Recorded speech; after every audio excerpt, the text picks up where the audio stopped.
The live stream started on YouTube. Welcome in for everybody tuning in on that YouTube channel. Thank you so much for being here. I appreciate you so much for tuning in. If you haven't been here before, we basically sit down and debate Trump supporters until I rage quit, which typically happens at around that 4-hour mark. Over the course of the next 4 hours, we're definitely going to talk to a handful of interesting people and get some interesting perspectives. And the point of these lives is not only to attempt to change the mind of the people on the stream, but also to advocate for more critical thought in society as a whole, to change the minds of the people watching and hopefully better equip some of the liberals tuning in with arguments to run on their MAGA friends, MAGA family, etc. Now, we're going to go ahead and try to get the very first guest up of the day. If you're curious on how we load guests into the stream, we're dual streaming on TikTok, and over on TikTok, anybody and everybody could hit a button and request to join. Now, we are going to go ahead and go over the rules one more time here. Just so you know if you can or can't hop in the guest requests. If you want to hop in the guest requests, all that I ask of you is to be an American adult that is at least 18 years of age that supports Donald Trump as president. So let's go ahead and try to load that very first guest up of the day. Everybody, let's go ahead and see what Tanner has to say. We got Tanner loading in. Just please mind the rules. Mind the rules, everybody. Mind the rules. Welcome in. Do you support Trump? And they left right as they joined. Okay, give me a minute here. I'm just going to go ahead and put something on the YouTube stream, as I always do. Here we go. Adding Withers. There we are. And let's go ahead and try to get that first guest up of the day. Typically, this does take a minute. There's a lot of people that join the queue when they really shouldn't be in the queue. They just don't really care about the rules, don't respect the boundaries. Oh, well, we'll hopefully be able to find our first Trump supporter of the day here pretty shortly. But let me tell you, the amount of Trump supporters in these lives has been thinning down recently. There's just simply not as many of them left. Hey, what's up, Peyton? Do you support Trump? Yes, I do. And how old are you? I am 19. Awesome. Just to verify your age, what year were you born in? 060806. Okay. All right. Well, Payne, it sounds like you got something running on the background, maybe like a TV or YouTube video. If you could turn I was actually watching I was actually watching the one black radical versus 20 black conservatives. I was just watching that just now, so just want to let you know. Was that a video? Jubilee. When did this come out? Let me look at it. It came out, and it was actually 7 days ago. Let me take a look. Pretty cool. Because Pretty cool. 7 days ago, one black radical versus 20 black conservatives. Interesting. Anyways, all right. I'll ask you to honestly watch it. Yeah, I'll ask you to take it away, man. Tell us why you support Trump. Well, I'm just with the right vote that he agrees on the stance that there are only two genders in the book, and he chose the policy to write out the policy that there are only two genders. Sorry, I have a big thing when I speak. No worries, man. No worries. Okay, well, first and foremost, wow. Yes, we can't really talk about trans individuals on TikTok Live. TikTok flags it as hate speech. But also, chat, if you guys could stop mocking his stutter. Nah, dude, it's fine. I've seen plenty of it. There's not one thing I haven't said 8 feet from the mirror to myself that they can't say. So it's kind of like, it's fine. Well, I just appreciate it if you guys wouldn't mock a stutter in the live chat over on TikTok. Now, to go back to you. So, I think that your reason for supporting Trump here is absolutely ridiculous. Okay, you support him because of a conservative virtue signal. Listen, if you disagree with the notion that gender is a social construct and there are people with valid gender identities that fall outside of the binary, such as non-binary individuals, that's one thing on its own. But then to sit here and tell me that you voted for and support an adjudicated rapist, a 34-count felon with destructive economic policy, with destructive social policy, and destructive and destructive foreign policy, all because of this conservative virtue signal, is just completely egregious. Well, one, he was accused. He wasn't convicted. That's actually false. He isn't convicted at all. In fact, he is not actually a felon at all. He has some felonies that he could be charged for, but he's accused. Yeah, so he was convicted at 34. Yeah, exactly. But they're not like ones that you would say, oh my God, he did this, he did that. Oh my God, he did. Like, everyone commits a crime. Everyone does everything wrong. You act like you didn't go out and drink when you were 19 years old. Come on. Okay, well, aren't you guys the ones that side with like deporting 8.3 million of our laborers, reducing our GDP by 1.1 trillion dollars per year, and sending people to El Salvador over a victimless misdemeanor that helps I our want to country? ask you. Okay, well, I want to ask you a example. No, I If don't want you you to. had I don't want you to ask me a question. I want you to respond to what I just said, because you just came what? swinging out of the gate saying, "Oh, we shouldn't take these felons seriously," and "Oh, you're like acting like you didn't break crimes when you were 19 by drinking underage." Aren't you a member of the party that wants to remove people from this country for a victimless misdemeanor, while also destroying and ripping apart families in the process, sending people to El Salvador illegally in the process, and destroying our own economy in the process? Well, again, if you didn't arrive to the country legally, you have no right to stay in the country legally because, again, it's unfair to the people Oh who do no! come So to the so so country. you, so you'll downplay 34 felonies as it relates to our president, but you'll upplay a simple misdemeanor as it relates to families that contribute to our country and make That's it still a better. crime, sir. A crime is a crime, Okay. regardless of the dude, in fact. You actually contradicted this notion when you opened your mouth up not even 30 seconds ago. Because you can 30 do seconds ago, it's some crimes don't really matter. You committed crimes too, but 30 seconds later, a crime's a crime. That's the end of the story. So which But one is again, it? if you look at Should we downplay some felonies, crimes, or is a crime a crime? Which narrative do you want to go again, with? if you look at the felonies, you can still be a president or even a Congress member with felonies. So if you look at that and the certain stance that you look at it, you have every right to even commit a crime and be a president. So what does that actually say about any person who wants to be a president? And what does that also say about people who are U.S. people in our country that want to have certain jobs, like be a doctor or be a therapist or be all these things? It's everyone in somewhat of a way commits a small crime or a huge crime because obviously murder. Murder is a big crime. We all know that. But there's other crimes like a DUI or anything else that involves anything else. There are smaller crimes that we obviously know that aren't as big as other things. Obviously, if someone committed murder, they're going to go to jail for life, usually, and that's their fault. If you have a felony under your charge that isn't highly plausible like Trump's is, it's not going to get you in a big trouble to where you can't become president. He committed crimes, sure, but there are also people who are doctors who are good at their job. Trump is good at his job. He knows what he's doing. He just has crimes under his stance. If you had to choose between a guy who was a doctor and he had no crimes whatsoever, but he wasn't as good as this guy who's a doctor, but he's a racist, he's a sexist, and he's a homophobic for a heart surgery, who would you choose? The guy who's more improved but has those views and opinions, or the guy who is not as good as his job but is against everything? He doesn't believe in any of those things and any of those kinds of viewpoints. He just does his job and not as good as that guy. Who would you choose in that example? The suggestion of your question altogether is false, because the implication of giving me a scenario where I have a doctor with a good character but poor skills and a doctor with a bad character but good skills is already unrelated to Trump serving as Answer our the president. question, though. I would Just answer the appreciate if question. you'd allow me to finish Answer the without you question. interrupting me. He isn't going to answer the question.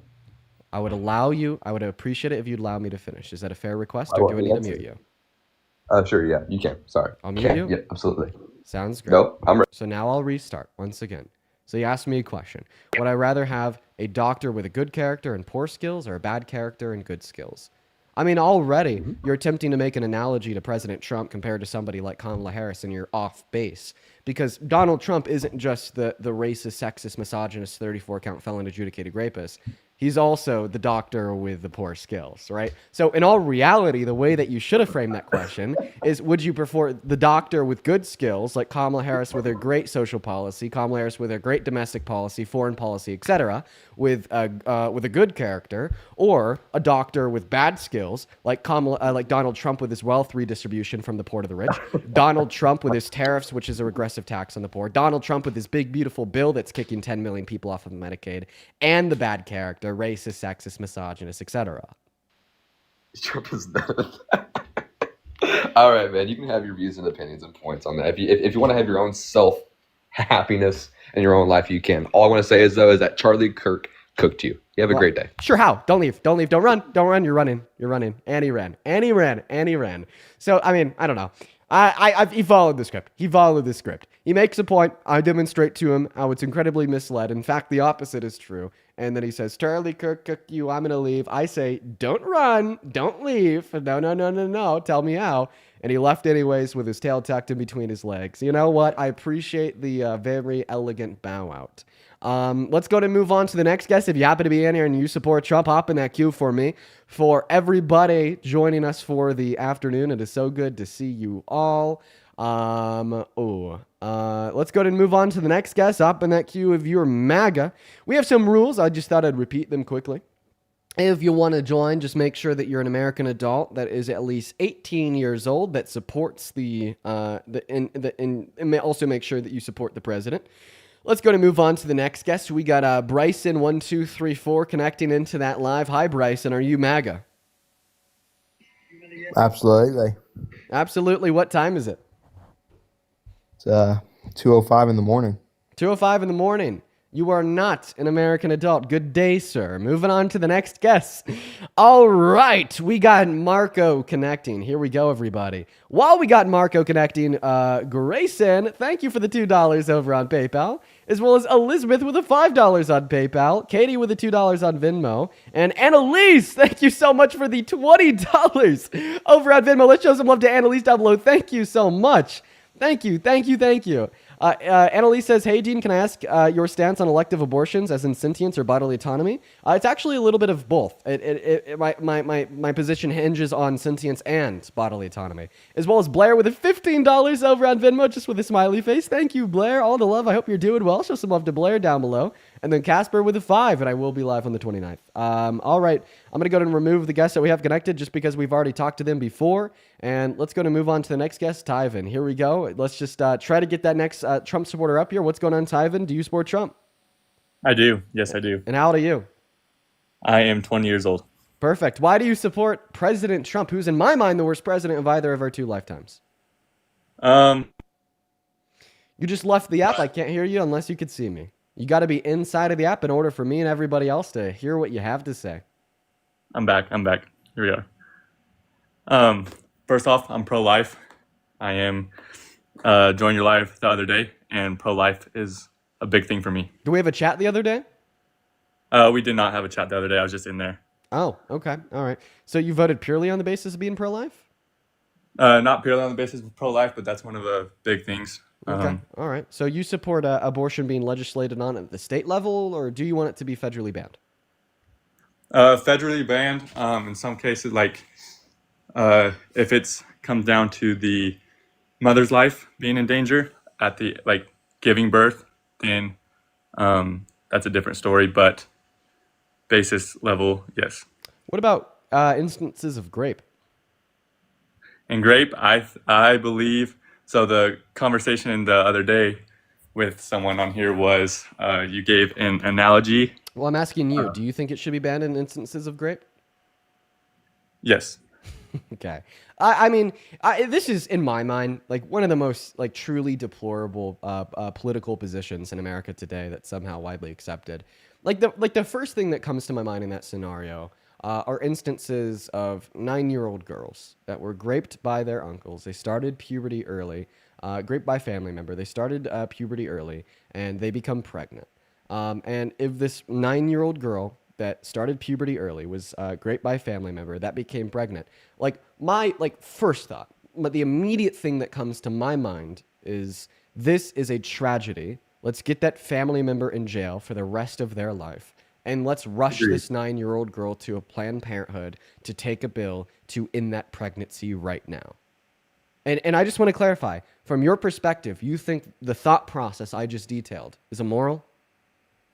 Well, if you're considering a 9-year-old most likely, obviously rape is a terrible, terrible thing. Most likely if a 9-year-old is pregnant, that pregnancy isn't going to go well. So, I mean, there's certain circumstances in like 9-year-olds where obviously they're not built to carry a baby at all. So if it's already going to endanger their life, then yes, then it's something right away where it's like, okay, you're not going to make it through this pregnancy. So if yes. if I have a crystal ball, and this crystal ball shows me the future, and inside of this crystal ball, I see this pregnant 9-year-old struggling hard as hell for the next 9, 10, 11, 12, 13, 14 months. I see this 9-year-old girl dealing with physical pain, physical trauma, mental pain, mental trauma, and a set of conditions for the next 9 months during pregnancy and childbirth that nobody deserves. But this crystal ball also shows me that she will live at the end of the day. If I turned around in this circumstance and I said that same exact thing, her rapist needs to be put in jail for the rest of their life, and she needs to be rushed to a Planned Parenthood to take an abortion pill. Is that thought process immoral? No. Okay, you just agreed that it's not wrong for a 9-year-old girl that was a victim of rape that was impregnated to access abortion. So why is it wrong for a 10-year-old, 11, 12, 13, 14, 15, 16, 17, 18, 20, 30, 40, 50, 60, 70-year-old to access abortion if they're raped? What do you like? Because, okay, so obviously a 9-year-old's body isn't meant to carry a baby at all. But if you're looking at someone 18 or over that is likely to carry a baby, like they are in a relationship, or, I mean, like, obviously, great, I agree with you. The uncle, family member, whatever, should be in jail immediately. It's a terrible thing.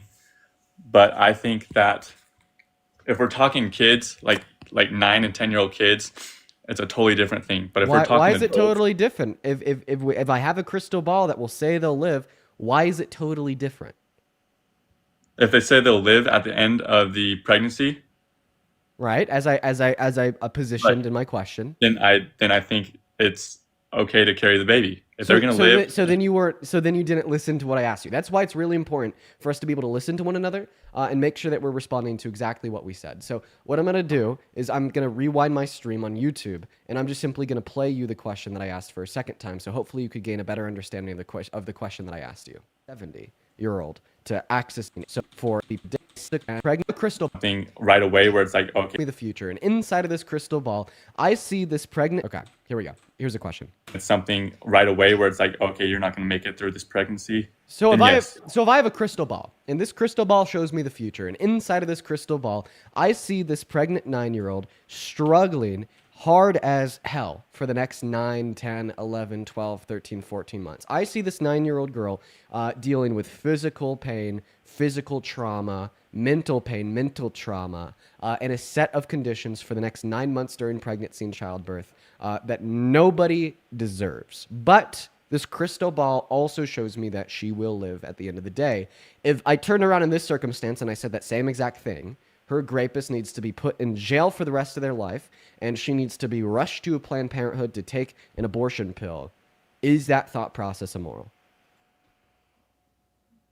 correct. Okay, I see where, yes, I will change my answer on that, because if the mother's life is in danger and it's the mother of the baby, then I'm choosing the mother over the baby. But if that mother's going to live, for sure, like, obviously pregnancies are rough in any What's age. the answer to the question that I asked? Yes, it's immoral. Okay, right. And I think that there's going to be a fundamental disagreement between you and me on that notion. I think that there's going to be a fundamental disagreement between you and majority of society on that notion, because when I'm trying to evaluate the moral implications of a victim of rape getting an abortion, the very first thought that comes to my head is that woman or that girl that was raped and now they are pregnant, they have no obligation to give their bodily resources to that fetus without their consent. And if that victim of rape turns around and takes a pill or gets an operation and either stops supplying the progesterone to sustain the fetus's life, basically starving it to death, or gets the body of the fetus removed from their uterus, they are simply enacting upon their basic right to bodily autonomy, enacting upon an understanding that they have no obligation to keep that life alive, and evicting it from their womb and revoking consent from their bodily resources. Right. And I would have to, like, okay, rape, you're going to have trauma. You're going to have trauma throughout your whole life. It's a terrible thing and everything. But if that baby could live and the mother could live, I think it's a good thing. Okay, why? Because that baby deserves a chance no matter what. I mean, obviously, Why? well, stemming from, I was trying not to bring this into it, but religious beliefs. I was trying not to bring it into it, but religious beliefs. That baby deserves a chance. Even in numbers of the Christian Bible, God specifically ordains women getting abortions if that fetus was conceived with another man outside of their marriage. So you're telling me that God's okay with women getting abortions if they were conceived through cheating on your husband, but he's not okay with a woman or girl getting an abortion if they were conceived through forceful rape? Where in Numbers what verse does it say that? I think it's in Numbers 31. Let's see, though.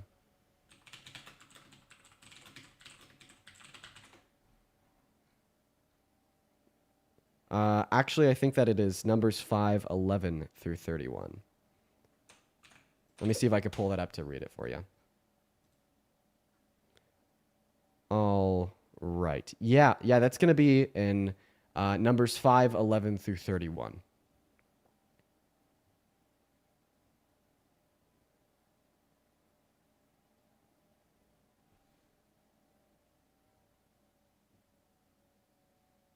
You left alive? I can't hear you unless you come back, man. More specifically, Numbers 5:11 through 22. Okay, I don't know where he went, chat. I have no clue. He's just gone. Maybe he's reading it. Just keep in mind that, we obviously can't hear you while you're gone. As well as Katie, thank you for the $2 on Venmo saying, Dean, go save Parker. Is he going through it over there? Okay, welcome back, Tyven. Tyven left.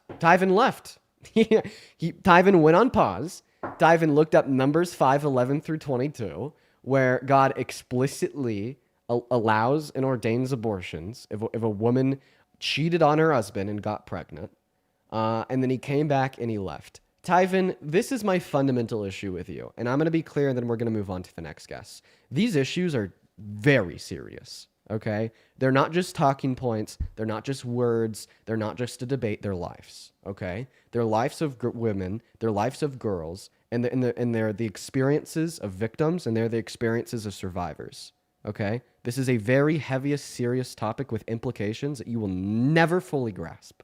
And for you to come up here and just make the argument with words that they shouldn't be allowed access to abortion, try to wrap it into your religion, then you're asked a very valid question to test your thought processes about abortions inside of the Bible, just to turn around, close your mind, and leave. I have zero respect for that, and I have zero respect for you. We're going to move on to that next guest. Hop in that queue if you support Trump. We'll get you loaded up here. Just make sure if you are in that queue that you're at least 18 years old. We'll have a conversation. Just make sure that you're an American adult, 18 years old or older, and you support Trump. We got that next guest, Bow Bear, loading up into the box right now. Everyone, we got that next guest, Bow Bear, loading up into the box right now. What's going on? Do you support Trump? I wouldn't say that I necessarily support him anymore, but are you I driving? definitely did. Are you driving? No, I'm with somebody that is driving, but I'm not. Okay, all right. Well, you said that you don't really support him anymore, so unfortunately we're going to move on because the question on top of the screen is how do you still support Trump? It's good to hear that you've come around a little bit and no longer support him as much as you did before. That is great, but we're going to move on to the next guest right now. Everyone just give us a minute to try to get that next guest loaded into the live stream. What's up? Are you MAGA? Thanos! What's that? You bit me! I didn't bite you. She's probably like talking to her animal. Doesn't even know she's loaded into the live. Let's move on to the next guest. Who's next? We got McKenna loading up. Candace, thank you for the $5 over on Venmo. Candace, that is incredibly kind of you. Candace says, let's go ahead and load it up here. Welcome into You Sport Trump McKenzie. No, McKenzie's leaving. Candace said, thank you for educating people. My daughter really looks up to you and Parker. Well, thank you, Candace. Not just for the $5, but also for your kind words. Everybody watching, show some love to Candace down below for the 5. What's up? Are you MAGA? Yes, I am. And how old are you? I'm 21. 21. Older than me. What year are you born in? 2004. What month? July. Perfect. You would be 21. Just recently turned 21 too. Hope you enjoyed your 21st birthday, man. It wasn't great, but it was okay. That's good. Well, I mean, I feel like that's probably the typical experience. Next morning's always a little bit rough. But I know. Take it away. Tell us why you support Trump. I do support him, but I'm just trying to keep an open mind on what's going on. Awesome, man. Good to hear. I'm trying to keep an open mind and support. What do you call it? Like, what's that person that supports both parties? Well, I don't know if there's anybody that truly supports both Like parties. independent, Do you mean for like example? independent or moderate, etc.? Kind of in the Yeah, independent. middle Yeah. of the aisles. Okay, all right. Well, that's good, man. That means we might have a productive conversation today. I want you to go ahead and take it away and kind of lay out the reasons why you support Trump, what's important to you, and let's see if I can change your mind, man. I only support like maybe two or three things about him. There's only I don't really support his abortion rights. That's the main thing that my main thing is right now. With everything that's going on, I don't really pay attention to politics as much as I'm supposed to. You know what I mean? Yeah. And So what are the reasons why you support him? Oh, also, I'm sorry, I gotta cut you off real quick. Some fan of Nick Fuentes just donated me $10 over on YouTube Super Chat to say I want the U.S. to become a Roman Catholic dictatorship where abortion and gay marriage are like made not allowed. And then they said Fuentes will be our president one day. Catholic Monarchist with it $10 over on YouTube Super Chat just to tell me that. Here's what I'm gonna do specifically for you. I'm gonna multiply that by 10, so that's $100. Then I'm going to donate 50 of that to Planned Parenthood, and then the other 50 to a handful of LGBTQ plus charities in your name just because of your donation. Thank you. I really appreciate your support for furthering progressivism and human rights in America. I think that's awesome. Please show some love to quite the kind gifter down below in that chat. Now, I apologize for interrupting you, AJ. I'm going to pass that mic back to you. Let's go over the reasons why you do support Trump. I'll hear you out. Take it away. okay, I'm good to go. Okay, just double checking. I didn't know if you wanted to go through anybody else's donation. I do support his immigration rights, his deportation. Depending on if they went through due process, whole bunch of other things. His abortion rights are kind of iffy with me. Depending on the mother and the baby, depending on if they're fit to actually have a child. If they are fit to have a child without grape, I mean, depending on the situation for me. Listen, I'm going to be honest. If a woman wants to have an abortion, then she's not fit to have a child. Right. If they do want one, is that what you're saying? Yes. If a woman Okay. wants to have an abortion, then she is not fit to be the mother of that child.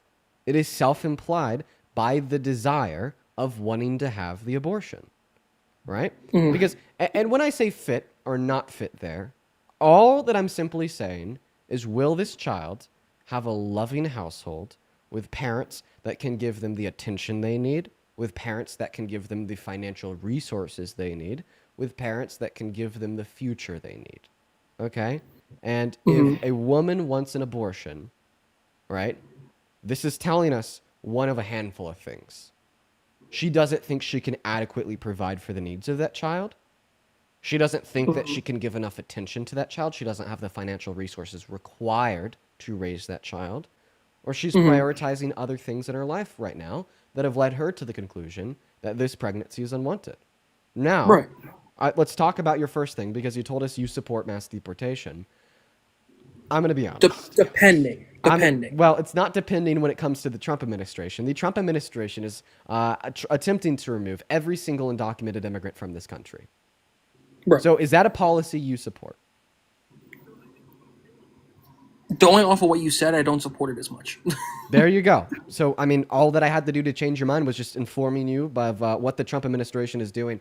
You know, you could keep yourself in the loop with what the Trump administration is doing by simply signing up for his email list. The only reason I know that he still has the goal of wanting to deport every undocumented immigrant in this country was because of an email I got last week saying he's doing it. Now, listen, now we've gone over two things that you don't support about Trump, which is his mass deportation of every undocumented immigrant in the country, and his policy as it relates to the topic of abortion. So I want to give you one last chance here, AJ, because you came up here telling us you're a Trump supporter. Why are you a Trump supporter? What is he doing that you think is good? What is he doing to make the country better? What is he doing to benefit the American people? What is he doing that you support? I feel like him creating more jobs in this country is a big thing. Do you think that he's creating a lot more newer jobs, or do you think he's not creating as much? I don't think he's creating more jobs. The unemployment rate is up. In fact, long-term unemployment, which is unemployment that extends 27 weeks or more, is at a high since his first term in 2017, excluding the pandemic. Okay. John Deere's laying off their employees because of the tariffs. We see that Intel's laying off some of their employees because of the tariffs. We see that unemployment has continued to rise. GDP growth is down. Business growth is down. Profit for companies in the S&P 500 are down. Macroeconomic trends for investment in American manufacturing are down for the first time in years. So right now, I mean, I think that there's a very clear picture being painted, and it's that Trump just simply isn't too good for the economy. You know, the booming successes that we saw in the last two and a half years of the Biden-Harris administration just simply haven't been seen in the last 250 days. What was I going to say? I work at Amazon full time. We have been laying off a lot of people lately. For some odd reason. And what's not some odd reason? It's because of Trump's tariffs. This is a question for you, actually. What do you think about his tariff policy right now? What do you think about that? Well, I mean, listen, man, I think that we could keep the conversation right on base with what we were just discussing. The reason why Amazon is laying off so many of their employees is because they want to attempt to absorb as many of those tariff costs as possible so they can continue to sell to, you know, a bajillion consumers every day. But the downside of that is now they're having to fire a lot of their employees just to stay in the green. And what you just told me is that something that's impacted your friends, people that you know, people that you've worked with. What if one day it impacts you, right? That would be a direct material loss on your conditions because of Donald Trump's tariffs. And it's incredibly possible. In fact, it's already happening to people you know that you work with. You shouldn't support them. You have more reason than me to not support Trump's tariffs. Okay. Well, what was I gonna say? One other question. What was it? I completely lost my train of thought. Sorry. One other thing. Fuck. Going back to the abortion thing. Sorry, I'm just tired as hell. Going back to the abortion rights. And going back to what Taryn said or whatever his name was. I don't agree with what he said. Going back to the grape thing, all kinds of other stuff. Going off of that, if the mother is not fit to have a baby, she should be allowed to have an abortion depending on the situation. This is just me. Depending on the situation, she should be allowed to have an abortion. Here's what I would say. If you endorse a pro-life position of saying that some women should be able to access abortion, meanwhile some women shouldn't, and it's like not up to like rape or the life of the mother, and it's up to their material conditions and the life that fetus will have when growing up, you're already conceding that the life of that fetus doesn't have any intrinsic value. We never say that people like you and I should be able to live or die based upon what our conditions might be in the future. If I have a brother and my brother is going to be homeless in 3 years, that doesn't justify me killing him, right? But if you're telling me that it can, in the context of a woman's access to abortion, you're just simply communicating that fetus's life doesn't matter, and you are attempting to evaluate if the woman getting the abortion is doing so responsibly or irresponsibly in accordance with your standards of responsibility, right? So it no longer becomes a position about the value of the fetus, and it shifts it to a position about controlling women that you think are making irresponsible decisions. And that's kind of the point when you should take a step back, reflect on that point, and reduce yourself down to saying that, you know, you shouldn't be the ultimate arbiter of who is fit to be a mom or who isn't fit to be a mom, who is responsibly aborting their fetus or is irresponsibly aborting their fetus. Let the women and girls make that decision for themselves, as it's their body, not yours, and leave it up to them, not their congressmen and women living, 1,000 miles away in D.C. Right. One more question. I thought I got the question back. Going off of this school thing, going back to the States, keeping kids in school for a longer time, this whole school thing that's going on, you heard of that? Right. Yeah, I mean, listen, man, I'm going to move on to the next guest. I really appreciate you for your questions, though, man. Sorry about that, boss. No, don't apologize for anything. Appreciate you for having a conversation with me. Have a good rest of your day. Let's go to move on to the next guest, Ryan. All right. Yo, Cheyenne, thank you so much for the $5 over on Baybell. Thank you, Cheyenne. I really appreciate that. Thank you. As well as Roger with the $10 saying, I don't know if you remember me, but chat was saying to save Parker, so it may be good to do that. Anyway, love you, Dean. Dude, Roger, I do remember you. Hope you're doing well. No, I heard apparently Parker's having a rough debate over on his live. I mean, I saw who he was having the conversation with. It's somebody that he's already talked to like 3 times, but Parker can have a forgetful memory at times because of the elevation pin, so I don't even know if he knows that he's already talked to him 3 times. Welcome in, Ryan. Do you support Trump? Yes, sir. How old are you? I am 27 years old. Perfect. Real quick. Lane, thank you for the $5 over on YouTube saying, hypothetically, if you were president and you could choose your VP, who'd it be? You already know my answer to that question. Mr. Get a Job. Mr. Parker, get a job. As well as Brooke, thank you for the $25 over on Venmo. Thank you, Brooke. Brooke says, I love you, Dean. Keep clocking the MAGAs. Thank you, Brooke, for the $25. That's so kind of you, guys. Let's get 250 Brooke W's down below in that comment section. As well as Jordan, thank you for the $5 saying, love your mind, much respect. Much respect to you as well, man. I appreciate you for that 5. If you're watching, you want to support me, you want to support the stream, you want to support what we do here. If you're on TikTok, you can find my Venmo, my PayPal, in the link tree in the bio of my TikTok account. And if you're on YT, they're in the pinned message. Now, Mr. Ryan, take it away. Tell us why you support Mr. Trump, who once again, in my mind, is the worst president of either of our lifetimes. Quick question for you. Take it away. How much you getting paid to support the Democratic Party? Oh, my lordy lord, Ryan. I'm assuming you're asking me how much I'm getting paid by the DNC? Yes. Nothing. Not a single dollar. Nothing. Yeah, not a single dollar, man. Is that hard to believe? I respect it. Just question. No? I mean, what led you to ask that question? I just see it. I see with you and Parker, everyone always says y'all get paid for it. Just a question. It's a MAGA cope. I guess it is what it is. I really don't. You know, I do get paid, though, by, like, the supporters of the stream that enjoy what we do here. You know, like, I get donations on Venmo and PayPal and whatnot, but that's not the DNC. All right, one more question. So you didn't come up here to debate? You came up here to ask questions? No. This is part of the debate. This is? What are we debating? How much dick do you take in the ass? Are you asking for the fanfic that you're currently writing on Wattpad? And are you trying to finish the story by end of Monday? Are the fans expecting? Are the fans expecting?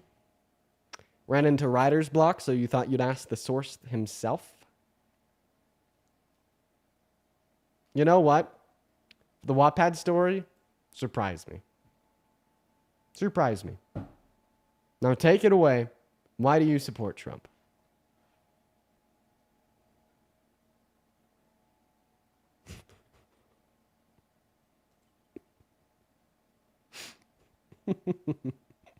You have to click on your profile picture to unmute you.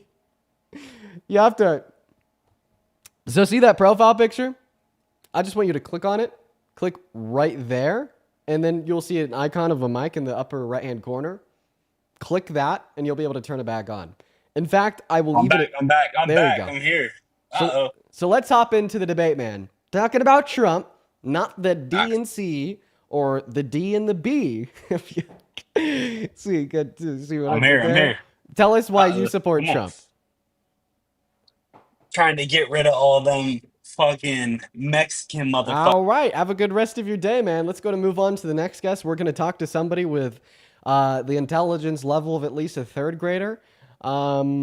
Let's move on to Chevy. No, I mean, he didn't even finish the word and he's gone, right? We're not going to do that today, guys. We're not going to do that today. We're here to talk to adults, right? Welcome in. Do you support Trump? Sure. You sure do. Phenomenal. Quickly, Nick, thank you so much for the $20 over on YouTube Super Chat saying another Groiper has invaded your chat. I hate democracy. Bring back Catholic monarchies, Inquisitions, and the Crusades. And Fuentes 3 is about to declare Groiper War 3. You sent me $20 to say that?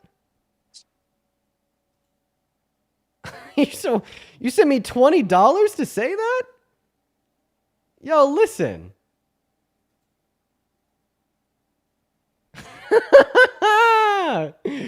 Wow. You sent me. I'm surprised. We're like draining the pockets of the groypers today. Who would have guessed? As well as Ray, thank you so much for the $100 over at YouTube. Thank you, Sray. Sray with 100 big ones. Sray, that is so incredibly kind of you. Thank you so much for the love, guys. Let's get at least 1,000 Sray W's down below in that chat for the 100 big ones. Holy crap. Sray says, hi, Dean. Birthday drinks fun. Sray, we are still about a week out from the birthday. I thought I'd let you know. But thank you so much for the 100 big ones nonetheless. That is so freaking kind of you. And holy crap, you guys, I'm going to have the best 21st birthday of my life. You guys have already been so kind. Like for the last week or so, sending the early birthday gifts. And just know that I love you. Know that I appreciate you. And Sray, that is absolutely insane. That is so much money. I don't deserve $1 of that. And thank you so much for your kindness and your generosity. Show some love to Sray down below. Once again, that is SREY. And Mr. Chevy, take it away. Why do you support Trump?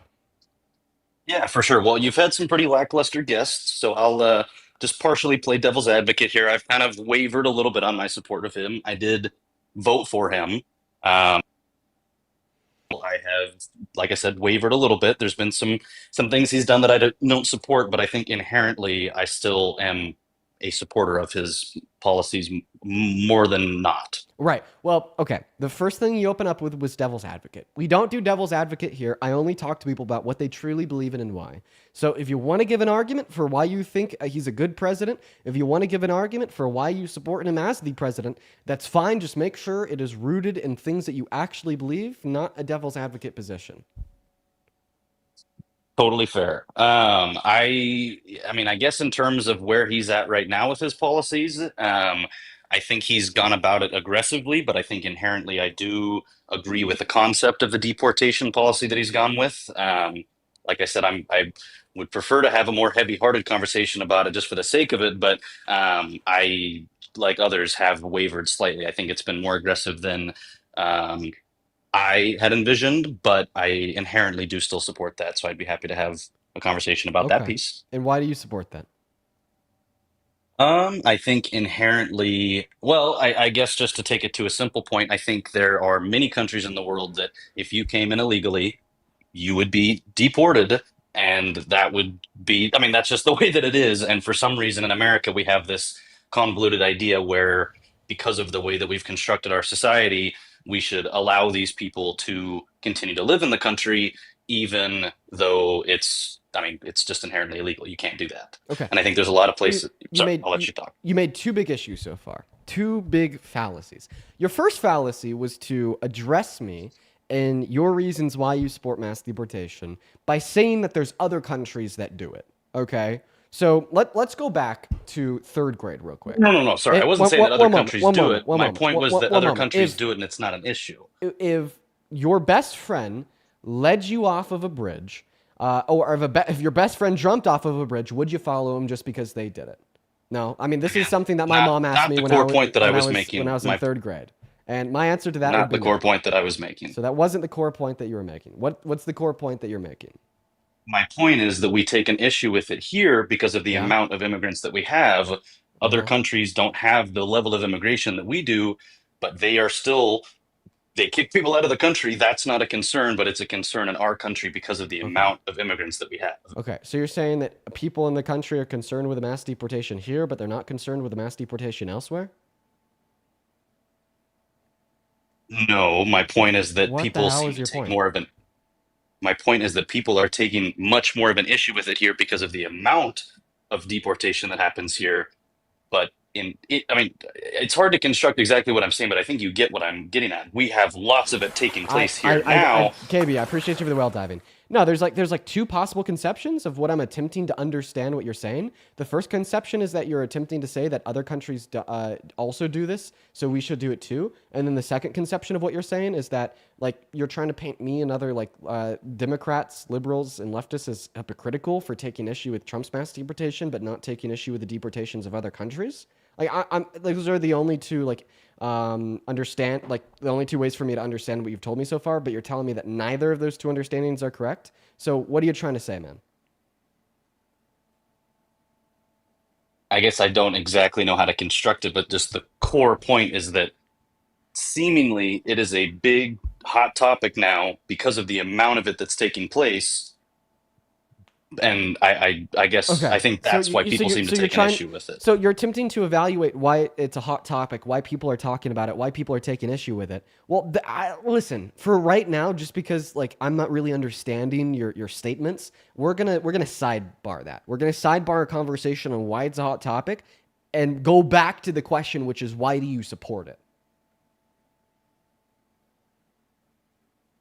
Well, I guess at its core, I don't love the idea of kicking people out of any country. I think in the concept of it is inherently sad, and I can totally understand that, but it's also illegal. I mean, they've broken the law. Oh, I okay. don't agree with how it's being done, but I think, I mean, that's just the way Okay, that it so your is. argument in a nutshell is that they broke a law, they committed a misdemeanor when they came in, and for whatever reason, this justifies their removal from the country.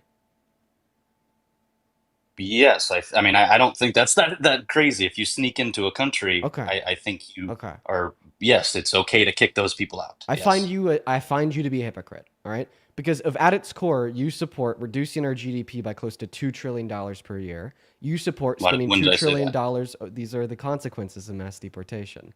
If you support spending $2 trillion over the next 10 years, if you support ripping apart families, if you support deporting people to CCOT and El Salvador, and you support all of the issues that have big issues that have really come along with it, such as putting legal green card holders in detainment facilities for 3 months, illegally deporting immigrants to El Salvador without due process, or violating the withholding order of judges, all because of a misdemeanor upon entering to the country, then how could you possibly support a 34 count felon adjudicated rapist as the president of the country? It just seems hypocritical to me.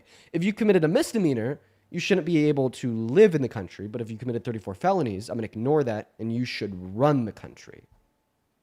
Yeah, Right? I All right. And can't then say that I disagree with your but point. like even then, right? You know, like the typical Trump supporter response to this is, well, I understand and acknowledge that he committed 34 felonies, but he's doing a good job at the presidency. I ignore Well, his again, criminal. you're kind of One moment. speaking for me, though I didn't say any of We're that. just running through the typical arguments. Like typically what I hear to this point is I ignore the 34 felonies, although I think they're wrong, because he's doing really good for America, right? I understand and acknowledge he's a 34 count felon, but he's making our economy better, right? And this line of thought can also apply to undocumented immigrants.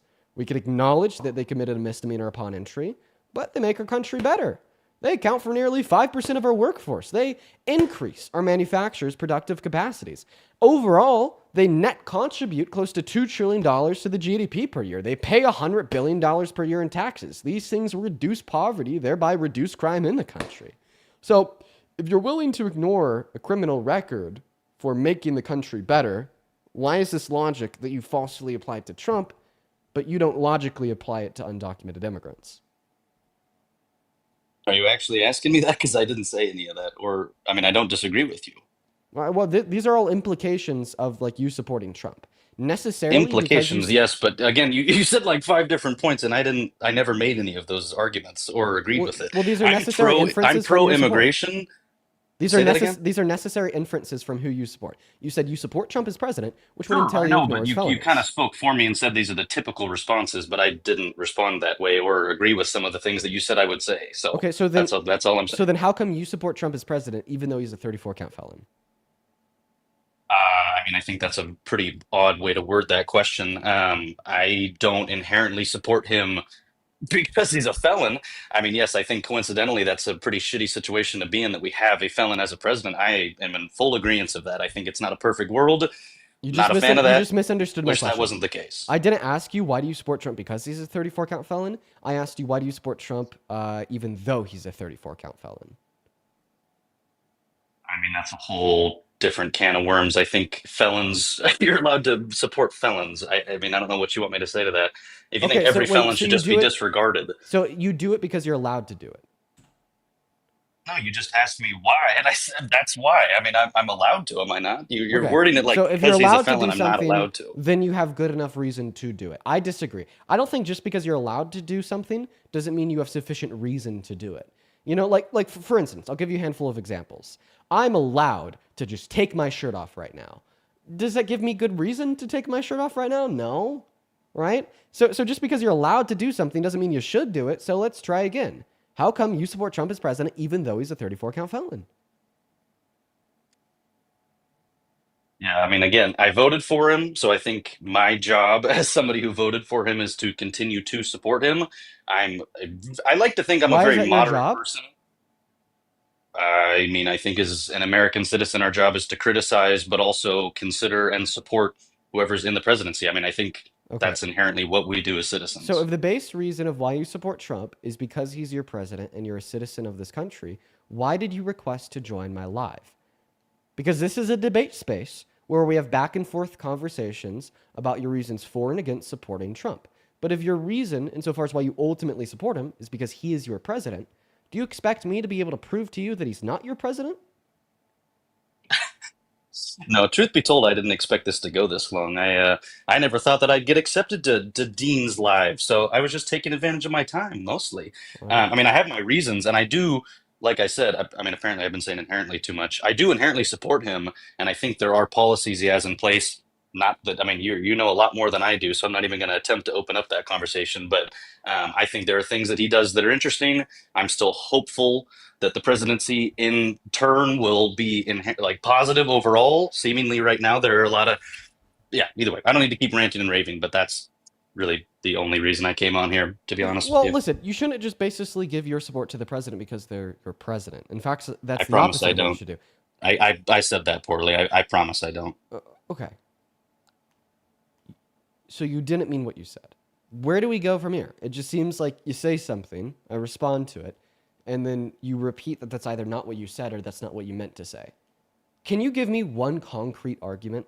See, listen, a big issue that I think I run into with a lot of the guests that join the stream is an unwillingness to give a concrete position because you think I might be able to prove it wrong. And then when I put pressure on the position, all of a sudden the position loses its structure, loses its form, and becomes gibberish. No, I'll take the disconnect. I'm not really a Trump supporter, man, to be honest with you. Like I said, I voted for him. I came on here more just for the sake of it, but Okay. I'm really not a Trump supporter. That's why I can't give you policies. All So right. I So appreciate your time, Dean. have a good rest of your day. Like even the ultimate claim that he's a Trump supporter lost its foundation and became incoherent when pressure was applied. That happens all too often. That happens all too often, and I don't like that. Hey, what's going on, man? Are you mad? Hey. Oh, you went on pause. Welcome Hello. back. Do you support Trump? Oh, yeah. Yes. Awesome. Before we hop into the conversation, man, let me thank a couple people. First and foremost, Mr. Hunter. Thank you for the $20 over on Venmo. Show some love to Hunter down below in that chat, everybody. Hunter says, I find it inspiring for a young person to be so knowledgeable and unapologetic. I support you on your anti-fascist journey. Hunter, you're the fucking man, bro. Thank you for the $20. Thank you so much, man. Show some love to Hunter down below. As well as Naughty with the $10 saying happy Sunday to Dean and the Dean Leans. Welcome in, Naughty. Hope you're doing well. Lauren with the $4 saying that my dad met you at the Aspen Ideas Festival and said you were amazing. Oh, that's so awesome, Lauren. Lauren, I had so much fun at the Aspen Ideas Fest, and you must have a really cool dad if he was there. As well as, oh my goodness, Gabriel, thank you so much for the $100 over on Venmo. Thank you so much, man. That is so incredibly kind. That is so generous. That is so much money. Thank you so much, Gabriel. Let's get 1,000 Gabriel W's down below in the chat. What is going on? You guys are being so kind today. Gabriel says, here's $100 for the birthday drinks. Thank you so much for all the laughs you've given me. Always stay woke, brother. Bro, Gabriel, that is so kind of you. I'm going to be fucking sloshed after all of y'all's donations. As well as I'm happy that I could give you some laughs. And so true. Stay woke, man. Thank you for the $100. Show some love to Gabrielle down below in those live stream comment sections while we're starting the next conversation. And then Quit and Reedy, I appreciate you both for the $5 on Super Chat. Take it away, Mr. Guest. What is your name? Ethan. Tell us why you support Trump as president. So for me, it's more of I'm blue collar, and I work in the plants. I'm a contractor, right? So my jobs are all based on when the plants get funding, and they get supplies of oil or like they're producing just a ton, man, then they're going to open up more turnarounds and shutdowns, which is like where the plant, I don't know if you're familiar, they shut it down and they do all the maintenance work on it pretty much, which is where I come in, and that's how I make my living. And with Trump wanting to open up all the oil field and all the drilling, that produces more jobs for me. Mm-hmm. And yeah, then man, I gotta say, I get it. Like, Donald Trump has been coming out in full swing saying that he's the man for oil. He's the man for the non-renewable energy resources. And, people on the left for a while have kind of been saying like, oh, we need non-renewable energy resources. But when we actually look at what the Democrats have done in the last 5 years, we see a totally different story, right? Under the Biden-Harris administration, we had the most oil produced in our country in our country's history. They even outproduced the Trump administration, even though when they came into office, we were at a 15-year low because all the refineries were shut down by COVID, right? They approved 50% more drilling permits to allow more drilling on federal land than Trump did in his first 4 years. So honestly, dude, right, I'm not believing it. I'm not buying the lie that the left is shutting down the refineries, shutting down the drilling, because at the end of the day, we simply see a different story in reality. Okay, can I ask you, what do you think about the Keystone Pipeline? The Keystone XL, well, the XL portion of it in America should have been shut down. It was illegally ingressing upon indigenous land. That's what SCOTUS determined. That's what the 6-3 conservative-leaning Supreme Court determined. Okay, yeah, I was wondering what you'd think about that. Yeah, I mean, I think that doing things that are illegal and unconstitutional as is are wrong, but oh my God, they're even more wrong when they're unconstitutionally ingressing upon indigenous reservations. Okay, so I'll give you this as an example. I don't know like all the numbers on how much was being produced or not produced. That's far from my job. I just fix the shit. But I did notice under Biden's administration, man, people of my field, man, they were struggling bad to find jobs. For the first 2 years, sure. It's because all the refineries got shut down because of the pandemic. They were the ones that reopened them. No. I'm talking within like the past 2 years. Well, it sounds like your field just got significantly more competitive then, because we were doing the most drilling we ever have as a country. Well, if you're doing the most drilling, then shouldn't we have more jobs? Because then you're going to have more production and you're going to need more maintenance. Can you repeat that for me? If we're doing more drilling, don't you think that there should have been more jobs? Well, who knows? Maybe there were more jobs, but just more people wanted those jobs, so it was more competitive, right? So the reasons that you weren't maybe getting as much work wasn't because there wasn't as many jobs. It's because there was more people that were taking those contracts up. I guess that's true. Yeah, but it would also give you the sense that with more maintenance jobs coming up, then you'd have more white collar jobs that come up because we need white collar. I don't understand. I don't understand the relation to white collar jobs. At the end of the day, you said that you were struggling to find a job in the last 2 years of the Biden-Harris administration. The statistics, the facts from the Energy Information tell us that we've never produced more oil as a country than we did in the last 2 years of the Biden-Harris administration. This leaves us one possible reason why you were struggling to find a job when we were producing the most oil we ever have as a country, right? Maybe people saw that we were producing the most oil we ever have as a country, and the market became oversaturated that you're working with, and it became more competitive to get a contract to work a job on cleaning one of the rigs. More people were doing it, meaning that you got less jobs. Or maybe it was more of a geographical concern related to where you live, and there was more drilling elsewhere, just specifically where you live for whatever reason. There wasn't as much. That could be for a ton of fucking reasons. Maybe the real estate in your area got significantly more expensive, so the private owners or the oil companies weren't buying the land to drill on as much. Maybe they found other land in proximity that you don't work in that was more abundant in resources for lower prices, so they just slightly moved, right? But at the end of the day, we know that your conclusion of there being less drilling is false, because once again, it is a fact that there was more drilling than we have ever had in American history. Okay, well, what about Biden shutting down drilling in the Gulf of Gulf of Mexico at the time, which then Trump put in as the Gulf of America to open up drilling in the Gulf. I'm actually pretty sure that Trump shut down drilling in the Gulf of Mexico. Can you look it up real quick? I don't think I can exit. Yeah, but like once again, this doesn't matter. This doesn't matter. If like Biden shut down some drilling in Alaska and some offshore drilling as well, this doesn't matter because nationwide we were still producing more. Okay. And let me give you just a counter argument to you said, okay, maybe there's more people, wanting to get into being millwrights, boiler makers, pipe fitters, oil field hands, pipeline hands. Like, there's so many different trades, civil workers, you got a little bit of everything in there. Let's say more people wanted to get into that. Well, then that would open up to where you need more people in, like I was saying, the white collar. You need people that'll manage all them people. You need more planners. You need everybody that can plan the stuff, all the white collar jobs. So then that would push our journeymen into those white collar jobs. What is this doing for a debate?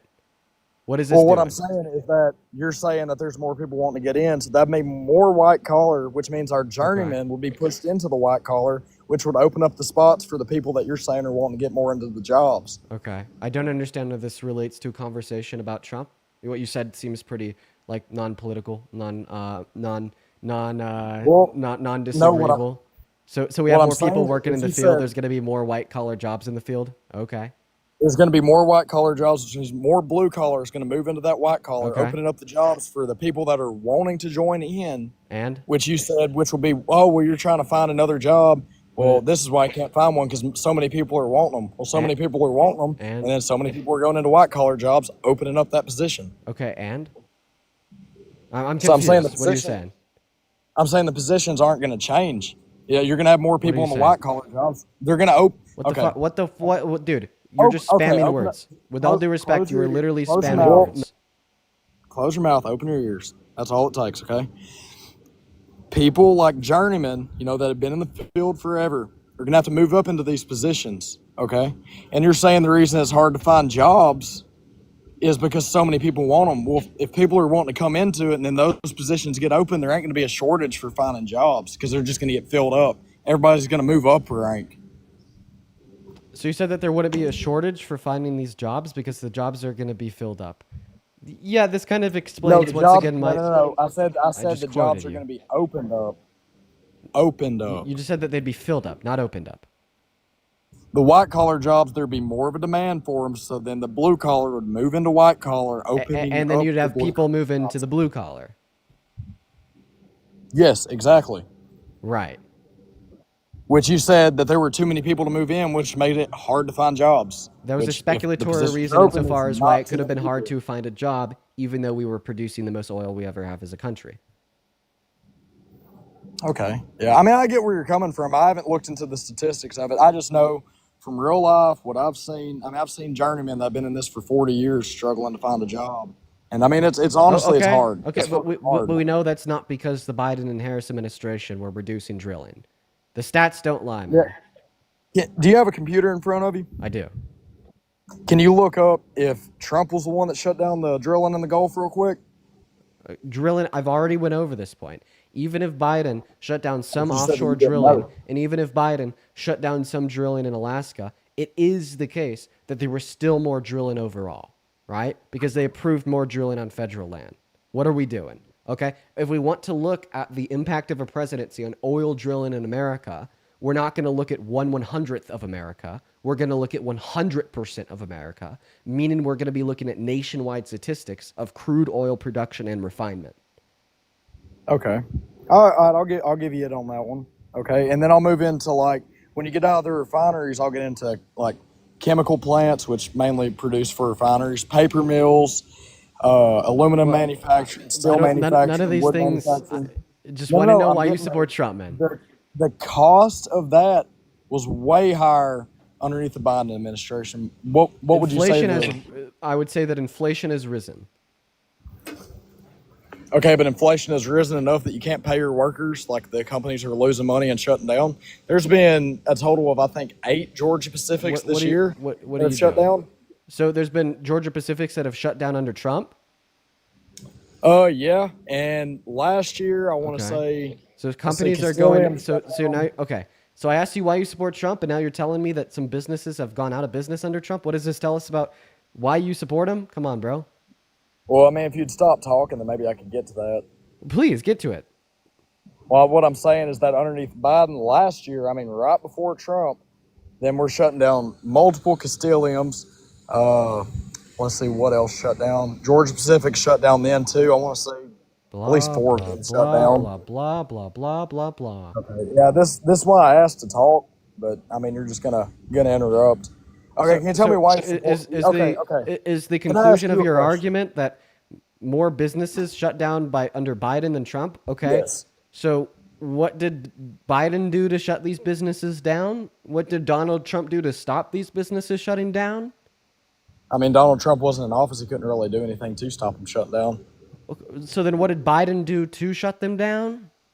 I mean, everything inflated by the time Biden got in. So you're talking about, so how did he cause inflation?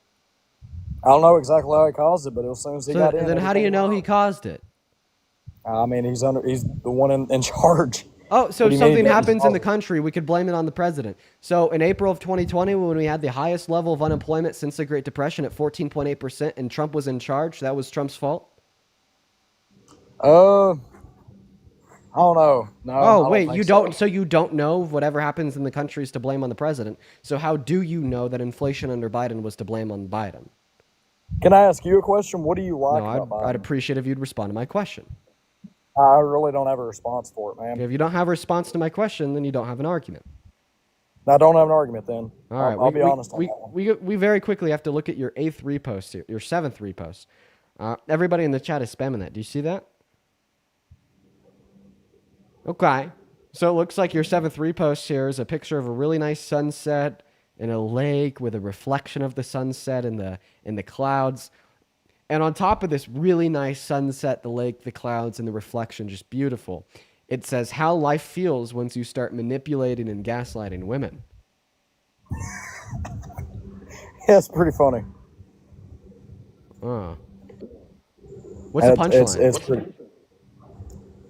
It's just funny. It's dark humor. It's dark humor. Yeah. Dark humor. I get it. Just kidding. I don't.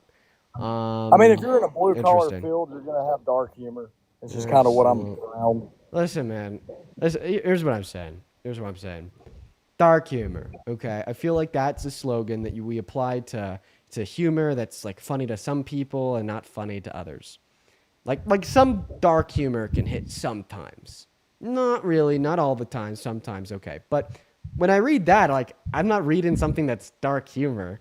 I'm not reading something that is like funny to a few then leaves the soft wokies crying. It just like literally says that gaslighting and manipulating women is good. You know? You I mean, know? that's pretty fucking funny. Like, exactly. You're just calling something funny that's bad to do. Right? Like, I didn't Yes. even make a joke. I just said gaslighting and manipulating women is good. And then you laugh and call that funny. Like, I mean, I don't know. Like that's kind of not my sense of humor, I guess.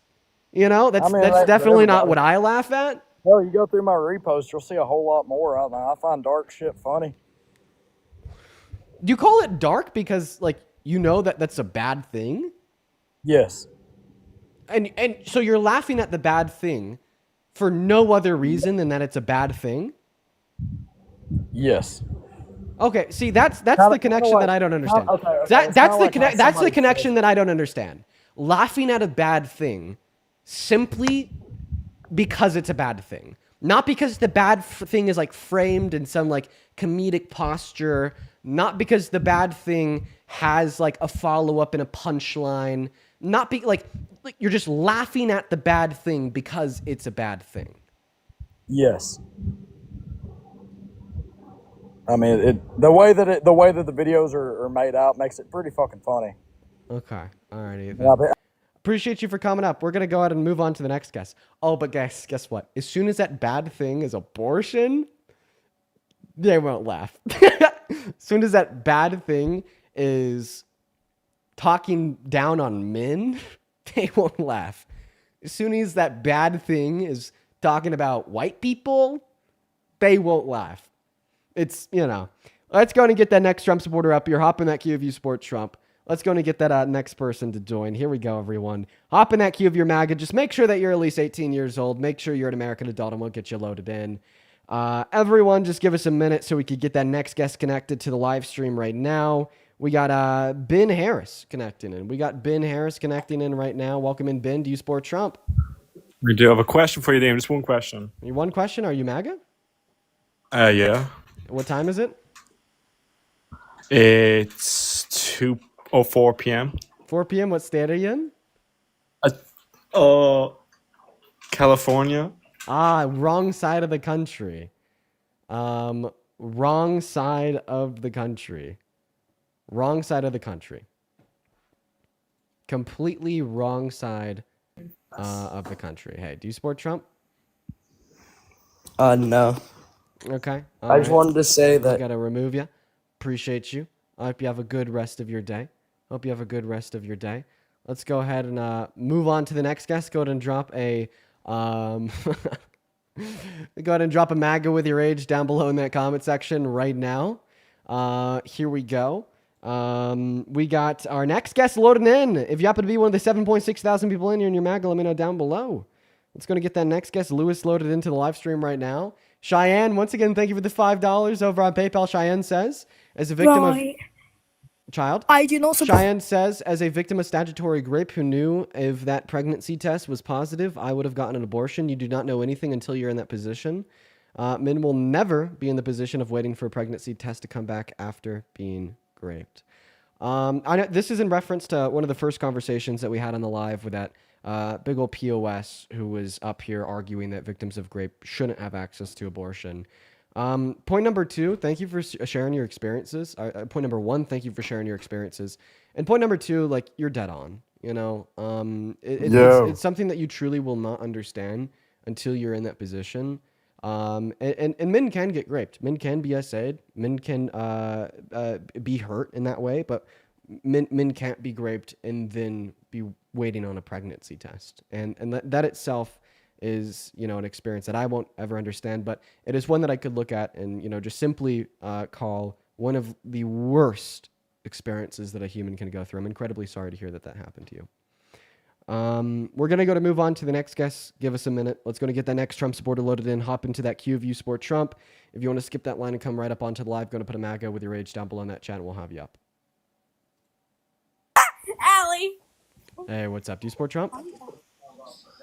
I can't do that. I accidentally joined. Can you remove me? We're going to move on to the next part here. And don't worry, I also saw the last part of your donation.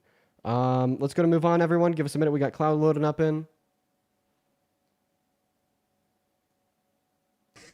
Hey, what's up? Do you support Trump? Yes, I do. I'm most definitely in the United States right now, in Georgia. Okay, how do you? 25. 25. Take it away. Why do you support Trump, man? I'm going to be real with you. So, been homeless for like 5 years. I've been down here for doing what I can, Yeah. But I'm seeing, I'm not really looking at the the media and stuff, how they push off and stuff like that. Bro, I'm really real deep into it. There's more going on right now than what he's just showing in the image. I just want to be clear. Did you say that you've been homeless for a handful of years? I've been homeless since 2019. Well, first and foremost, man, I'm sorry to hear that that's something that you're going through. I had points in my youth that were along those lines. It's a bad situation to be in. But point number two, the last thing you should be doing right now is giving the president your support.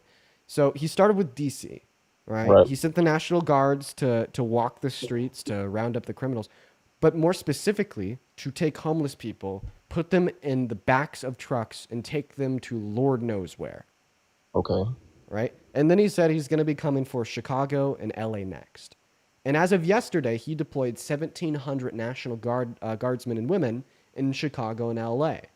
Right? And we see this trend of this becoming something that might end up being nationwide.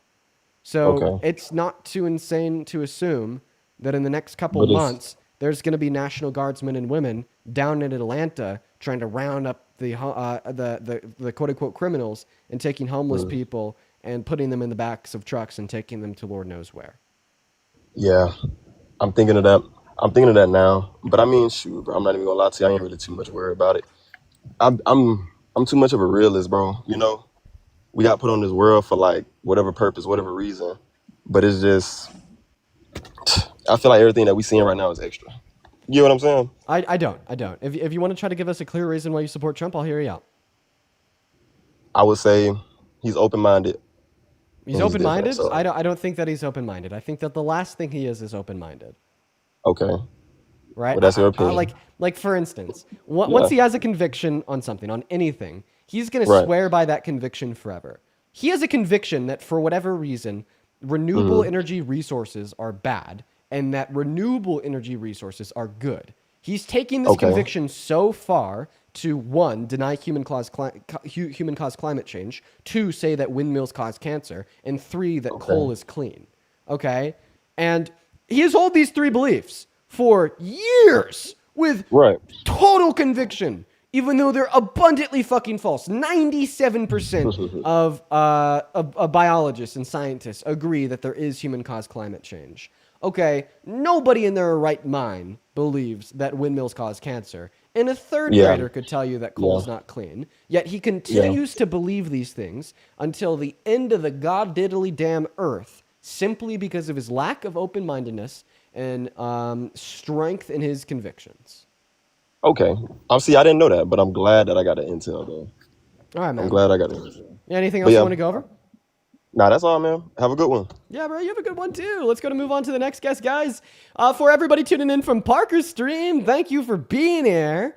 I've heard from a couple little birdies that apparently Parker didn't have too good of a day. Warsaw, thanks for the $2 on Super Chat. Thank you, man. Saying raid, let's go. We're having some decent conversations over here so far. They haven't been like the worst. And by the way, if you happen to be one of the 9K people on YouTube, or I don't know, like the 2 or 3K over on YouTube, then the 9K on TikTok. If you want to support me, you can find my Venmo, my PayPal, and the link tree in my bio. I get 100% of all the proceeds sent on those platforms. They go straight to me, and you get it as a notification on my phone where I can read out your name and any and all attached messages. And same thing goes for Super Chat over on YT. I appreciate you guys for the love. Thank you for all your generosity today. Hey, what's going on? I don't even know how to pronounce her name. How do I pronounce Natasha? Hey, Natasha, do you support Trump? I'm actually her brother, so I'm just using her account. No worries. Natasha's brother. Do you support Trump? Loosely, mainly on a couple things only. All right, what are they? Let's hear them. Compared to the other candidate we had available that was most likely to win, I voted for Trump because of his Second Amendment views. I don't agree with him totally on it. I don't think he's pro-gun enough. You don't think? Okay, so you don't think that he's pro-gun enough. Okay, so I say we make this conversation a little bit more broad about the Constitution as a whole. If you care about 2A, you care about wanting a president that is willing to respect the power vested inside of the Constitution and the protections that they offer, right? I mean, I'd agree on that, yeah. Okay.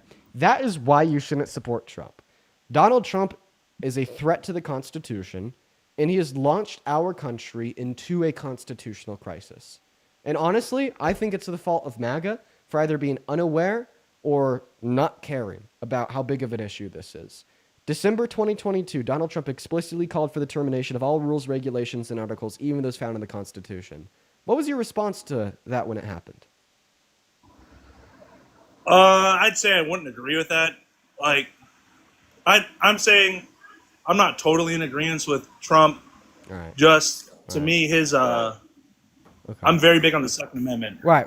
So what that kind of sounds like to me is he launches a direct attack on our Constitution, which includes 2A, and you call it wrong, but you don't care and you move on. Okay. Well, let's move on to January 20th, 2025, Donald Trump's first day in office. After calling for the termination of the Constitution on his first day in office, he signs an executive order into law that directly contradicts the first section of the 14th Amendment, birthright citizenship, by stating that the children of undocumented immigrants born on American soil do not have birthright citizenship, even though the 14th Amendment says they do. That was a direct attack on our Constitution and the rights that it grants us. How did that make you feel? Well, it's kind of interesting because I am somebody who actually benefited from the birthright citizenship. So, as my father wasn't a citizen at the time, he was becoming a citizen. I disagree with it. I think it's shit. very unfair. Wait, really? There's actually a chance that you actually are not a citizen right now. There's actually a chance. So the executive order, the executive order went into effect on day one. Then federal judges issued nationwide injunctions, but then SCOTUS made a ruling that it is the case that those nationwide injunctions are illegal and they only applied like regional, right? So if you live outside of one of the regions of the rulings made by the federal judges already that EO was unconstitutional, it is possible that in accordance with Executive Order number 14160, you are not a citizen. Oh, that would not be very good for me then. Right. If I was you, I would be saying, F you, Trump, you tyrant authoritarian POS. You possibly just took my constitutional right away from me. Yeah, I did say I very loosely agree with him on very small things. Dude, you should hate him more than me. I do hate him quite a bit. Right, because I hate him because of how him and his policies impacted you. Literally, that's like my main reason. It's because of how it's impacted you. That's why I hold so much disdain towards him in my heart. All right. Yeah, I agree. I mean, like I said, I'm not super pro Trump, just loosely pro Trump. But how could you even be loosely pro Trump? Like, what is the difference between me and you that leads me to the conclusion of hating Trump because of what he's done to you, and then you loosely supporting him, even though, let me restate that. Explain to me the difference between me and you that has led me to hating him because of what he's done to you, but has led you to supporting him, disregarding what he's done to you. What's the difference between me and you? I'd say the difference is that some things I agree are bad that he has done, but I agree some things that he has at least believes in are good. Okay. So if Kamala Harris was elected, how would you be worse off? That makes you support Trump. Well, for me personally, I'm pretty certain that she would have directly stayed on her promise of attacking certain designs of firearms and certain types that she didn't. Like which ones? Well, the political term for the AR-15, the assault weapon. Yeah, so she did say that she might support an AR ban. First and foremost, if that ingressed upon your Second Amendment rights, well, then it is the case that it never would have passed, and she wouldn't have even tried because of our 6-3 conservative-leaning Supreme Court. Second of all, what's more important to you? Your citizenship or a piece of metal? I'd say they weigh pretty equally to me. To you? Yeah. Well, even if that's true, Donald Trump actually launched an attack on your citizenship. Kamala Harris didn't actually launch an attack on that piece of metal. Well, would you argue that she wouldn't have? If she could yeah, have? I don't think that she would have. Right? And then to take it one step further, right? Living in the most draconian version of the world that Donald Trump wants, he wanted that executive order to pass and to be in effect in all 50 states. He wanted you to completely lose your citizenship, and he wants to deport every single person in this country that doesn't have legal residency or citizenship, meaning he wants to deport you. Can you critique that argument at all? Or do you accept the conclusion that Donald Trump wants to deport you because in accordance with his desires, you're not a citizen, as you were born to a non-citizen, and he does not think those born to non-citizens in America have a right to birthright citizenship, and he wants to deport undocumented immigrants? I think you just got kicked out. You just got kicked out. Yeah, your account got banned. I don't know why. I don't know why I got kicked out. But I mean, you could still talk to me. You could just appeal the ban once you leave the live. Well, hey, would you yourself quick? Because I was reading what was going on the screen. Yeah, for sure. So can you contest that argument, or do you agree with it that Donald Trump wants to deport you? Remember, the argument for the conclusion that Donald Trump wants to deport you is that you shared with us that you were born from a non-citizen. On day one, he signed Executive Order number 141 into law, attempting to ban birthright citizenship for those born to non-citizens on American soil. In accordance with this EO, if it were to go into effect for all people in this country, you would be a non-citizen. Donald Trump has said that he wants to deport all non-citizens, all non-residents, meaning that he would want to deport you. Do you accept or reject that conclusion predicated on the argument that I gave you? Well, I'd like to clarify that one of my, I don't know if this is relevant, but one of my parents, my mother was a citizen, or is a citizen. Okay. Well, and my father was the. Yeah. So then Executive Order number 14160 wouldn't apply to you. And then also, even with having a father that's an undocumented immigrant, you should understand what it means to be an undocumented immigrant in America, and how your father was likely a benevolent, good faith individual who just wanted to be able to provide a better life for you and your mother. And on top of that, now we have a president, Mr. Trump, that has called people like your father, including your father, violent criminals, people that have come from prisons, people that have escaped mental institutions, people that are poisoning the blood of our country, right? Knowing that rhetoric, those words and those attacks have directly impacted somebody in your life at one point in time. How could you ever support somebody that promotes such rhetoric and violent attacks on people such as your father when he was a non-citizen in this country?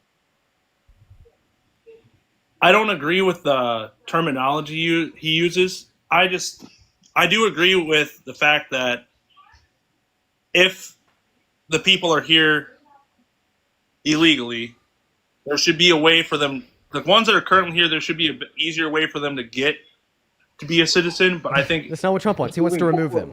He wants to remove every single undocumented immigrant here. And I'm not a big fan of the way he's planning on doing it. I'm thinking that if moving forward, it would be smarter for them to restrict more coming in and take care of the problem that we have in the United States right now, and work on making everybody that's illegal towards citizenship. You just described mass amnesty. That's leftist policy. Yeah, I didn't say I never said I wouldn't agree with it. I have more of a mixed view on politics. I'm not. But that's just like the opposite of what Donald Trump is doing. So how could you support him if he's doing the opposite of what you want? I disagree with that point that he making there. I don't want him if Trump was president when your dad was an undocumented immigrant, you wouldn't have been born. And I totally understand that, and that's where I don't agree with him on that. But that is like such a big thing. That is like such a big deal.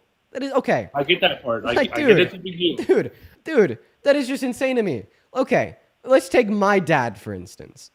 I'm not going to give you his real name, but we're going to call him David. That's not my dad's name, but we're going to call him David. Now, if we had a president like Trump, and Trump went on stage and said, all Davids are violent criminals. All Davids have escaped mental institution. They've escaped prisons. They're gang members. They're poisoning the blood of our country. Okay?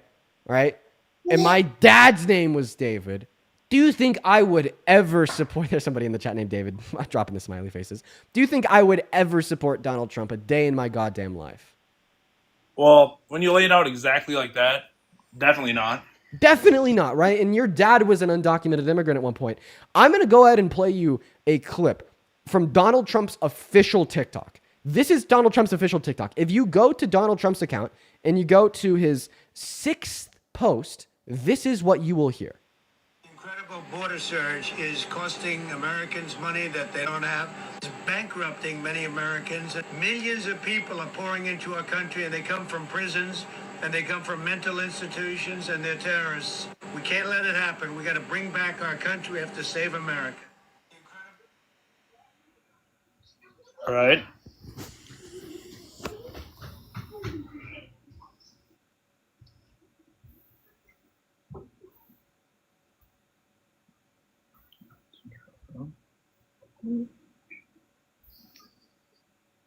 So do you see my point now?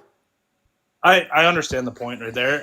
I can, if you're taking it as he's saying that everybody is that, then yeah, that's the point. I don't think he's trying to say that. I think he's terrible at speaking, and I don't know anybody that argue that he's a good speaker. I think he's a terrible speaker.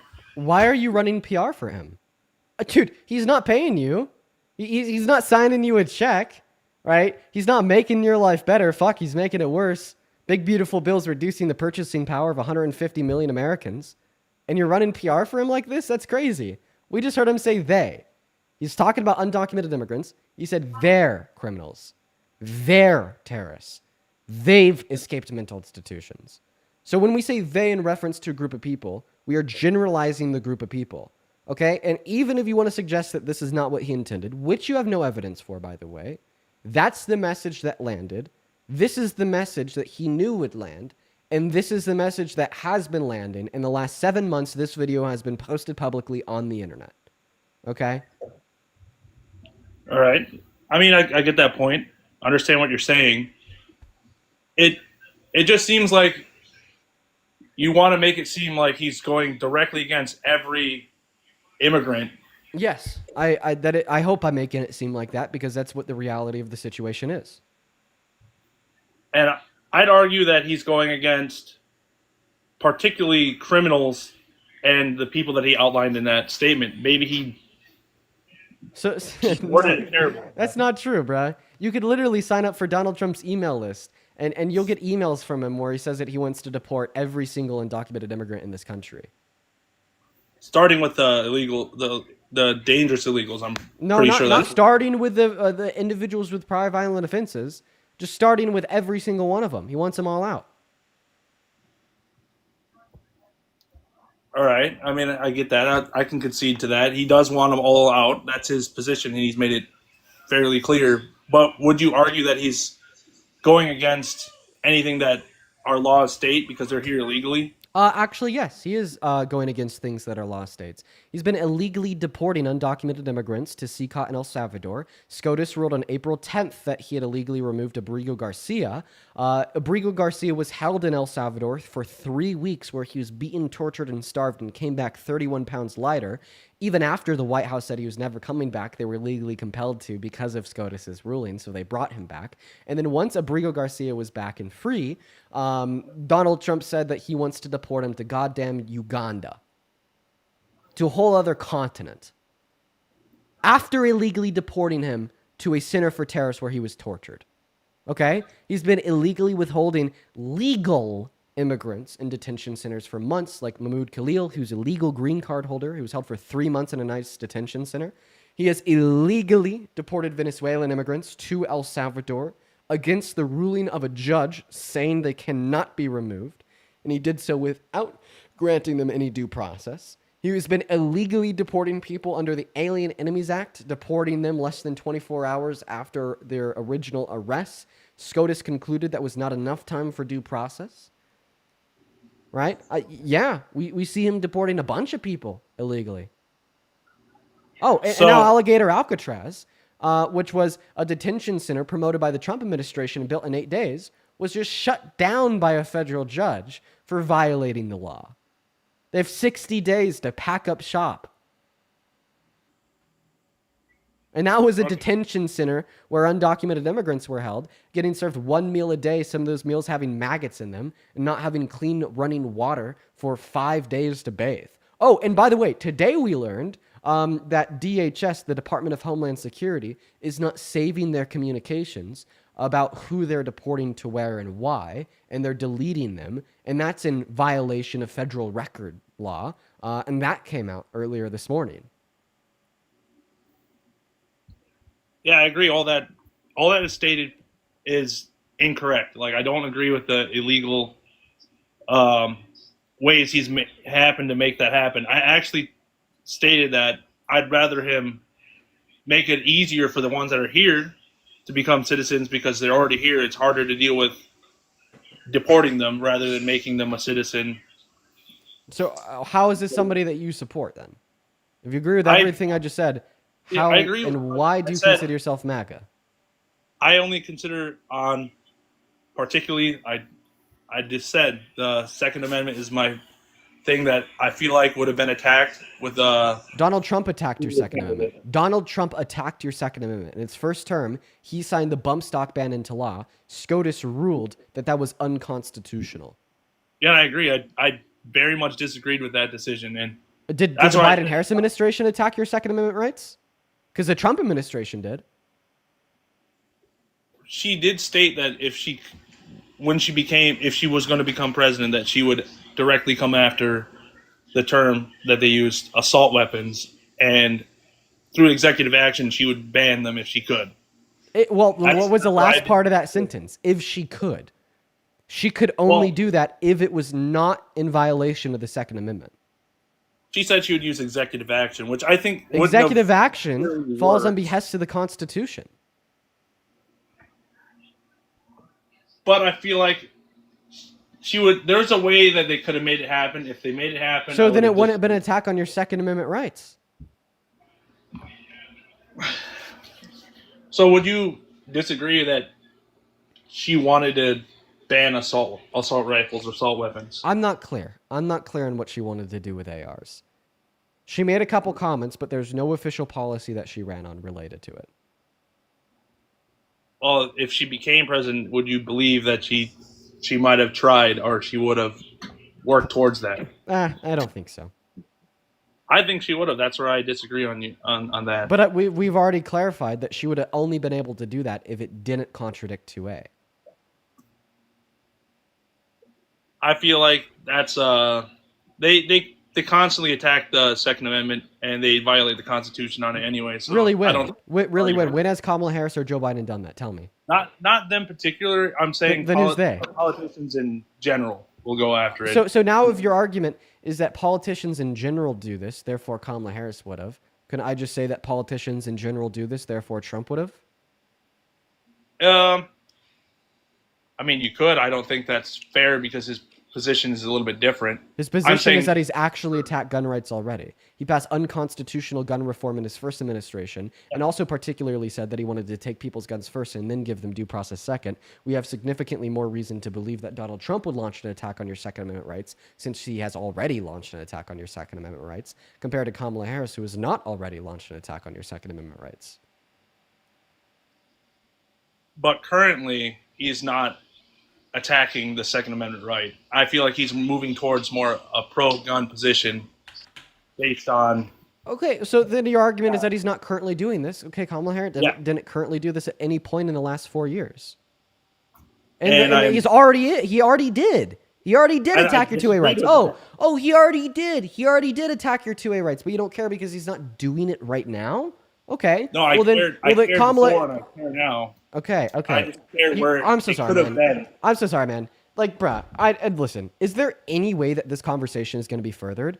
I've brought up so many points to you. I mentioned how Donald Trump called for the termination of the Constitution. I mentioned how Donald Trump has directly launched an attack on your fucking dad. I mentioned how Donald Trump has signed illegal unconstitutional EOs into effect. I mentioned how Donald Trump has explicitly passed policy that violated the Second Amendment rights. I mentioned how Donald Trump has called for taking people's guns first and then giving them due process second, which is also a violation of the 14th and a Second Amendment.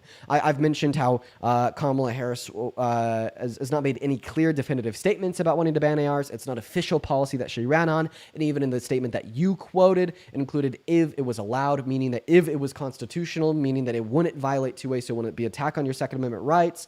We brought up all these things and more. And like, what is the conclusion of all this? Do you still support Donald Trump to the same degree that you did when you joined? I wouldn't say exactly. I'd say I hear your points, and I agree that he's not the best pro Second Amendment president we've ever had. Just at the time. We're talking about right now. We're talking about today, not the past. We're talking about right now. Right now, currently, he's not directly affecting the Second Amendment, which is my main. Okay, and Kamala Harris wouldn't have either. We can't say that would have been true or not. Yeah, actually, we can say that would have been true because both Biden and Kamala Harris had respect for the Constitution and the rule of law. If what they wanted to do violated the Constitution or violated the rule of law, then they wouldn't have done it. Unlike Trump, who doesn't have any respect for the rule of law or the Constitution and tries to do things even if they're unconstitutional. We definitely can say if Kamala Harris was president right now that she would not be attacking 2A. All right. I mean, I'll agree to disagree, I guess, in some sense. So what specifically are you disagreeing with? Are you disagreeing with the idea that Kamala Harris had respect for the rule of law and the Constitution? I would say that I'll say this. If she was president now and she wasn't affecting the Second Amendment, I'd be on board with. Okay, well then I like, gave you an argument that she wouldn't have Yeah, been, which is that she has respect for the Constitution and the rule of law. Given that she has respect for the Constitution and the rule of law, given that she's made this clear throughout her career working as an attorney, an AG, a DA, a senator, and the VP, we have absolutely no reason to believe that that trend would have stopped the moment she became president. So what will it be? Do you accept this argument or do you reject this argument? I'll accept it. Okay, so if for you now. accept the argument, then you concede your entire position. I'll just stop the argument at this rate. I feel like there's too much. Like, we have evidence that she might not have done it, but I don't think, based off of what she said and what she believes, that she would have been the best for the second. We already clarified that apparently you're saying that she wanted to pass a CO if it was allowed. If it was allowed means if it was constitutional, because that is the reference of allowance for executive orders. We gave you evidence to demonstrate that she supports the Constitution. So if it was unconstitutional, she wouldn't have done it. You were just simply rejecting my argument with no reason. The only reasoning I have behind it is based on her beliefs. I don't know. Bro, I just said this. You're ignoring every word that I just said. I asked you for what her beliefs were, and you said that, oh, she wanted to ban ARs if it was allowed. If it was allowed means if it was constitutional, meaning it wouldn't be in violation of your Second Amendment rights. Why do you continue to ignore that? Well, acknowledging that, I'll say, in this hypothetical situation where she is president now, she may not have affected anything with the Second Amendment. Therefore, she would be totally fine as a president then. Okay, perfect. So then you concede. So you don't support Trump anymore. I'll say I'd have to support Trump just a little bit because he's the current running president. He's currently in office. You have to give him a little bit of support because he's the only one you can support. So that's what I'd say. No, you shouldn't support the president just because they're president. You should be more critical of people the more... That's exactly what you just said. I'm not misquoting you, and I'm not misunderstanding you. I'm not saying you're misunderstanding me. I'm not a professional debater. I'm just saying I have a few things I'd support with him just based on a couple little small things, but What small things? What small things? What small things lead you to supporting him? I said them in the previous But statements. I thought that we already went over them, and I thought that you conceded them. So why do you still support him? I conceded the fact that if... what are the reasons that you possess to still support Donald Trump as president right now? I said he's currently not affecting the Second Amendment in a major way. Holy fuck! So you supported Biden as president because he didn't affect the Second Amendment in any way? I didn't disagree with him totally. I mean, I didn't. So did you support him? I didn't. I supported him a little bit. But he wasn't. But he wasn't violating the Second Amendment in any way. Yeah, and that was fine. So you supported him? I said yes, just a little bit. Okay, who do you support more, Trump or Biden? I'd weigh them relatively equal. They're Wow, what? How could they be equal when Biden wasn't like illegally deporting people? How could they be equal when Biden wasn't calling your dad an escapee of a prison in a mental institution? How could they be equal when Biden wasn't sending people to be tortured in El Salvador? How could they be equal when Biden wasn't supporting prop up detention centers for immigrants that are getting shut down by judges less than 2 months later for violating the law and being a human rights disaster? How can they be equal when Biden wasn't redistributing wealth from the poor to the rich? How can they be equal with all of these facts?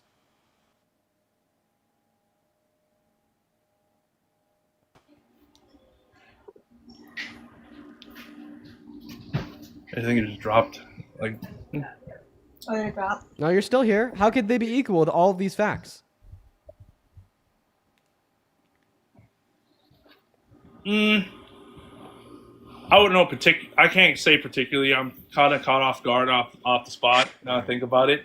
All right, man. I appreciate you for coming up. I hope you have a good rest of your day, and I hope that account ban appeal goes through. We're gonna move on, bruh. We're gonna move on. Let's go to get that next. Let's go to get that next guest connected to the live stream. Come on, bruh. Hop in that queue if you support Trump. That conversation went on way too long. Holy crap. Let's go to get that next guest, Alex, connected up into the live. Dude, holy crap, guys. Holy crap. I'm so sorry you had to hear that shit. Danny, thank you for the $10 over on Venmo. Appreciate you for that love, Danny. That is DANNI. Thank you so much. Everybody watching, show some love to Danny down below. As well as Donald Ball with the $10 saying, Dean, please run a pro-life versus AR-15 ban, saving children argument to expose his POS. Yeah, I didn't run that position on him, I honestly. I was just trying to get done with that conversation. That is a good argument. I like talking about that, though. In fact, I even made a video on it. As well as Hunter with the $5 saying, let's go, Brandon. Hell yeah, Hunter. Let's go, dude. As well as Jessica with the $5 as well. Thank you so much. If you're watching and you want to support me, you can find my Venmo, my PayPal in the link in my bio, you guys. Penelope also donated $6 over on PayPal. Thank you, Penelope. Saying you're slaying the day away. Thank you so much. And Alexis with a 2, M with the 3 cents, and then Lexi with a $3 saying, hey, Dean, I love watching your streams. That's awesome. I'm so grateful to have you here, Lexi. Hey, welcome in. Do you support Trump? Yes, sir, I do. How's it going? You know what? It's going all right. The last couple guests have been pretty rough. I don't know if that trend's going to change or continue. I guess we'll have to see. Warsaw, Oh, man, why don't you like this guy so much, man? Why don't I like Trump? Yeah. Well, point number 1, he's boasted about perving on naked minors. Point number 2, he's been held civilly liable for rape. Point number 3 is economic policies, just giving tax cuts to the ultra wealthy by killing poor people, i.e. taking healthcare away from 10 million of them and raising the premiums by 75% for everybody else that is going to stay on Medicaid. Point number 4 is really incompetent leader, makes terrible decisions, calls coal clean. He says that solar and windmills cause cancer. Point number 5 is international policy is like absolutely terrible. I mean, he said he was going to end the Russian-Ukrainian war on day 1. Then over 200 days into his term, he just went back to what the Democrats were doing because he had no fucking clue on how to do it himself. I mean, there's a bunch of reasons why I don't support him. I hear you, man, but, there's a lot of good as well as, the so-called stuff that you're accusing. I mean, where's the grape come in? Because I never heard about the grape. Oh, yeah, he was held liable for that in 2023. Oh, really? I didn't know that. I thought that was a Stormy Daniels lawsuit. No, Stormy Daniels was in connection to his 34 felonies. You're confusing the litigation and adjudication that has been held against him. That on its own is kind of scary. Like confusing like all of the courts that have found the president or found our president guilty of shit. Like that's pretty bad. Was that the lady who was in the dressing room who said that he went in there or something like that? Well, it's not just who said that he went in there and raped her, but who proved he went in there and raped her to a unanimous jury of 9. Did he get convicted of that? Yeah, he's held liable for it. He's found guilty. No, I mean like in criminal court. No, this was in a civil court, not a criminal court. Oh, so there's a statute big of limitations difference. had passed for it to be brought to a criminal court. So is there not a big difference with that, bro? What are the relevant differences between civil and criminal courts that make you just completely fucking ignore civil courts? Oh, I'm not swearing. Oh, I did. I said fuck. I mean, we don't have to do that. We have to be professional here. They got kids on here. Well, I mean, I use curse words, and I don't recommend minors watch my live streams. How about that? Oh, okay. Well, that's good. I mean, Why do you hold me to a higher standard of professionalism than the president? No, it's not that. I just think that everybody should be professional if we're going to be talking about politics and. I know, but you're telling me not to say fuck, but then you support a guy that not only says fuck on national TV, but like calls people like poison of the blood of our country as a snarky nickname for every Democrat in Congress, and was once again held liable for rape and is publicly boasted about perving on kids. Right, liable but not convicted in criminal court. So anybody once again, can there's say a question that stands that you haven't answered. What are the differences between civil and criminal courts that make you just completely fucking disregard civil courts? Well, anybody can say anything that they want to, right? It just has to deal with if they have to go through the whole process of fighting it, or if they just want to pay to get it out of their way and just move on with their life. Okay, so you're saying that the relevant difference is that people can settle in civil courts? Sure, people people can settle in civil courts, but he didn't settle. He argued that he was innocent, and then the jury found him guilty. So don't you find it kind of odd that this woman had 20-something years to go on and make this criminal complaint and also make this civil complaint, but she certainly waited until he was running for president again? Don't you find that a little kind of weird? Well, what I find odd is that you were originally doubting the outcome of this court because it was held in a civil court. I then ask you why you don't believe civil courts. You can't give me anything. So then you move on to another fact that is irrelevant to the fact that it was held in a civil court, not a criminal court. That's the first thing I find find odd. But in direct response to your question of asking if I find it odd that she waited 23 years, no, I don't find it odd at all. In fact, it should be expected. 63% of women that are raped never report it to the authorities in their lifetime, so I don't understand why we'd be victim blaming one that waits 23 years. And if you're curious on why women wait so long, it's because of men like you that turn them into demons, get them fired from their job, and ruin their reputation, all because they were the victim of a heinous act and a heinous crime. It's called grape culture, where you promote the grapist and you condemn the grape victim. Okay, well, I remember her being on an interview saying something that was very Really, what did she say? unjustifiable on her part. Really, what did she say? You don't know what she said? Don't worry. I know what the MAGA talking point is for you. I'll fill in the blanks. You want to say that she told Anderson Cooper that grape is sexy, right? Oh, well, I guess that you already know. I bet that you would be an amazing MAGA pro if you really wanted to be. Well, one of these days, the only reason why I wouldn't be an amazing MAGA pro is because if I said that she told Anderson Cooper that grape is sexy, I'd be objectively fucking wrong. She didn't say that. She didn't say that she thinks grape is sexy. Did Chris Cuomo become a Republican recently, and did all these Democrats just start to become Republicans recently because of the beautiful job that he's doing in Washington, taking off the homeless people? First and foremost, Chris Cuomo is an independent, and Chris Cuomo is kind of a nut. He wants me to go on his podcast. I haven't gone on there yet. But that's third great. of You all, should. big pivot. You should. You definitely should. You're breaking my neck with these pivots, man. Hey, man, at the end of the day, we got 1 million pivots to go to. You just threw 15 pivots at me. It's telling me why this guy is the most horrible person in the world. At the end of the day, if he farts, he's going to be held liable. Wait. So you think I threw a pivot at you when I directly answered your question of why I don't like Trump? What's a pivot? Well, we know what a pivot is, but at the end of the day, I felt like the define pivot. Okay, yeah. So you're gonna go into another direction. Well, we need to make it clear what a pivot is, because I called out the fact that you pivoted, and then you just told me that I pivoted 15 times by directly answering your question of why I don't like Trump. So let's understand what a pivot is. What is a pivot? Well, you said that there was a grape there, so I was addressing the grape, and I was ready to go to. That's not an answer to my question. Okay, my question is, what is a pivot? You're going somewhere else. No, we're sticking on topic because you accused me of pivoting 15 times. What's a pivot? A pivot is when you're getting off the subject. Okay, I'll accept that as a workable definition. So you told me that I pivoted 15 times when I told you all of the reasons why Trump is bad. Why did I tell you all the reasons why Trump is bad? Because I asked you. So I wasn't off subject, so it wasn't a pivot. Okay. Beautiful. But I felt like this conversation of whatever you were trying to say that he was convicted of, I wanted to just make it clear of what the conviction actually was. Was it just like a civil thing, or just something he had to get out of the way because he was too busy running for president and he didn't have time to deal with this stuff? There's a bunch of reasons why things could happen, but at the end of the day, it wasn't a criminal offense. So to say that he was... Well, at the end of the day, you still haven't answered the question. What is the relevant difference between civil and criminal courts that makes you just totally not fucking believe civil courts? One, you're going to be going to jail. The other one, you're just going to have to pay a little money, which he's got plenty of money, and he doesn't really care about a little bit of money. Wait, so if the consequence is paying money, you don't believe it? Why? That has nothing to do with like the process of finding guilt, and all to do with what happens after they're guilty. Well, look at what happened with Diddy. Diddy ended up paying a woman $80 million, or whatever the closed settlement was, and he still was held criminally because liable. Charges can be brought against you in civil and criminal courts if the statute of limitations had not passed for each court. How is this relevant to my question insofar as why you don't believe that Donald Trump raped E. Jean Carroll because he was found guilty in a civil court? Fair enough. It's the same prosecutor. It's the same jurisdiction. Why wasn't Donald Trump held liable like Diddy was and criminally charged in the same manner? He wasn't criminally charged because the statute of limitations had passed for the criminal offense. That's why they could only pursue civil offense. And you're still not answering my question once again, which is what is the relevant difference between civil and criminal courts that makes you just totally not fucking believe civil courts? Because people just want money.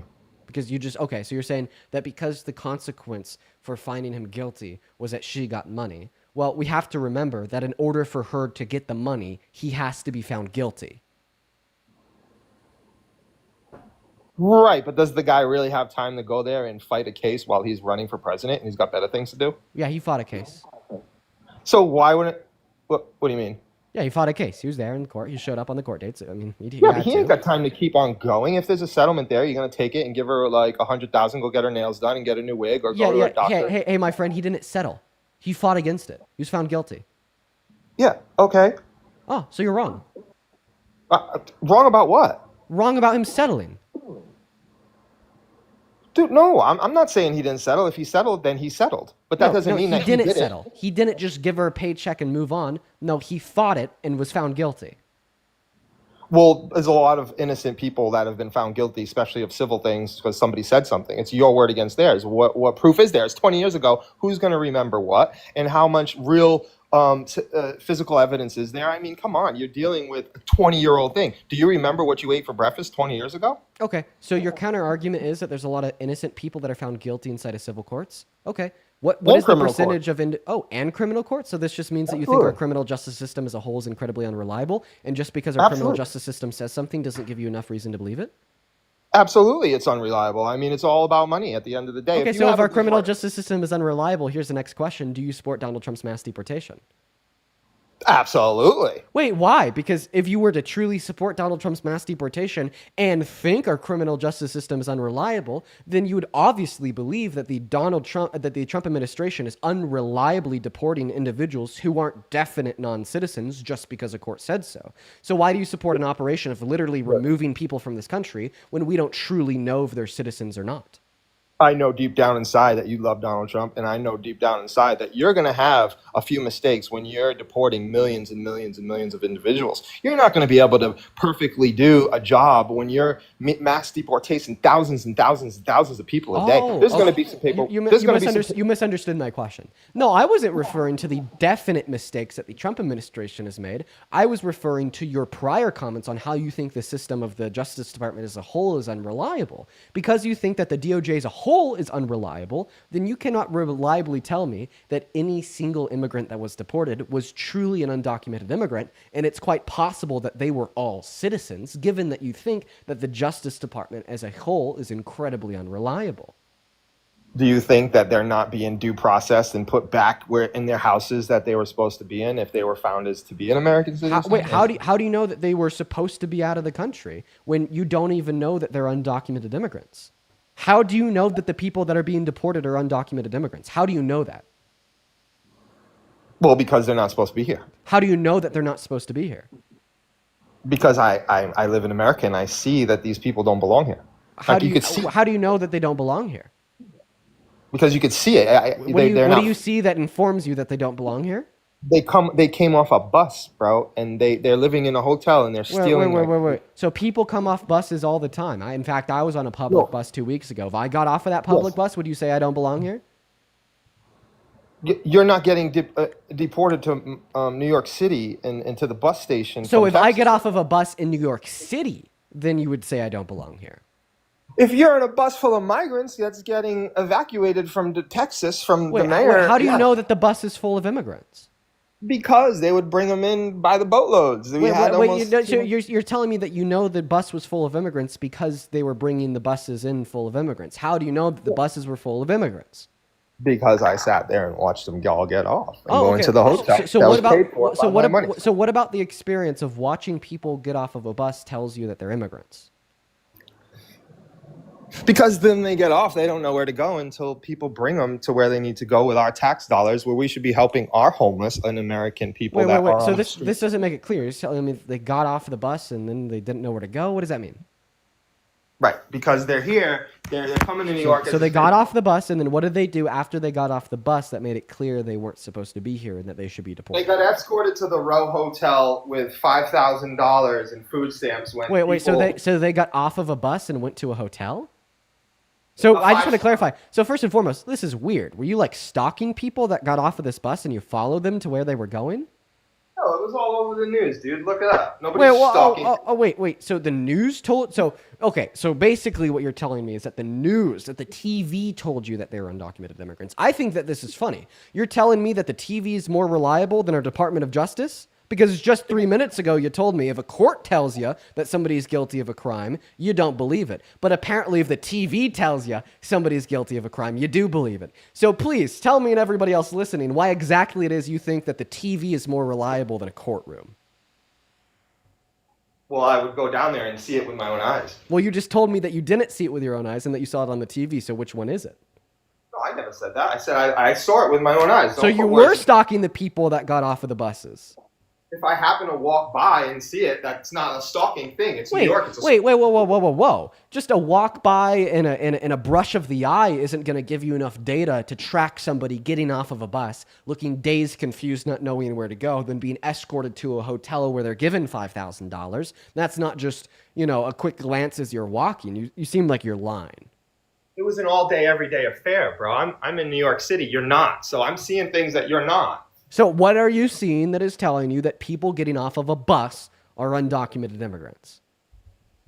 Because they're being sent here because they crossed the border illegally, and now they're being sent here by the mayor of Texas because they don't want to be dealing with these people and there's nowhere to put them, so they put them here because New York said that they would put them in. So once again, like the whole, they're being sent here, you're basically telling me that they're undocumented immigrants because they're undocumented immigrants. You're not really giving me any additional information. Well, there's nothing else to say. There's nothing else to give. Oh, well, you could say the color of their skin or the language they speak. I feel like that's what truly the answer would be. Well, New York is very diverse, and we have all types of colors and all types of languages, and I'm used to diversity. That's why I'm here, because I love people of all color, and I'm not a racist person. But at the end of the day, if I see somebody who is completely straight off the boat, who has not been able to be even speaking a lick of English. There it comes, yeah. If they're not speaking English, then they're not a citizen. I mean, what the hell are you saying, dude? What the hell are you saying? I thought we left this shit in, 1850. What the fuck are you talking about? If somebody is saying words that I don't understand, they're not supposed to be here. Oh, no. I'm ignorant. I only speak one language. So if you speak a different language than me that I haven't researched, because I spent the last 25 years of my life playing Call of Duty and hanging out with friends and drinking beer on Friday nights, deported! You sound ridiculous. And dude, I hope you know what the material outcome of this shit is too. My grandma's best friend is a Mexican immigrant. Her first language is Spanish, and her skin is brown.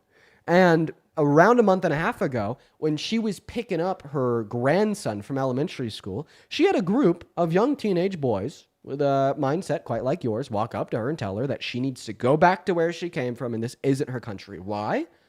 Because of the language that she spoke and the color of her skin. The same indicators that you were given to me and everybody else watching right now that you are using to determine if somebody's a citizen or not, if somebody deserves to be here or not. Imagine if you weren't a white man. Imagine if English wasn't your first language. Imagine if the roll of the dice of who you were born to, when and where were just slightly different, but you were still inevitably an immigrant that came into this country to better provide for yourself and your family. And you had to deal with these 25-year-old white dudes with fucking receding hairlines like yourself talking about, oh, because of the language you speak, you shouldn't be here.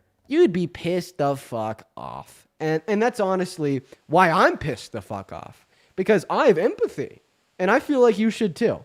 But you don't, and that's sad.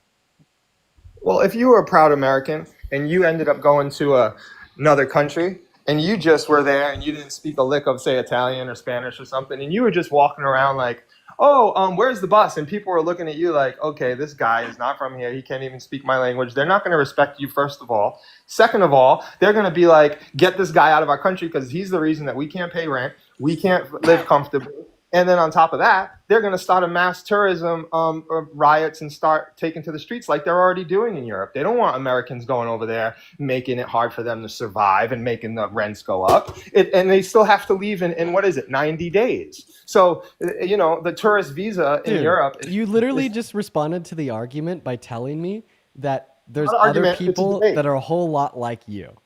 You just told me that, maybe there's some people in other countries that if I went into their country and spoke a language other than that of what is typical in the country, they would be bigoted too. And by the way, this would underlie upon the assumption that you are not a member of that country to be true, that you're not a citizen of that country, right? But keep in mind, that's the assumption that you are yielding of immigrants in America or just people in America based upon the color of their skin or the language they speak.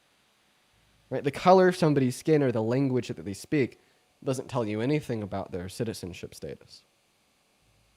Well, I mean, if a cow is a cow and it looks like a cow, then it's probably going to moo, right? I mean, you can take it as it is. If you look at something and it seems like what it is, I mean, the chances are it's going to be that's what it is. You know what? Maybe the first thing you've said on this live that I agree with. If it looks like a bigoted white man and it speaks like a bigoted white man, and the things that they're saying, things that a bigoted white man would say, maybe it's a bigoted white man.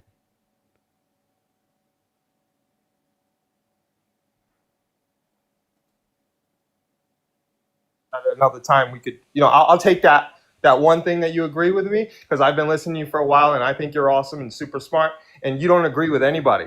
And all I'm here to do is just say, hey, we're all in America. You're on one side, I'm on the other. We've never been more divided as now as people, and there's a lot of hate on both sides going on. And I think that it's time that everybody works together and we fix this problem together. Because I'm actually not ready to move on yet. I have another thought. So your analogy there, you said if it looks like a cow, it walks like a cow, that it's probably gonna moo.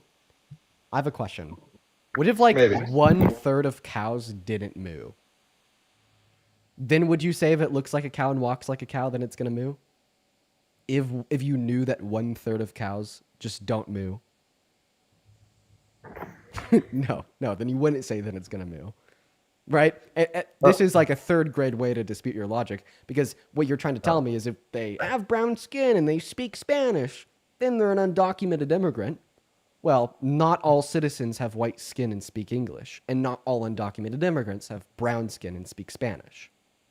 I mean, if you're here, you should at least be able to say, hi, how's it going? Or what's up? You know what I mean? Something, give me something. If I go up to a guy and I say, hey, and he's just like, no, I don't know. Like, there's a good reason that you might just have come here and you might not belong here. It's just common sense. If I go to Italy. Bro, this is just like literally racism. Yeah, we're going to move on to the next guest. Just like literally racism. Dude, have some fucking respect, bro. Like, it is so easy to just not be a complete, like, POS. And by the way, the funniest part is, I'm sure that there's a lot of Latino individuals that speak Spanish that will not respond to you if you speak English. Not because you don't know English, but just because they don't want to speak to you. Let's go and move on to that next guest. Everyone, just give us a minute. Hop in that queue if you support Trump. Let's go and see what that next guest has to say. Hop in that queue if you're a MAGA. Hop in that queue if you're an American adult that wants to come up here and have a dialogue. Welcome in. Do you support Trump? Hi. Do you support Trump? No, they don't. We're going to move on to the next guest. Everyone, just give us a minute. Hop in that queue if you're MAGA. Once again, hop in that queue if you're MAGA. I'd love to have you up. We got that next guest, Katie, connecting into the live stream. Actually, Katie, I just invited you. I thought that you were in the guest request. You're not. Just ignore that invite. Go ahead and put a MAGA down below in that chat with your age. If you do want to come up, we'll happily have a conversation. We got that next guest loading in right now. Who will it be? Their name is MAGA is Forever. Oh, this will be a great conversation for sure. Emily, thank you for the $5 over on PayPal. Emily says, hi, Dean. Thank you for calling out that guy's bullshit and his racism towards the Hispanic community. Of course. Like, obviously, yeah. Well, I get one racist, but you are. I'm not sure I could understand you too well. Do you mind repeating that for me? I'm handicapped. No worries, man. Do you support Trump? Yes, I do. And how old are you? 38. Great. And why do you support Trump? Also, I'll ask everybody in the chats to be One moment, sir. I'll ask everybody in the chats to be respectful, okay? Right? Don't come off of talking to a guest that was being incredibly racist because you're showing so much disrespect towards Hispanic individuals just to turn around and show disrespect towards disabled individuals. You'd be no better than him. But go ahead. Why do you support Trump? Well, one, he's following the law. Okay. So he doesn't follow the law. He's broke the law 34 times. He was found guilty for 34 felonies. Actually, that's a lie. It's a lie? 2 months ago, the judge that get All right, my friend. sentence him justly worthy sentence. So he All right, my friend. no longer. Here's what we're gonna do. Here's what we're gonna do.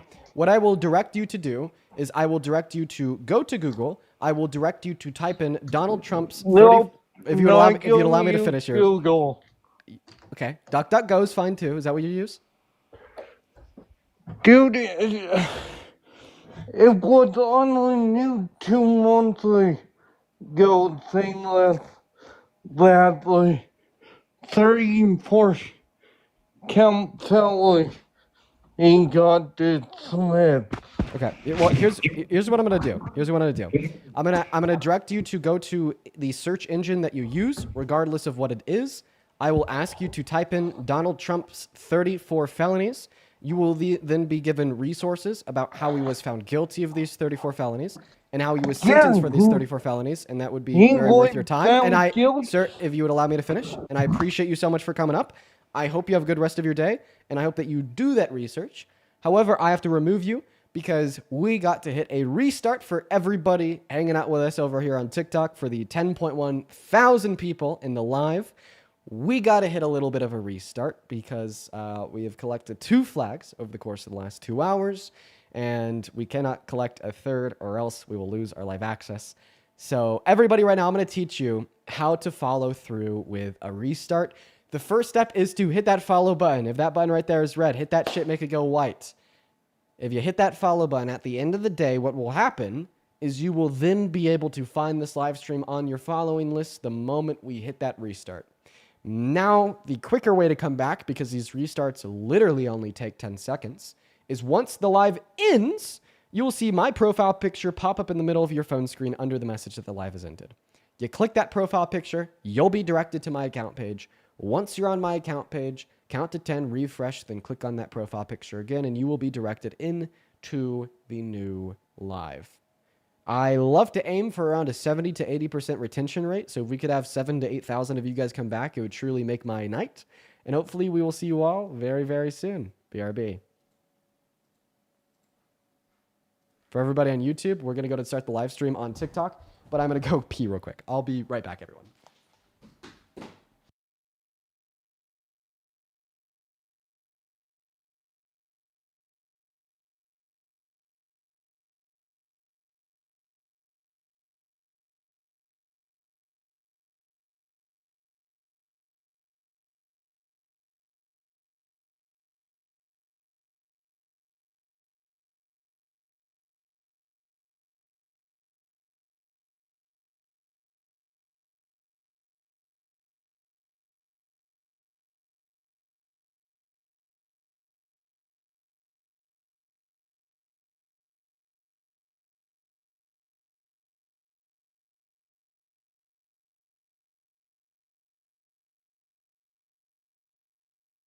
Hi, everybody. I'm back. I had to go use the restroom. Woo! We got that pulled off. Welcome in for the 4,000 people tuning back into the live. Howdy, howdy, howdy. I just had to go use the restroom super duper quickly, but we're back now.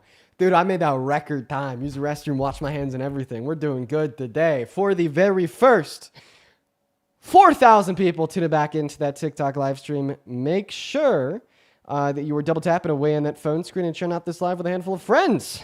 Okay. All right, we are going to go ahead and hop into the debates. So if you are watching, make sure that you are hopping in that queue if you support Trump. Let's see if we have a handful of donos to read off here real quick, though. Okay, let's start with Nico. Nico, thank you for the $5 over on PayPal. Thank you so much for the love, Nico. If you're watching, I appreciate you. Show some love to Nico down below. As well as Lauren with the $5 saying that man was despicable. The fact that he said an essay victim will forget their experience 20 years after shows he's never experienced something of the kind. Yeah, that guy was very despicable, very hateful. Emily, thank you for the $5 saying, hi, Dean. Thank you so much for calling out this guy's bullshit and racism towards the Hispanic community. I actually already read off your donation, but absolutely so true. That guy sucked. Mara, thank you for the $10 on PayPal. Show some love to Mara down below. Lori with a 5 and Emily with a 5. And I'd also like to very quickly thank Kristen with the $5 over on Venmo. Joe with the $10 on Venmo saying, big fan from Jersey. Keep up the good work, Dean. Thank you, Joe. Ellie with the $10 saying, my son and I are Americans and speak 4 different languages. So if he hears a language other than English, he would just assume that we're not American. Yeah, he was insane. Sarah with the $15 saying, on behalf of New Yorkers, that last guy was a hack. Thank you for the $10. As well as Danny with the $10 as well. If you're watching and you want to support me, you can find my Venmo, my PayPal, and the link tree in my bio. But let's go ahead and move on to the first guest of the night. People in that YouTube comment section are spamming mods. Let's see who needs to get banned. Who needs to get banned? Let me look for who needs to get banned. Chat on YouTube, who needs to get banned? Let me know who needs to get banned. We're gonna get that first guest up over on TikTok.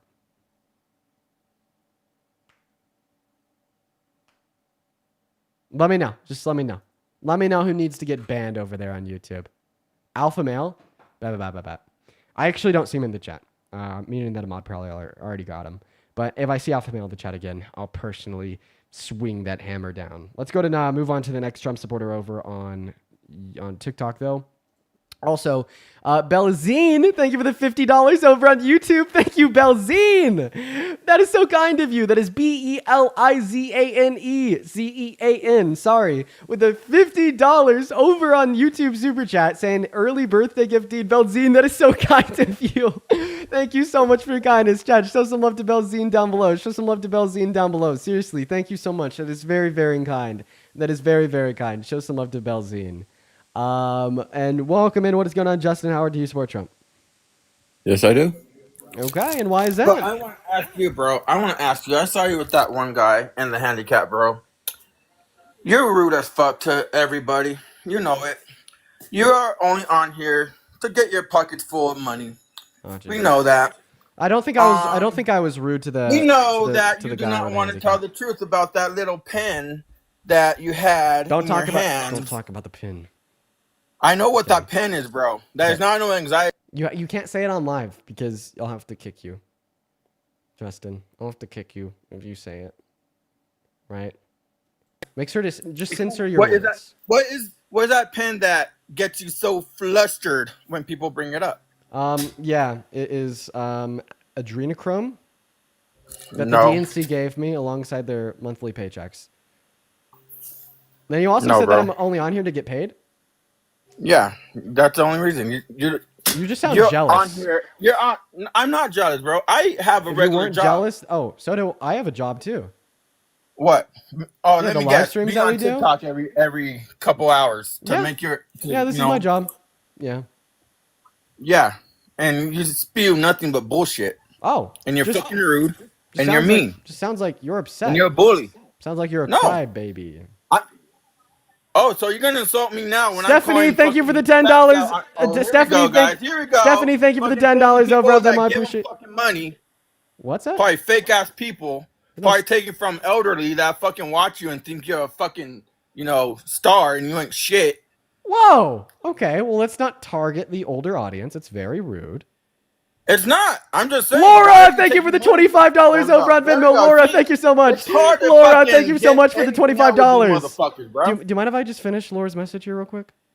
No, because I'm talking to you. Okay, well, Laura said, you wanna happy come in early and birthday interrupt from Austin. with We all need no that youngins fucking like thank you. you shit. As well as Kristen, thank you for the $5 Fucking over on bully ass Venmo. motherfucker. That's what you are. So what's that pen? Oh my God! What's that Yo, pen? Belzine, thank you for the $100 over on Super Chat for the jealous guest. The goddamn pen. No, I'm just thanking What's that Belzine for the $100. That is insane. Holy shit. $100? Thank you, Belzine. Show some love to Belzine down below in that comment section, Yeah, everybody. fucking fake person giving him $100. Yeah. Wait, why would fake person giving you 100? You're just making up fucking random numbers, bro. Really? Yeah. Show me. Okay. Show me that someone's saying you 100 right now. Show me. And if I show you that, then will you believe it? Maybe. I don't know, but show me. I can't show it to you because it was fake. Exactly, because it's bullshit, bro. If someone sent you money, if I said someone sent me $10 right now, I'd be able to fucking prove it. You're just lying out your ass, bro. You're told what to say. Oh. You're told what to say. Oh. And you're going off of what everyone's telling you to say. Take a look at the middle of the screen. It's fucking fake, bro. That's fake. You could what? Anyone could have fucking done that, bro. Wait. How would I be able to fake this in like 5 seconds? You're just a fucking phony, bro. Bro. You don't have a regular job. Wait, yo, So what Isaiah. the fuck is Oh, that? yo, So what's the Casual. pen then? Casual, thank you for the $20 over on Super Chat for another fake donation. Also saying here, buy another pin. Thank you for the love, Casual. Show some love to Casual down below. As well as Isaiah with the $2 on PayPal. Thank you, Isaiah. Jordan with a $1 over on Venmo. Sarah with a $10 on Venmo. Marilyn with a $5 on Venmo. 1 second. Holly, thank you for the $5 over on Venmo. As well as Cameron with a $10 on Super Chat for the fake donos. Anxiety pen, bro. Thank you so much. What that is. Yo, That is a Thomas, goddamn thank you for the thing. $25 You're over on faking Venmo for the and fake acting. Venmo. See, look, guys, proves my point that this motherfucker doesn't want to tell the truth about fucking anything. Nico with the $5 just in the middle of thanking Thomas for the 25 call bucks. you fucking Democrats out on your bullshit. Wait, I gotta mute you real quick to thank a couple people. Hannah with a $5 on Venmo and Sarah with a $10. You don't like that we get the fucking facts, and you don't like that. Well, you don't like that I just got a $100 super chat from Warsaw. Show some love to Warsaw. $100 my ass, bro. Well, you want to see it again? You got no job, bro. Wait, Go you want to touch grass. Wait. You just Go said it was smoke a little bullshit. vape pen. Wait. Do you just want to see it? Your anxiety. Wait. pen. Go smoke that shit, bro. Wait. You just said that the $100 from Warsaw was fake again? You're fake, bro. You Democrats get paid. How come you want to be dunked on You guys twice? don't do shit, bro. Go touch fucking grass. Why do you want to be? Thank you, Warsaw. Seriously, Warsaw. I really appreciate you for the $100. That is incredibly kind of you. Do something for your community, guy. You don't do shit for your community. Well, that's one why your second. brother kicked you out, because you're a dumbass. MAGA cries. Thank you for the $20 over on PayPal just to piss off the guests in Warsaw. Seriously, thank you for the $100. Thank you, MAGA cries, for the 20. Thank you so much. As well as Camden, thank you for the 50 cents over on Venmo. Sarah with the $5 on Venmo for the fake donation. Elizabeth with the $20 on Venmo just to piss him off. Sarah with the $10 just for the fake donations. Wait, Hannah with the 5. Thomas with the 25. Ashton with the 5. Oh my God. As well as Warsaw with another $50 over on Super Chat, saying real money for real conversations, yo. Thank you so much for the $50. No, it looks like people like Warsaw are under your skin. No, because I make my money, bitch. Oh, well, you don't do shit but sit behind a computer and spew bullshit. That's what you do. Well, you're fucking bully. You're quite fucking bully. Sir, with all due respect, you're quite the tool, so I'm definitely working. You bully? Didn't you like literally talk I'm a fucking tool, all right? Didn't you like literally I'm a tool? Didn't you literally talk down on elderly people like Did you call me a tool, little bitch? Whoa, calm down, Justin. No, I would never do that. Did you call me a tool? Wait, Repeat what you said, bitch. Wait, I got $20 from Ariello over on Venmo. Can you thank her? Repeat what the fuck you said. Ariello with the $20, thank you. Lion with the $20 as well. Guys, show some love to Ariello and Tool down below in that comment section. Oh, sorry, not Tool. To Lion down below in that comment section. Thank you so much, Ariel and Lion, for the $20. Chris with the $6 and the 66 cents. Wendy with the $25. Thank you for the love, Wendy. Keegan with the $5, and then Tracy. Thank you for the $10 over on PayPal as well. Bullying, huh, bitch? Yeah, because you want to fucking get me flagged for harassment and bullying, but look at you, motherfucker. Oh, that's not me. That's TikTok. I know what you motherfuckers do. I know what you. Why are you? Can you calm down, my friend? No, bitch. Why do you keep calling me that? Oh, because you guys want to fucking report because you don't like the truth. I just got a $40 donation from Sissy Blake. Can you thank 40? Can you thank Blake for the $40? Bitch? Can you please thank Blake for the $40? Say thank you, Blake. Blake, can you go suck Dean's dick for you? Whoa, Justin! That is not what I told you to say. That is not what I told you to say, Justin. I told you to say thank you. I did not tell you to say that. Bad, Justin. Thank you for the $40 though, Blake, as well as Laura with the $20 as well. From Asher, here's to all the fakes, right? Also, why is he so heated? I have no fucking clue, but thank you for the $20, Laura. As well as Casual with a $20 over on... oh, calm down, my friend. Casual with the $20 on Super Chat saying to tell him to calm down. He definitely needs to a little bit. Okay, let's take a breather. Job, pussy. What? Go get a regular job? Yes. Why is it wrong to have? Why is it wrong to have an irregular job? You don't know what a regular job is. That's why you got kicked out of your brother's house. Well, that's definitely not why I got kicked out of my brother's house. You know, honestly, it sounds like you need an anxiety pen. No, I don't, bro. Daniela with that the $10 on Venmo saying he needs an anxiety pin, and Coral with the $20 saying that he needs an anxiety pin. Oh, of course. He's gonna make shit up now, guys. That's what he does. He makes shit up now. You could literally publicly see Coral's donation because it is on my YouTube channel. He makes shit up, guys. It's a Democrats. They don't agree with shit. They make shit up, and then Linked they with the fucking report $20 you on Super Chat. He got banned for violating guidelines. Link with the $20. Thank you so much for the love. Linked Lynn's saying $20 to make the guest. Thank you for the love, as well as Whitney with the $10 over on PayPal. Thank you for the love, Whitney. And Annie, thank you for the 55 pounds over on Super Chat, saying the angry man convinced me to spend my fake money. I'm 55. Yo, Annie, I love you. Thank you for the 55 pounds, as well as Brayden with a 5, Julie with a 2, Donald with a 10, Sarah with a 1, Darian with a 1, Keegan with a 5. Holy shit, you guys. Kyra with a $10, saying that this guy's actually so insufferable. Crystal with a $10 to make him scream some more. Chloe with a $5 saying get push. Whitney with a $10 for being the amazing savage you are. Thank you for the love, Whitney. Also adding on, get that bag because we love you and everything that you do. Thank you for the love. Oh my goodness, guys. Warsaw with another 10 saying that this sounds like a legit job to me that promotes political conversation. We need it. Well, thank you, Warsaw. As well as Naomi with a $20 from a 39-year-old old person with real money. You rock, Dean. Thank you for the love, Naomi. Show some love to Naomi. Show some love to all the donors. Guys, thank you so much. Well, yeah, Mr. Justin got banned for violating terms of service, and now he's lost access to his account. You know, I'm gonna be very honest. I'm gonna be very honest. He needs to lose access to that account. You know, that is like literally so unproductive. But God. I don't know. Hearing those MAGA tears every so awesome, every so little bit. It's entertaining to say the least. But we're gonna move on from the entertainment back to the conversations. So let's go ahead and move on to that next guest. Hop in that queue if you support Trump. Everyone, just give us a minute. That guy was all over the place. Lordy Lord.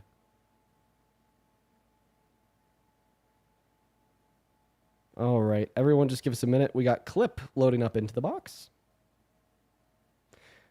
Marley with the $10. Yo. Saying, haters say it's fake. Thank you for the love, Marley. What's up? Do you support Trump?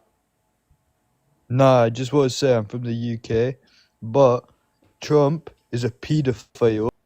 Well, I mean, like real. I do have to kick you just because you are not from America. We're going to move on to the next guest. Everyone just give us a minute. Hop in that queue if you support Trump. Hop in that queue if you support Trump.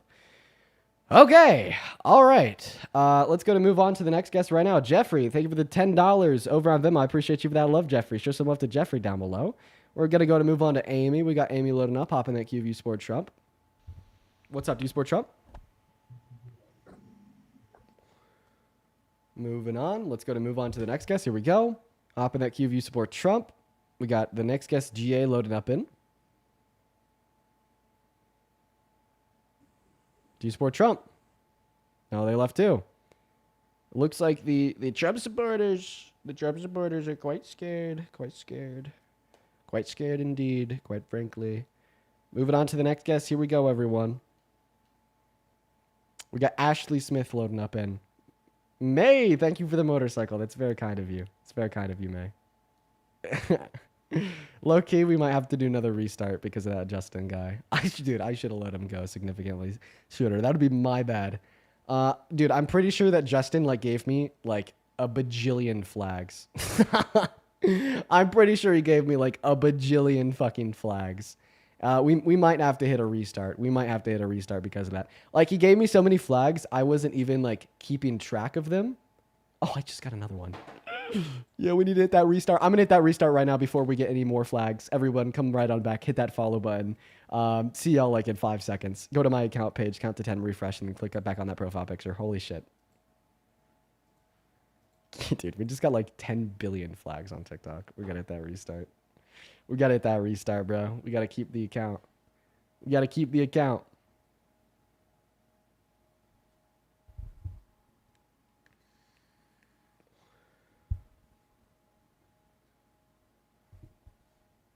Okay, welcome back in, everybody. I apologize that we got to hit that restart. Dude, that guy was just like off the rails. That guy was like off the rails. So if somebody comes up here and violates terms of service, if I immediately kick them, then like I don't get a flag. So if I immediately kick them, then the stream is good. But that Justin guy was up here for a minute. Dude, so I got flags from everything that he said. Honestly, guys, I may like lose access to my account. I'm not going to lie. I wonder if the flags are retroactive. I truly do wonder. But I guess we'll see. Hop in that queue if you support Trump. I'll bring you up. Let's have a conversation. Just make sure that you're an American adult that supports Trump. I'll happily have a conversation with you. Welcome in. Do you support Trump? I love you, bro. I love your video, man. Hey, man, I appreciate you for the love. But we're only looking for Trump supporters, so banned. Moving on to the next guest.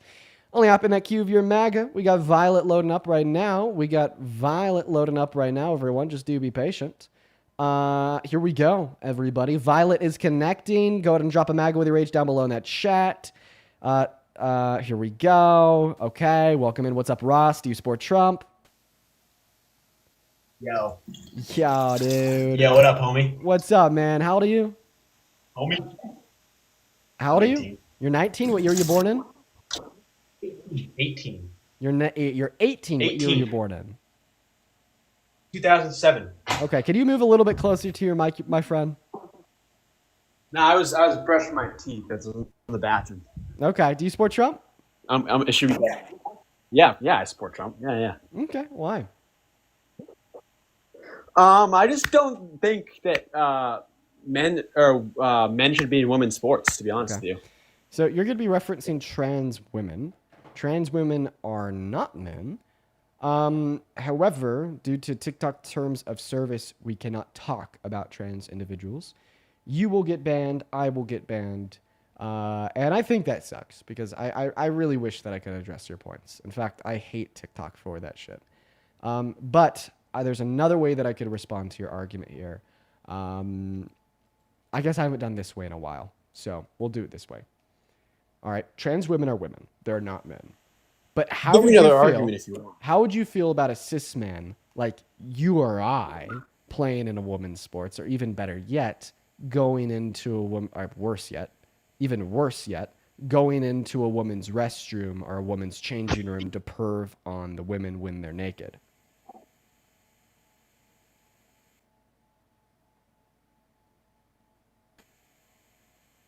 Yeah, my connection's bad. MAGA Mobile? Hello? Hi. Do you want to answer the question? Yeah, I have MAGA. Yeah. So you said how would I feel if you or I went into a women's bathroom? Oh yeah, that MAGA Mobile's pretty bad. Right? How do you feel if a cis man like you or I went into a woman's changing room and perved on naked teens and naked adult women unconsensually? That's gross. Why would you ever say that? Why would you even think of that? Why would I even think of that? Because that's something that Donald Trump has done. So you come up here and you tell me that you voted for destructive economic policy, destructive foreign policy, destructive social policy, all to keep 10 trans women out of women's sports. But then when we consider the fact that Donald Trump is a cis man that has openly boasted about perving on naked adult women and naked underage teenage girls in their changing rooms, you don't care? So why is 10 trans women in the NCAA enough to warrant destroying our country, but a billionaire dude perving on naked teenagers and naked adult women isn't even enough to warrant removing him from the White House? He's not destroying our country. Yeah, for sure he is. No, he's absolutely not. Okay, well, that's the part of the argument that you're going to hinge on to. Maybe before we talk about that, you could respond to the greater point of my argument, which is you're like a raging fucking hypocrite that does not care about women. And if you did care about women, then you wouldn't support Trump as president, given that he's openly boasted about perving on naked teenage girls and naked grown adult women in their changing rooms. Well, I don't think it's fair to make an assumption about me. I wouldn't even on the phone for like 3 minutes. Okay, so do you no longer support Trump because he did these things? I think Trump's better than Kamala Harris. I would have voted for him. Did Kamala Harris perv on naked teenage girls in their dressing rooms? Probably not. I don't know, bro. So why is Probably the not. perv better than the non-perv? We didn't do that. How much do you want to bet? I'll bet you bragging rights. Oh, I was hoping that you put money on it. How You much know, it's money? the kind of thing you worry about later. Oh, I see. $50. $50. Yeah.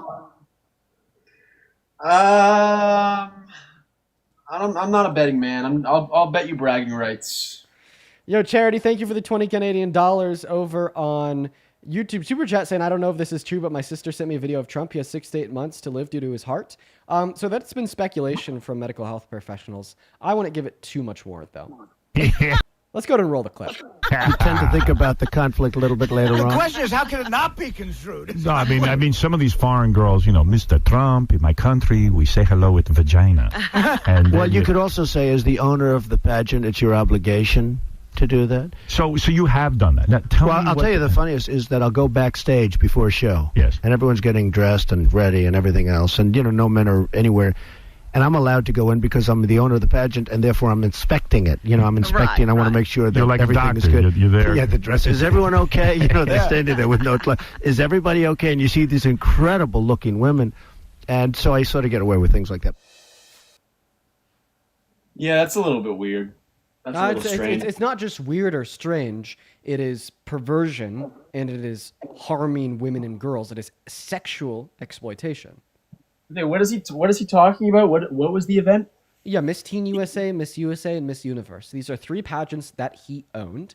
And on the Howard Stern show in 2005, he told Howard Stern and Howard Stern's co-star, I forget her name, that what he will do is before the show starts, when the women and girls are getting ready, are backstage changing in the women/girls changing room, he would walk in there under the guise of doing an inspection, which was kind of like a joke, quote unquote, just to look at them when they had no clothes on.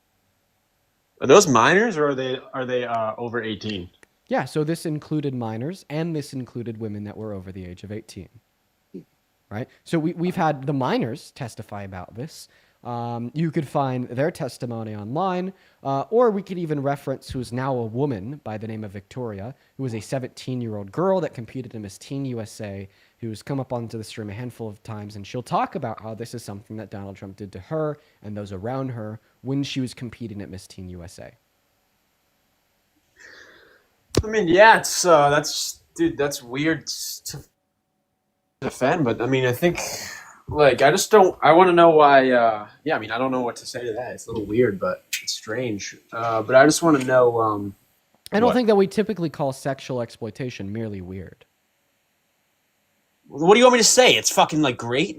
What else? What do you want me to, what word do you want me to use, bro? Well, It's weird. Well, hopefully, because your opener, was just a perversion of wanting to stand for women's rights, that this would be the final straw that broke the camel's backs, and you no longer support Trump and condemn these actions because you care about women and their safety, girls and their safety. Well, dude, if anyone comes on here and says they changed their whole entire political views off of one conversation, that I'm telling you, they're lying to you. That's not that's unheard of, especially in like a 3-minute conversation. It would make more sense if someone would say, okay, well, maybe I'd go do more research and then see. But I still don't think, like, when it comes to the presidential candidate, that I, would vote for Kamala Harris over Donald Trump. So why do you still support him, even though you accept and acknowledge that he sexually exploited teens?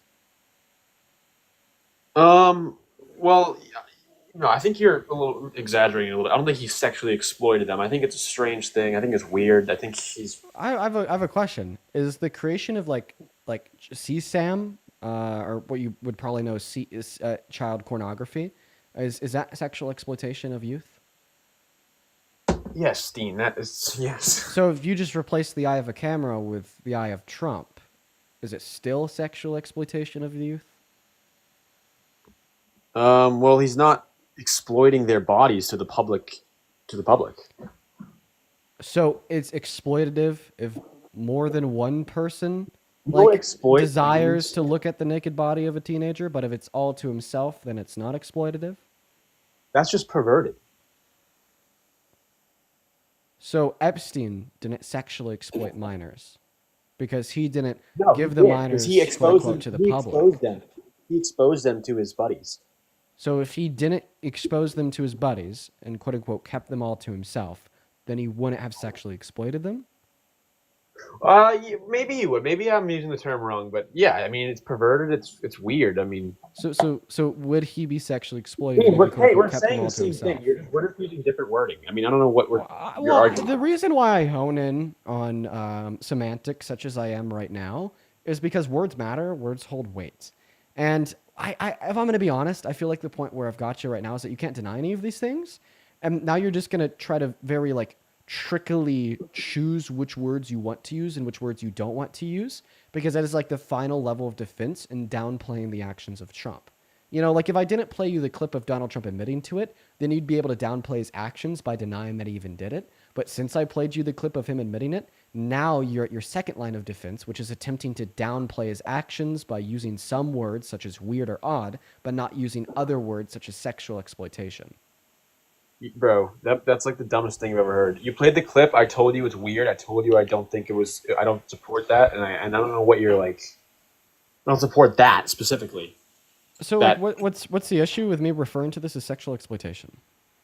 There's no issue with it. I mean, you're the one criticizing my. You're the one criticizing my vocabulary, and I'm not like. You're questioning me on the words I'm using, and you know what I'm trying to say. You're just trying to get this gotcha moment. It's not even supposed to be a gotcha moment. It's supposed to be an educational moment. I'm not Why here you- to be your worst nightmare. I'm here to help guide you into a better tomorrow. No, it just seems like you're trying to make me look like this weird fucking twisted kid to the chat. Man, I'm not the one controlling your mouth. I mean, nah, but you're the one twisting it, and I mean, not to mention I'm not twisting what you're saying. I'm just simply asking you why I can't say that it's sexual exploitation. Chat are fucking weirdos. I hope they don't speak for you. No, nobody in the chat speaks for me. What? Yeah, because I mean, if I told you some of these comments, I'd get a restriction. Kyra, thank you for the $5 over on PayPal. Appreciate you for that love, Kyra. So why do you still support Trump even though he sexually exploited teens? Because I already told you, Trump is keeping men out of women's bathrooms, and I actually think that more trans people should be more like Caitlyn Jenner. Listen. I already told you that we can't talk about trans individuals. I've gone over how I don't think that trans women are women, but once again, you respond by telling me that you support Trump, even though he was a man that perved on teens in a woman's changing room, by telling me that he's keeping men out of women's bathrooms. He didn't Isn't rape that a little anyone. backwards? Oh, he didn't rape anyone? He did. He was held civilly liable for rape in 2023. The court proved it. Yeah, but who was the girl? E. Jean Carroll, Yeah, right? E. Jean Carroll. Yeah, I mean, I don't really think the evidence was really sufficient. Okay, what's the evidence? I'm pretty sure it was unidentified male DNA on a dress in a department store, and Trump offered to give his DNA, and the court denied. So that's not true. So when discovery was open, Donald Trump declined to give his DNA to the court for 2 years.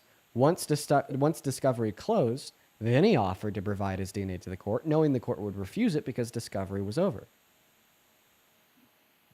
Yeah, but what? Okay, well, am I missing any parts of the evidence, or is that it? Yeah, for sure you're missing parts of the evidence. Not only do we have E. Jean Carroll's dress that she was raped in, that she claimed had Donald Trump's DNA on it, that was tested and showed that it was unknown male DNA, which then the judge requested of Trump to provide his DNA to be tested against it, in which he refused when discovery was open. But we also have therapist notes from the 90s indicating that she was raped by Trump. We have her own testimony and alignments with said therapist notes and the testimony of 7 other of her friends. Alongside the fact that we have inconsistencies within Donald Trump's story, such as claiming that they never met, which was then met with a picture of them together, claiming that he would never do anything to her because he found her unattractive, but then he confused a picture of his ex-wife as her, meaning that either he found his ex-wife unattractive or he thinks that she is attractive. And for these reasons and more, I full-heartedly agree with the unanimous ruling of the jury of 9 that Donald Trump is guilty. Who's the therapist? Who's the therapist? I don't know. Well, you should know who the therapist is. Whose notebook was it? Why should I know that? Is it public information? I'll look it up right now. I don't think it's public information. If it was public information, I'd probably know it. I doubt it. Well, how do you know those are real then? You don't even know who the therapist is. So this was the evidence that was submitted inside of the court. All right. If it wasn't real, it'd probably be rejected from the court. Yeah, but also, by the way, that trial was in one of the most liberal jury pools in the country. You do know that, right? In Manhattan. Mm-hmm. Yeah, where 80% of people are Democratic, right? Meaning I don't know that, the exact. meaning that It's 20% really of liberal. people aren't Democratic, meaning that one of the jurors was likely a Trump supporter. One of the jurors. Yeah, and they had a unanimous ruling, meaning that it's statistically probable that one Trump supporter agreed, alongside the other 8 jurors, that Donald Trump had raped Jean Carroll. Okay, yeah, but that's an unfair trial if it's the most liberal jury pool in the country.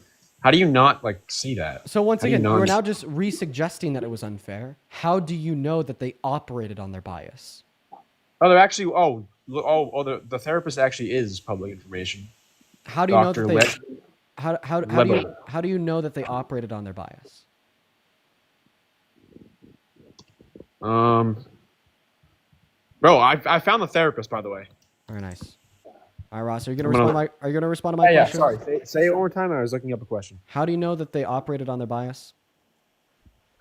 Well, I mean, bro, that's just common sense. Are you serious? What do you mean? How do I know that? If it's a jury full of Democrats, I wouldn't say that that's common sense, considering that Donald Trump's billionaire attorneys got to help pick the bias.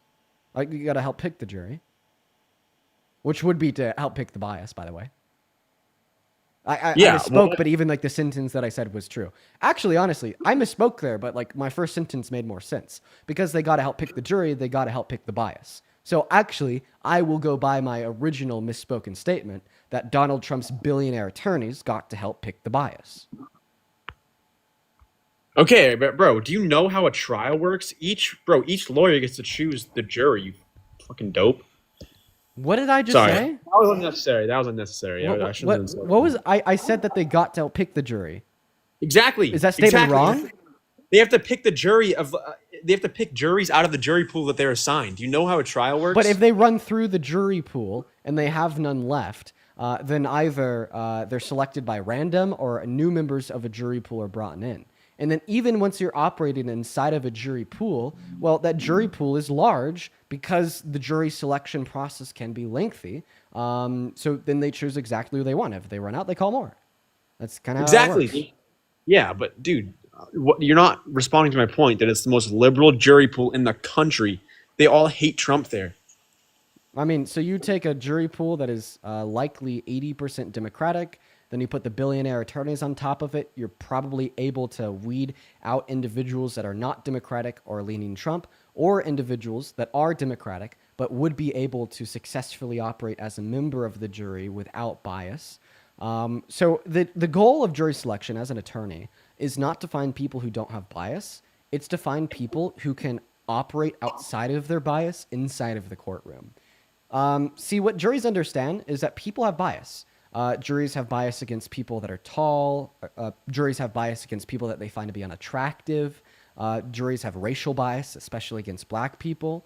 So when you are an attorney representing a client, same thing with tattoos, like men compared to women, or I think women compared to men, alongside a bunch of other facts, and age bias too, education bias, the way that somebody dresses, speaks, etc. So the goal of an attorney isn't to find people without these biases. It's to find people that have the lowest levels of these biases possible, that are willing to operate off of the facts that's presented in the case and not those biases.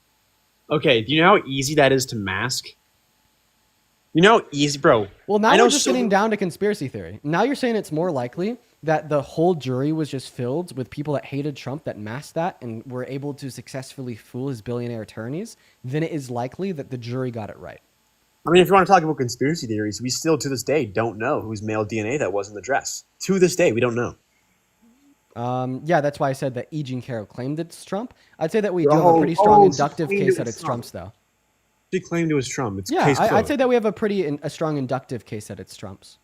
I'd have to do like a Bayesian analysis to demonstrate what the probability would be that it is Trump's.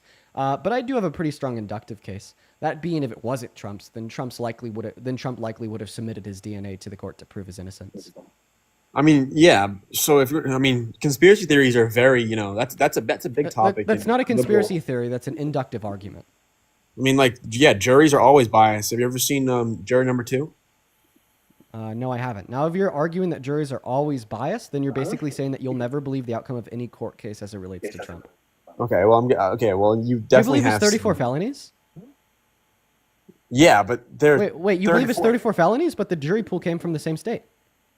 Yeah, but those are business felonies, right? So you're basically telling me that you're not calculating his guilt off of the jury bias, but rather off of what the accusation was. You're willing to accept his 34 felonies because you don't think it'll make you look like that bad of a person, but you're not willing to accept the grape case because you do think it'll make you look like that bad of a person. Bro, I don't know, dude. Like, I'm not a fucking politics expert. I think that... Listen, man, all I'm saying is that we have a strong inductive case. I've already gone over all the evidence. I went over how he had a chance to prove him wrong by submitting his DNA, as well as the fact that he's boasted about perving on minors. That's something a grapist would do. He sexualized a 10-year-old girl, said that he'd be dating her in 10 years. That's something a grapist would do. He was best friends with Epstein. That's something a grapist would do. He was sending Epstein letters with pictures of naked women in the statement, "May every new day be another wonderful secret." That's what a grapist would do. He instructed the FBI to flag and redact his name anywhere and everywhere where he's mentioned on the files. That's what a grapist would do. Epstein was questioned by a prosecutor, and he was answering all of the prosecutor's questions, but as soon as the prosecutor asked him, were you and Trump ever socializing in the presence of females under the age of 18? Jeffrey pled the fifth for the first time. That's something that Jeffrey would do if it was true. And if it was true, that's probably something a grapist would do. With all the facts of the court case, with Donald Trump's inconsistencies in his testimony, with his lack of an ability to submit his DNA to prove his innocence, and all these other surrounding facts and more, I think it's really unreasonable to reject the outcome of the civil court. Yeah. I mean, hey, maybe you're right. Maybe you're right. Right now you see the light. Maybe you're right. I don't know, dude. I don't know, man. Maybe you're right about that case, that specific case. It doesn't mean I don't know, dude. Seriously, I have to look more into it. Maybe I'll read the actual documents. As you should. You should read those documents.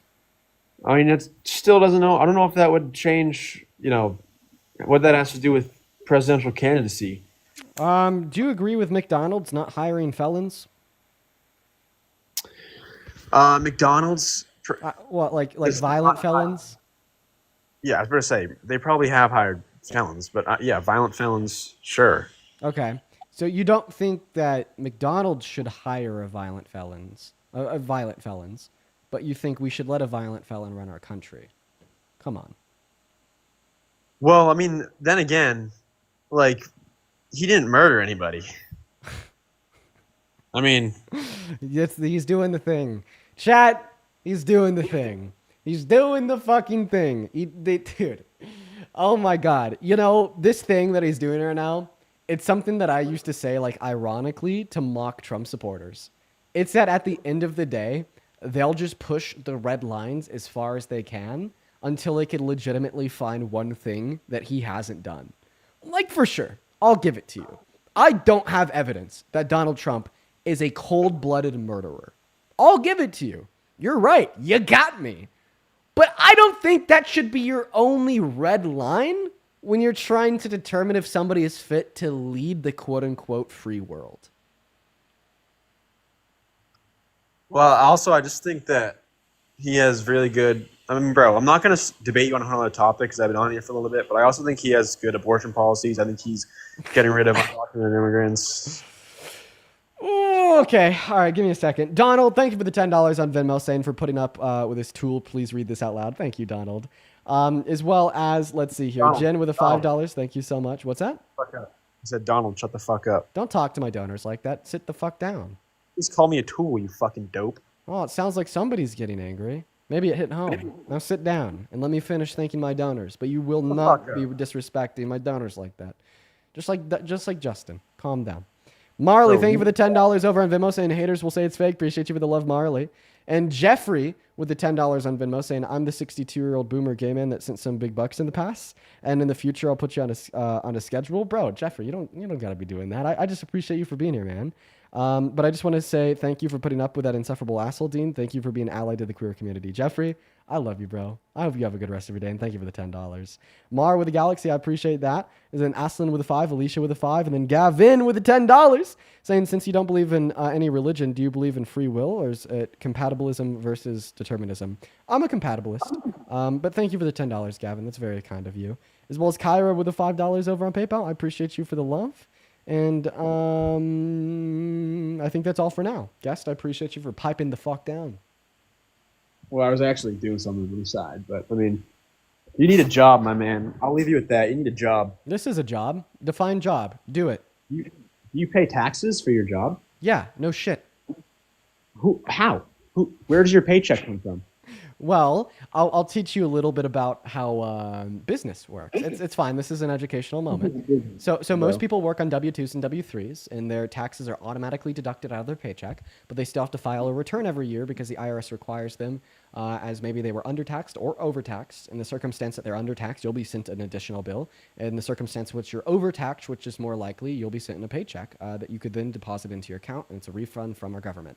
Now, when you're an independent contractor such as myself, I work on 1099. So at the end of the year, every single year, I got to fill out this form, I forget what it's called, to submit my taxes, which includes my name, my residency, my overall income, and 1099s. Now, about 6 months ago, I did file for an LLC. So now I'm actually reporting my taxes as a corporation. So that means that now I'll file them a little bit differently. Et cetera, et cetera. But it basically works like the same way that your employer would pay taxes for the business, but I just don't like have too many business expenses. Dude, where does your paycheck come from? Yeah, from the people watching the stream that are very kind and support me out of the kindness of their heart. Like So just people, Venmo and PayPal? Venmo, PayPal, yeah. Are you fucking with me? No, that's a job though, man. Dude, bro, are you serious? Yeah, go ahead and define job in a Yeah, manner like- that will not include this. Do you have like sponsorships or anything, like at least or something? Brand deals, sponsorships are rare, not only because I operate in politics, but also because I won't accept a brand deal or a brand deal or a sponsorship unless it already aligns with what I think. Like often I'll have people reach out to me, be like, "Hey, I'll pay like a couple $1,000s to do this thing that you may not agree with," and I don't accept that. Like for instance, Aiden Ross offered me $75,000 to box this guy at one of his events. But the guy that he wanted me to box, his whole social presence was literally him saying the N-word. And Who was it? And I turned him down. Bro, I think I heard. Who was it? Well, obviously, the reason why I rejected $75,000 was because I didn't want to give him notoriety, publicity, etc. And if I'd reject $75,000, I'd probably reject your curiosity too. Wow, dude, you got me there, dude. Wow. That was a real god. I mean, you just, bro, you're Jims, thank you so much for the $10 over on PayPal. I appreciate you for that love, Jims. Show some love to Jims down below in that chat, everybody. Thank you for the $10. So that's like how people support me. Jims, that is spelled Jeyms, saying thank you so much from the UK for putting up with these fools. Thank you, Jims. As well as Owen with a $1 on Venmo, then Greg with a $5 on Venmo. Thank you so much, Owen, Greg, and Jims. You guys are awesome. As well as Nina with the $10 over on PayPal, saying adding to your paycheck. Thank you for the love, Nina. Amaga Cries with a $5, saying I just like pissing off tools. Then Kyra with another $5. And yo, Roberta! Oh my goodness gracious, Roberta, thank you for the $87 over on PayPal, saying love the way you do your quote-unquote job. Thank you for the love, Roberta. I want everybody to show some love to Roberta down below in that comment section. That is Roberta, Roberta. That is so incredibly kind. Thank you. Seriously, thank you. That is so insane. Thank you so much. Thank you. I really appreciate that. As well as Valerie with the $10 saying, you say all the right words, be strong and carry on. Thank you, Valerie. Then CS with the $10 over on YouTube Super Chat. And Paul with the $20 saying, hello, Dean LLC. I would once again like to purchase one goods and services, please. Please provide a receipt. Thank you. Paul, man, I love you. You're awesome. Bro, you're such a bad faith debater, bro. Like, dude, you're just point and laugh at Dean. Bro, that's why. Just like when you went on to debate Nick Fuentes, bro. Penelope, thank you for the $10. Saying to get this guest a diaper change. I don't know. I feel like I've been pretty level-headed to him. I don't know why he's freaking No, out. I wasn't gonna say that. I was gonna say, bro. Oh my God, MMF! Thank you for the $100 over on PayPal. Let's get 1,000 MMFWs down below, saying people without a paycheck still have a job. We're entrepreneurs, and there are so many other ways to support ourselves than to have like a conventional 9-to-5. This guy is an ASS, dude. I appreciate you for that love. Show some love to MMF down below in that comment section. That is so incredibly kind of you. I seriously don't even know what to say. Thank you, MMF. That is so kind. As well as, wait, if I'm a charity, do you agree that charity shouldn't have to pay taxes, i.e. churches? Bro, like, okay, Dean, because you have to answer my question. You call me a charity. Do you agree that charities shouldn't have to pay taxes, such as churches? Things have different meanings in different contexts. Does that make sense to you? Oh, so you're just changing the definition of what charity means in order to attempt to insult me.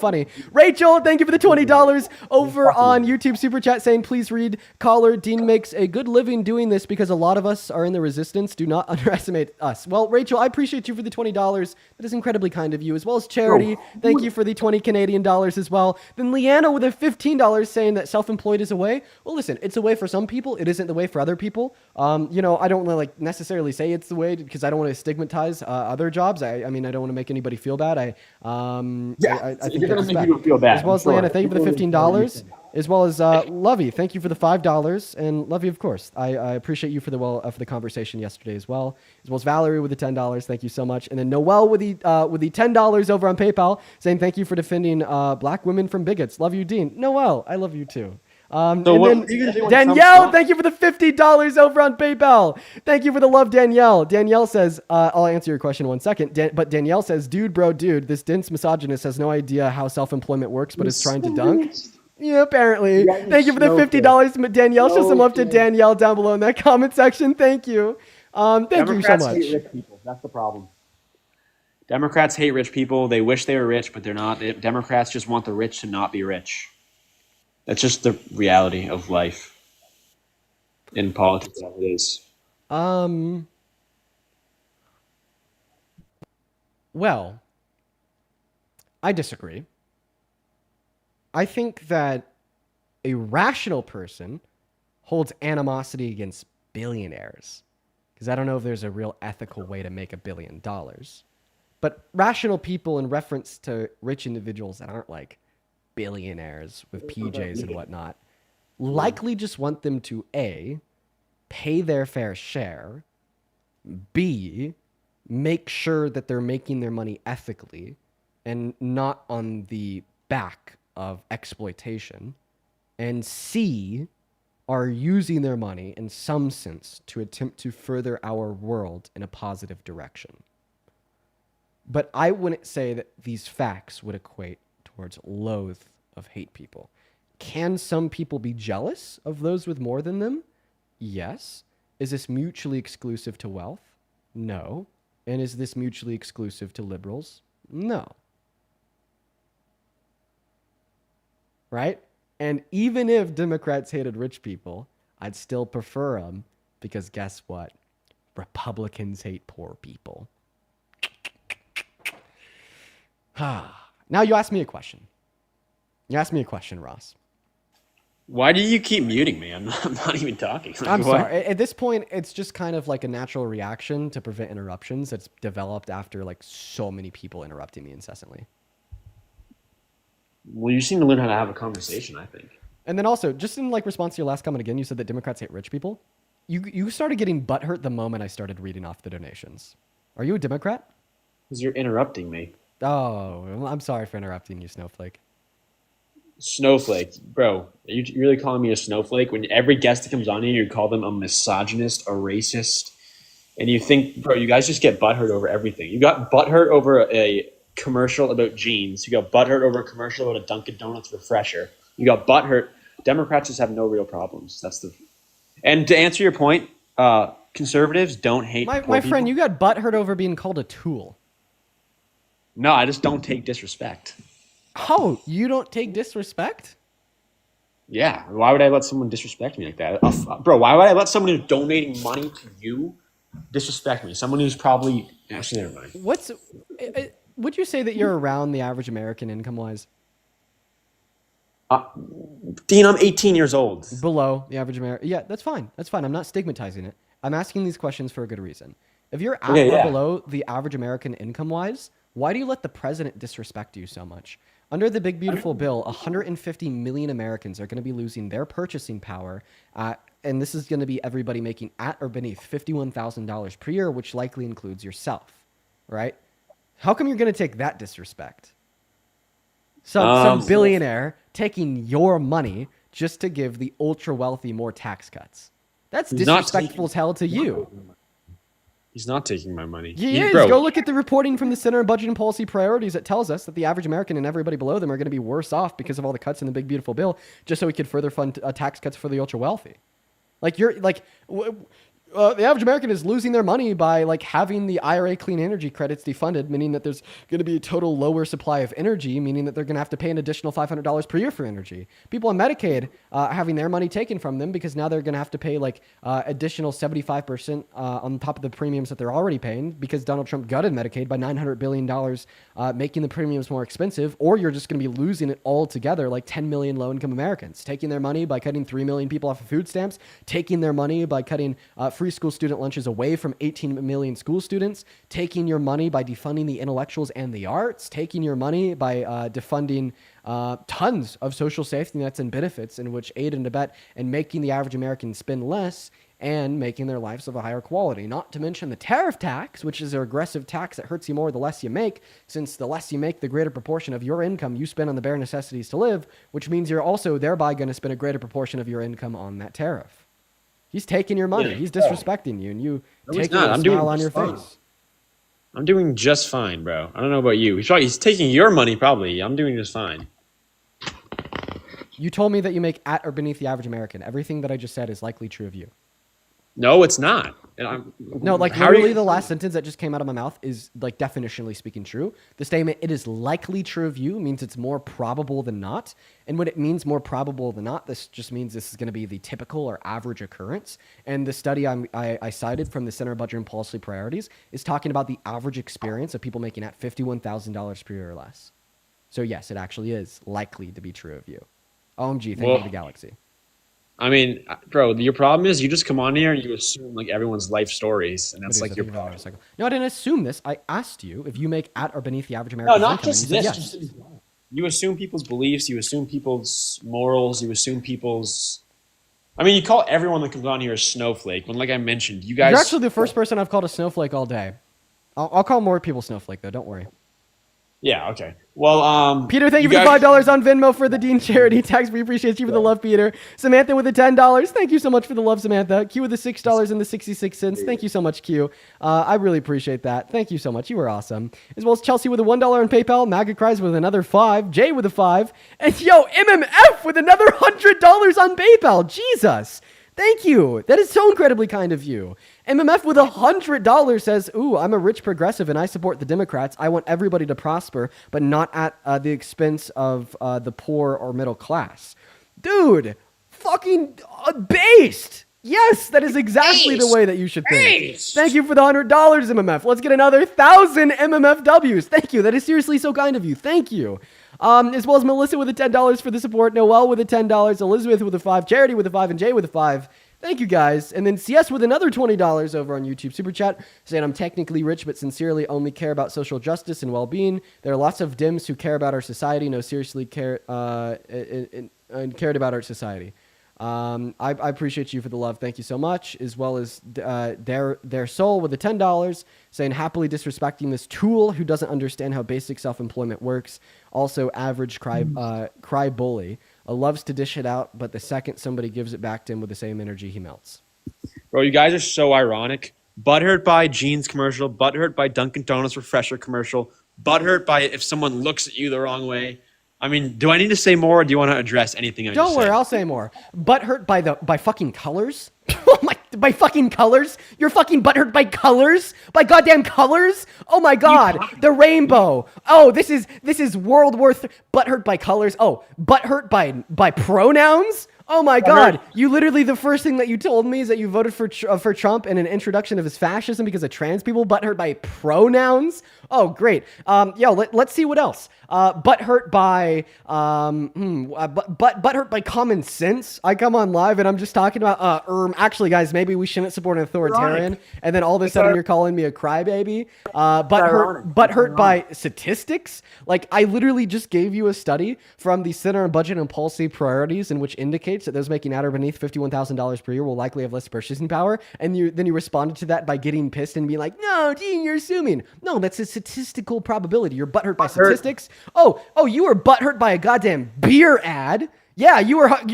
Remember when Bud Light ran a promo with Dylan Mulvaney, and then all the Republicans ever boycotted it? You were butthurt by a beer ad. Come on, bro. Let's get real. Jeans commercial.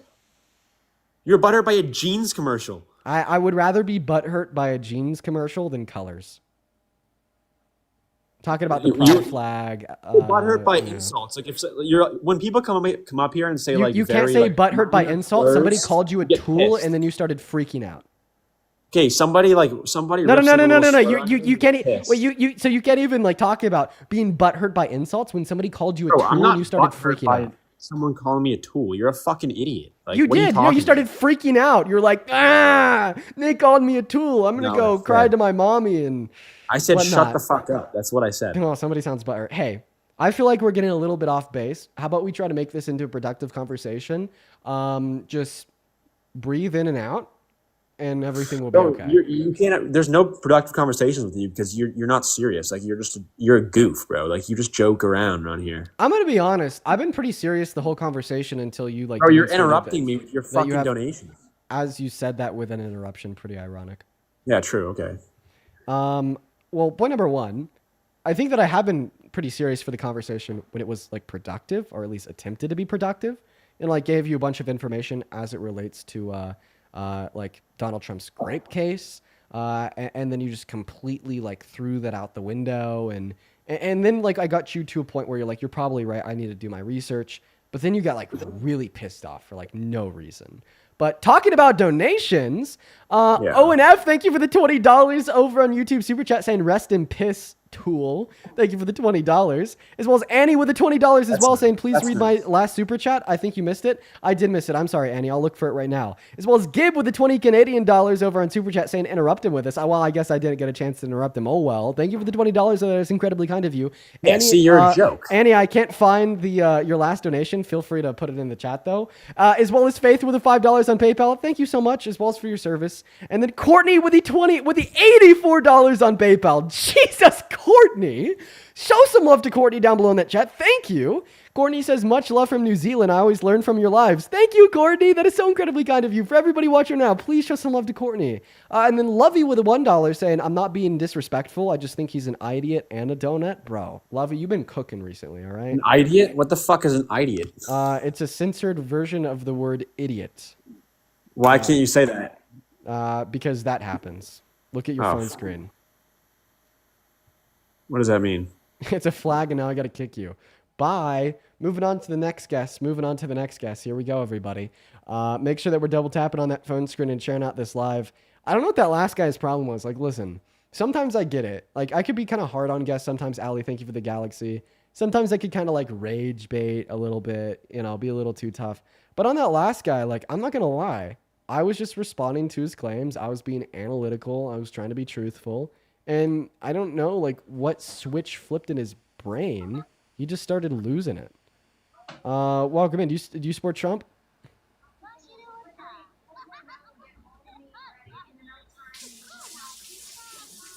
All right, they're not here. Moving on to the next guest. Here we go. By the way, can we get some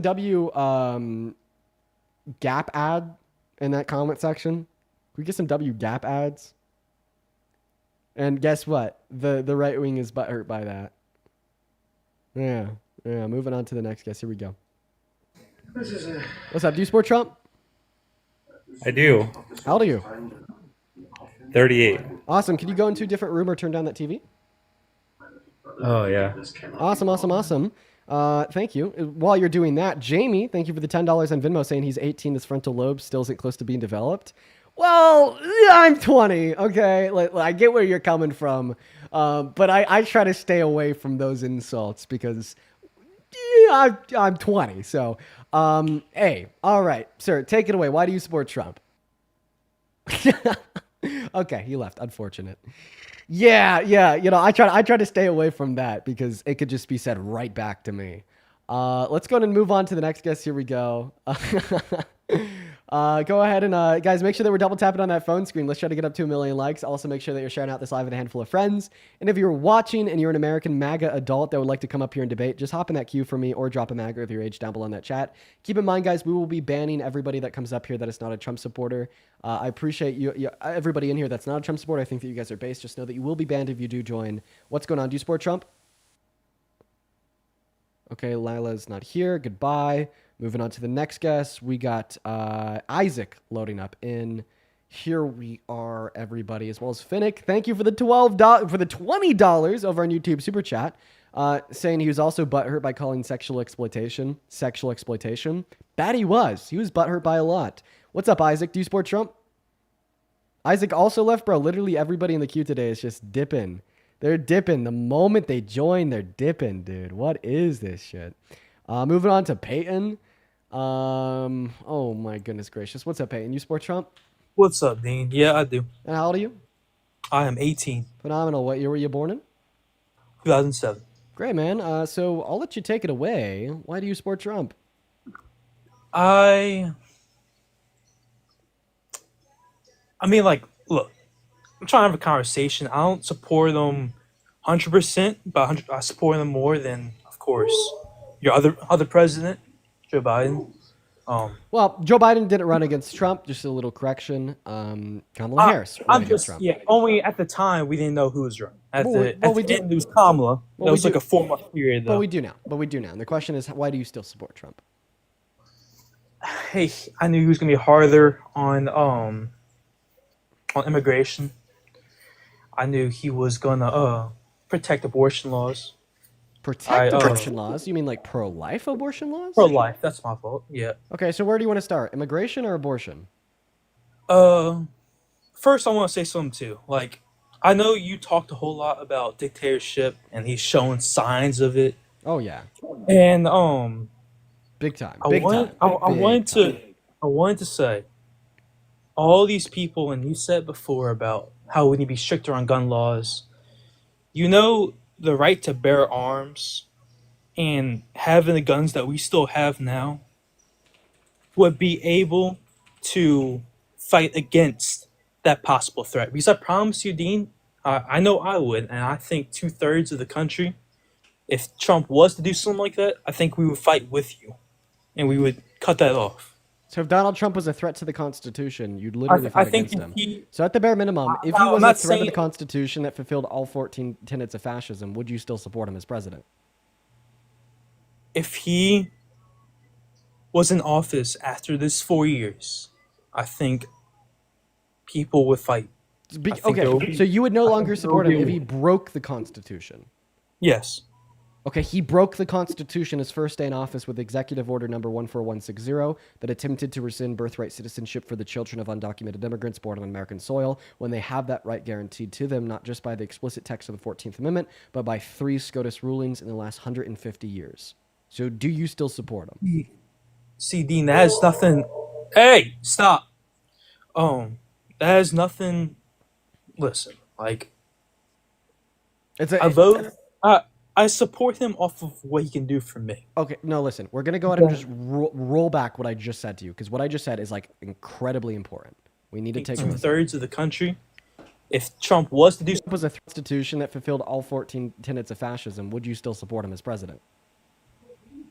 If he was in office after this 4 years, I think people would fight.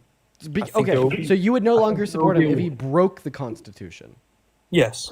Okay, I asked you if you no longer support him if he broke the Constitution, and you said, yes, Dean, I would no longer support him.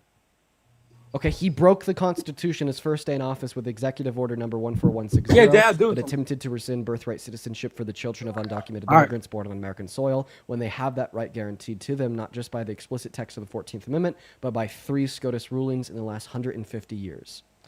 So I asked you if you'd support him if he broke the Constitution. You said no. Then I clearly described with extreme detail how he broke the Constitution his first day in office, meaning that you would no longer support him. Yo, Dean. Hey. Yeah, I'm sorry. I don't know what just happened. It was talking when I wasn't talking. It was like fast forward or something. I was rolling back a clip on YouTube to show you how you implied that you would no longer support Trump. That wasn't like a glitch. That was me replaying the stream from like 30 seconds everything ago. stopped for me. I don't know, just cut off. I'm confused. Listen, I'm confused. at its core, I asked you if you'd support Trump if he broke the Constitution. What did you say? I said yeah. You would still support him or you wouldn't?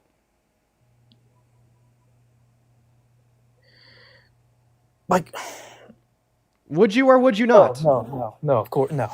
So I asked you if you would still support Trump as president if he broke the Constitution, and you said no.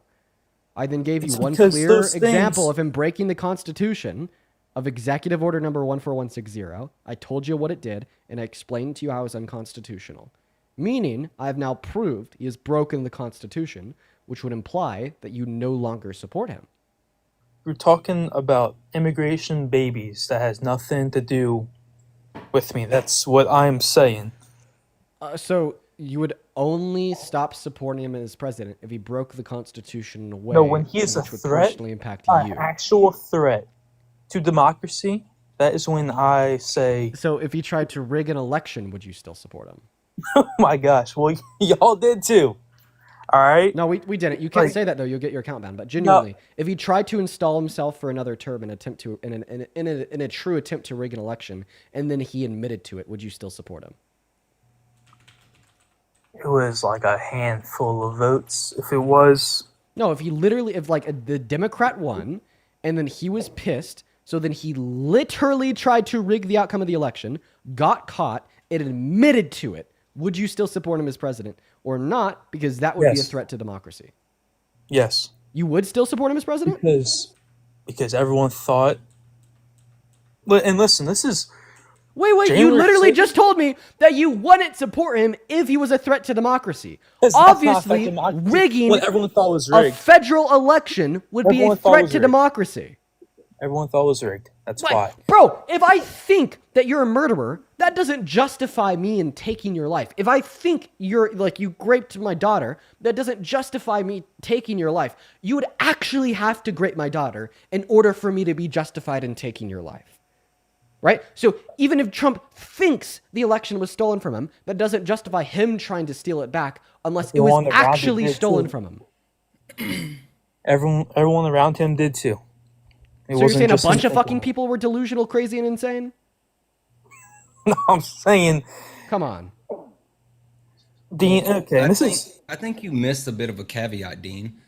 Peyton, you said earlier that when Dean brought up the specific example of Donald Trump first day violating the Constitution, you pulled back and said, well, that had to do with quote unquote babies of immigrants, not you.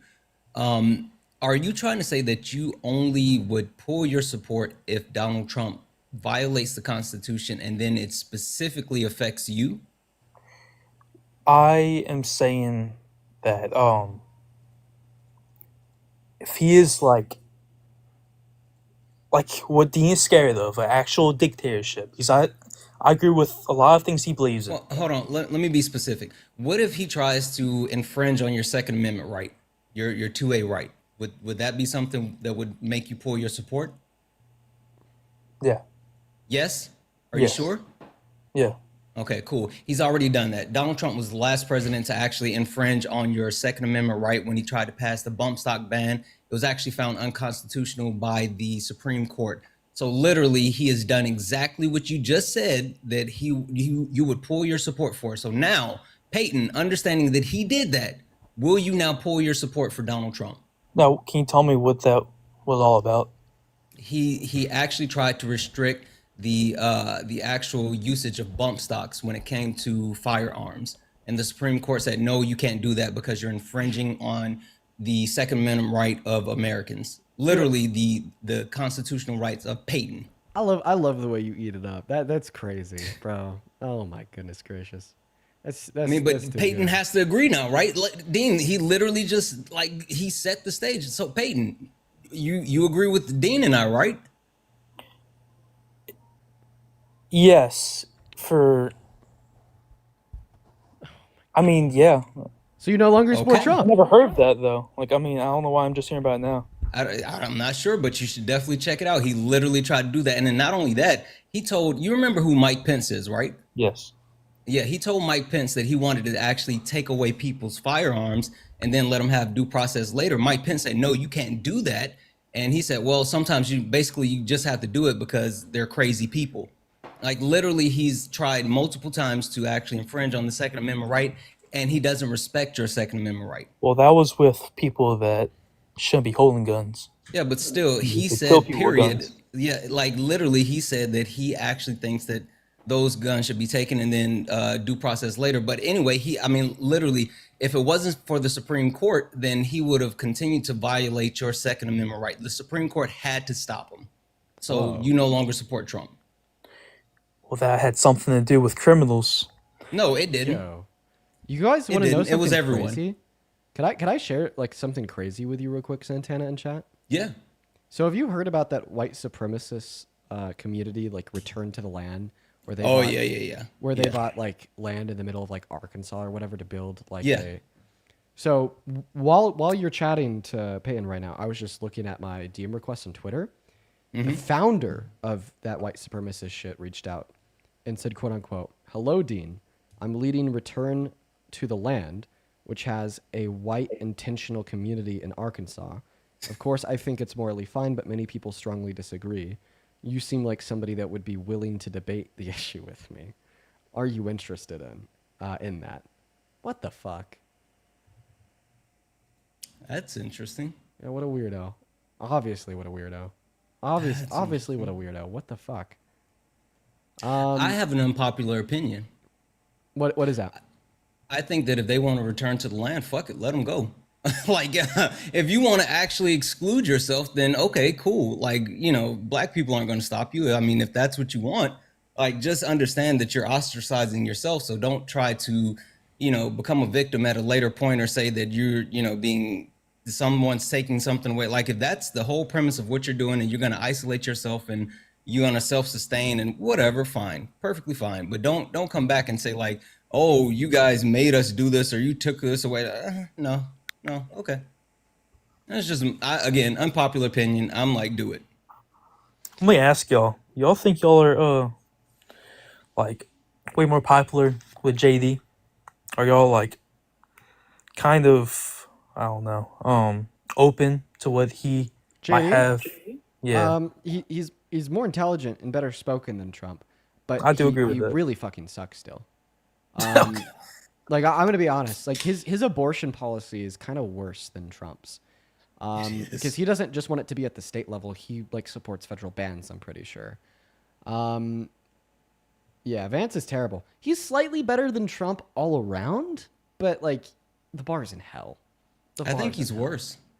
Well, maybe I don't know enough about him. I think he's worse because he's a chameleon, right? JD Vance has changed his name 3 times, right? JD Vance is not his name. He has literally changed his story. When you talk about, was it hillbillyography or whatever? Like he's portrayed himself as multiple things, and he is literally handpicked by Peter Thiel in multiple instances. And the thing that worries me about JD Vance is that he's willing to do or say whatever the person that is, I guess, quote unquote, in charge or power, whatever, wants him to do. That's why he was so quick to change from a never Trump guy to, the vice president. So that worries me that he doesn't have, not only does he not have moral fiber, but he doesn't have any real convictions of his own. That did, because I knew he was definitely he hated Trump for like 6 years, and then maybe like a year before 2024, he like started changing his mind. So like, I Payne, don't know. we It was like appreciate a you for little coming bit up. of We appreciate you for coming up, Payne. We're gonna go. He no longer supports Trump. He agreed. Guess so. Oh, then also because we were just talking about crazy white supremacists. I don't think I'm gonna platform the owner of Land Back or whatever. I don't know, but there actually is somebody that I would love to platform. They're not a white supremacist, but they have been able to personally change the minds of 150 KKK members. Their name is Daryl. Let me make sure we get the last name. Daryl Davis. Daryl Davis. Daryl Davis is one of my icons. Daryl Davis is a 67-year-old black man, and he was a R&B and blues musician and activist. But what he's dedicated his life to has been to personally change the minds of literal KKK members, and then to go around and talk about, like his experiences with changing their minds, how he was able to do it, and like an insight insofar as how like a better tomorrow is possible. He has personally been able to disband multiple KKK chapters, and he's one of my icons. He's one of my icons. I'm looking at this NPR article about him. This is from 2017, so apparently he's been doing this for a while. Yeah, he's been doing this since the 70s. He was disbanding KKK chapters in the 70s. This is wild. How have I never heard of him? He is awesome. He's awesome. And I got the chance to meet him and the last time I was out in LA, and I actually got to sit down with him and talk to him for 6 hours. And he gave me his number on the way out. And I think I might reach out to him and see if he'd like to come on here so we could all learn. That would be dope. Let's be honest, Dean. We need more of that, because the way this alt-right pipeline is working, and the rise of different Schnazis, and it's wild. It's really wild. Yeah. This is an interesting story. Holy crap. Yeah, I think he's a legend, just a total legend. I've dedicated the last 3 years of my life to trying to figure out how to change people's minds. And I have gained a very large following in the process, and a lot of people think that I'm good on it. Daryl Davis puts me to fucking shame. He puts me to goddamn shame. And that's why I think he's like the coolest person to ever live. That is wild. Holy smokes. I'm gonna have to check that out. I might reach out to him, try to get him on. Now, anyways, let's go to move on to the next guest. I'm gonna try to reach out to Daryl. That'd be pretty cool. That'd be awesome. That'd be a cool stream, right?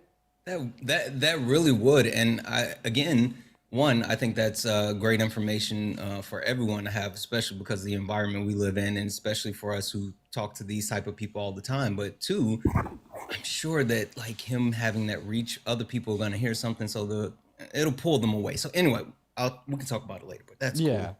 No, it is. And his story's really interesting because he another fact about Daryl Davis is he's friends with the people that he pulled out of the KKK.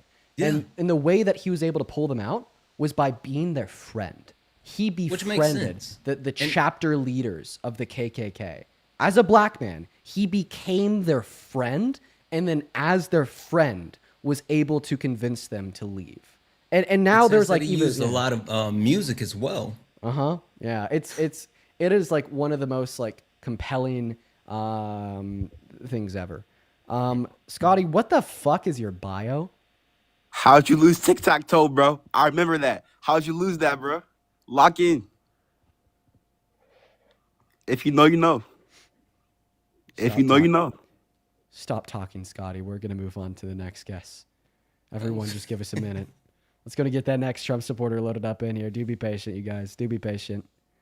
We're going to go to get Harper.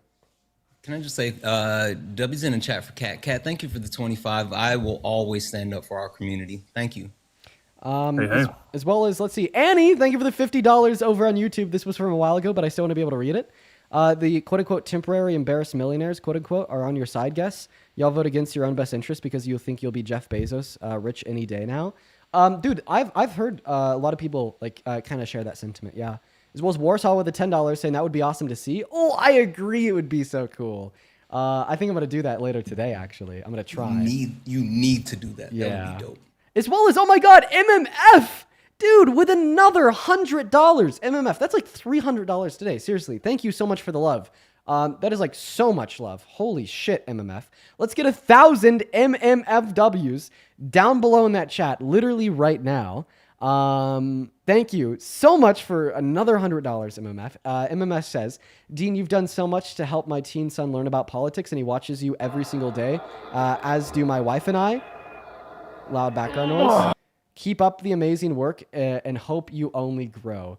MMF, you've been here for quite a while. I've seen your name, I remember it, and you've always been so incredibly kind and just shown a lot of love. I really appreciate you for your kindness and your generosity. And if everybody could please show some love to MMF down below, I'd really appreciate that. As well as Courtney with another $17. Thank you for the love, Courtney, and Melissa with a 1. As well as Sarah with the $5 over on Venmo. Thank you so much, Sarah. That is incredibly kind. And then Azrael with the $10 on YouTube Super Chat. Fennec with the $20. Thank you guys so much. Okay. Hey, welcome in, Brett. Do you support Trump? I don't, and I don't know how I got up here, but right on. No worries at all, Brett. Hope you have a good rest of your day. Let's go and move on to the next guest right now. Hop in that queue if you support Trump and you want to come up here and have a conversation with me and Santana.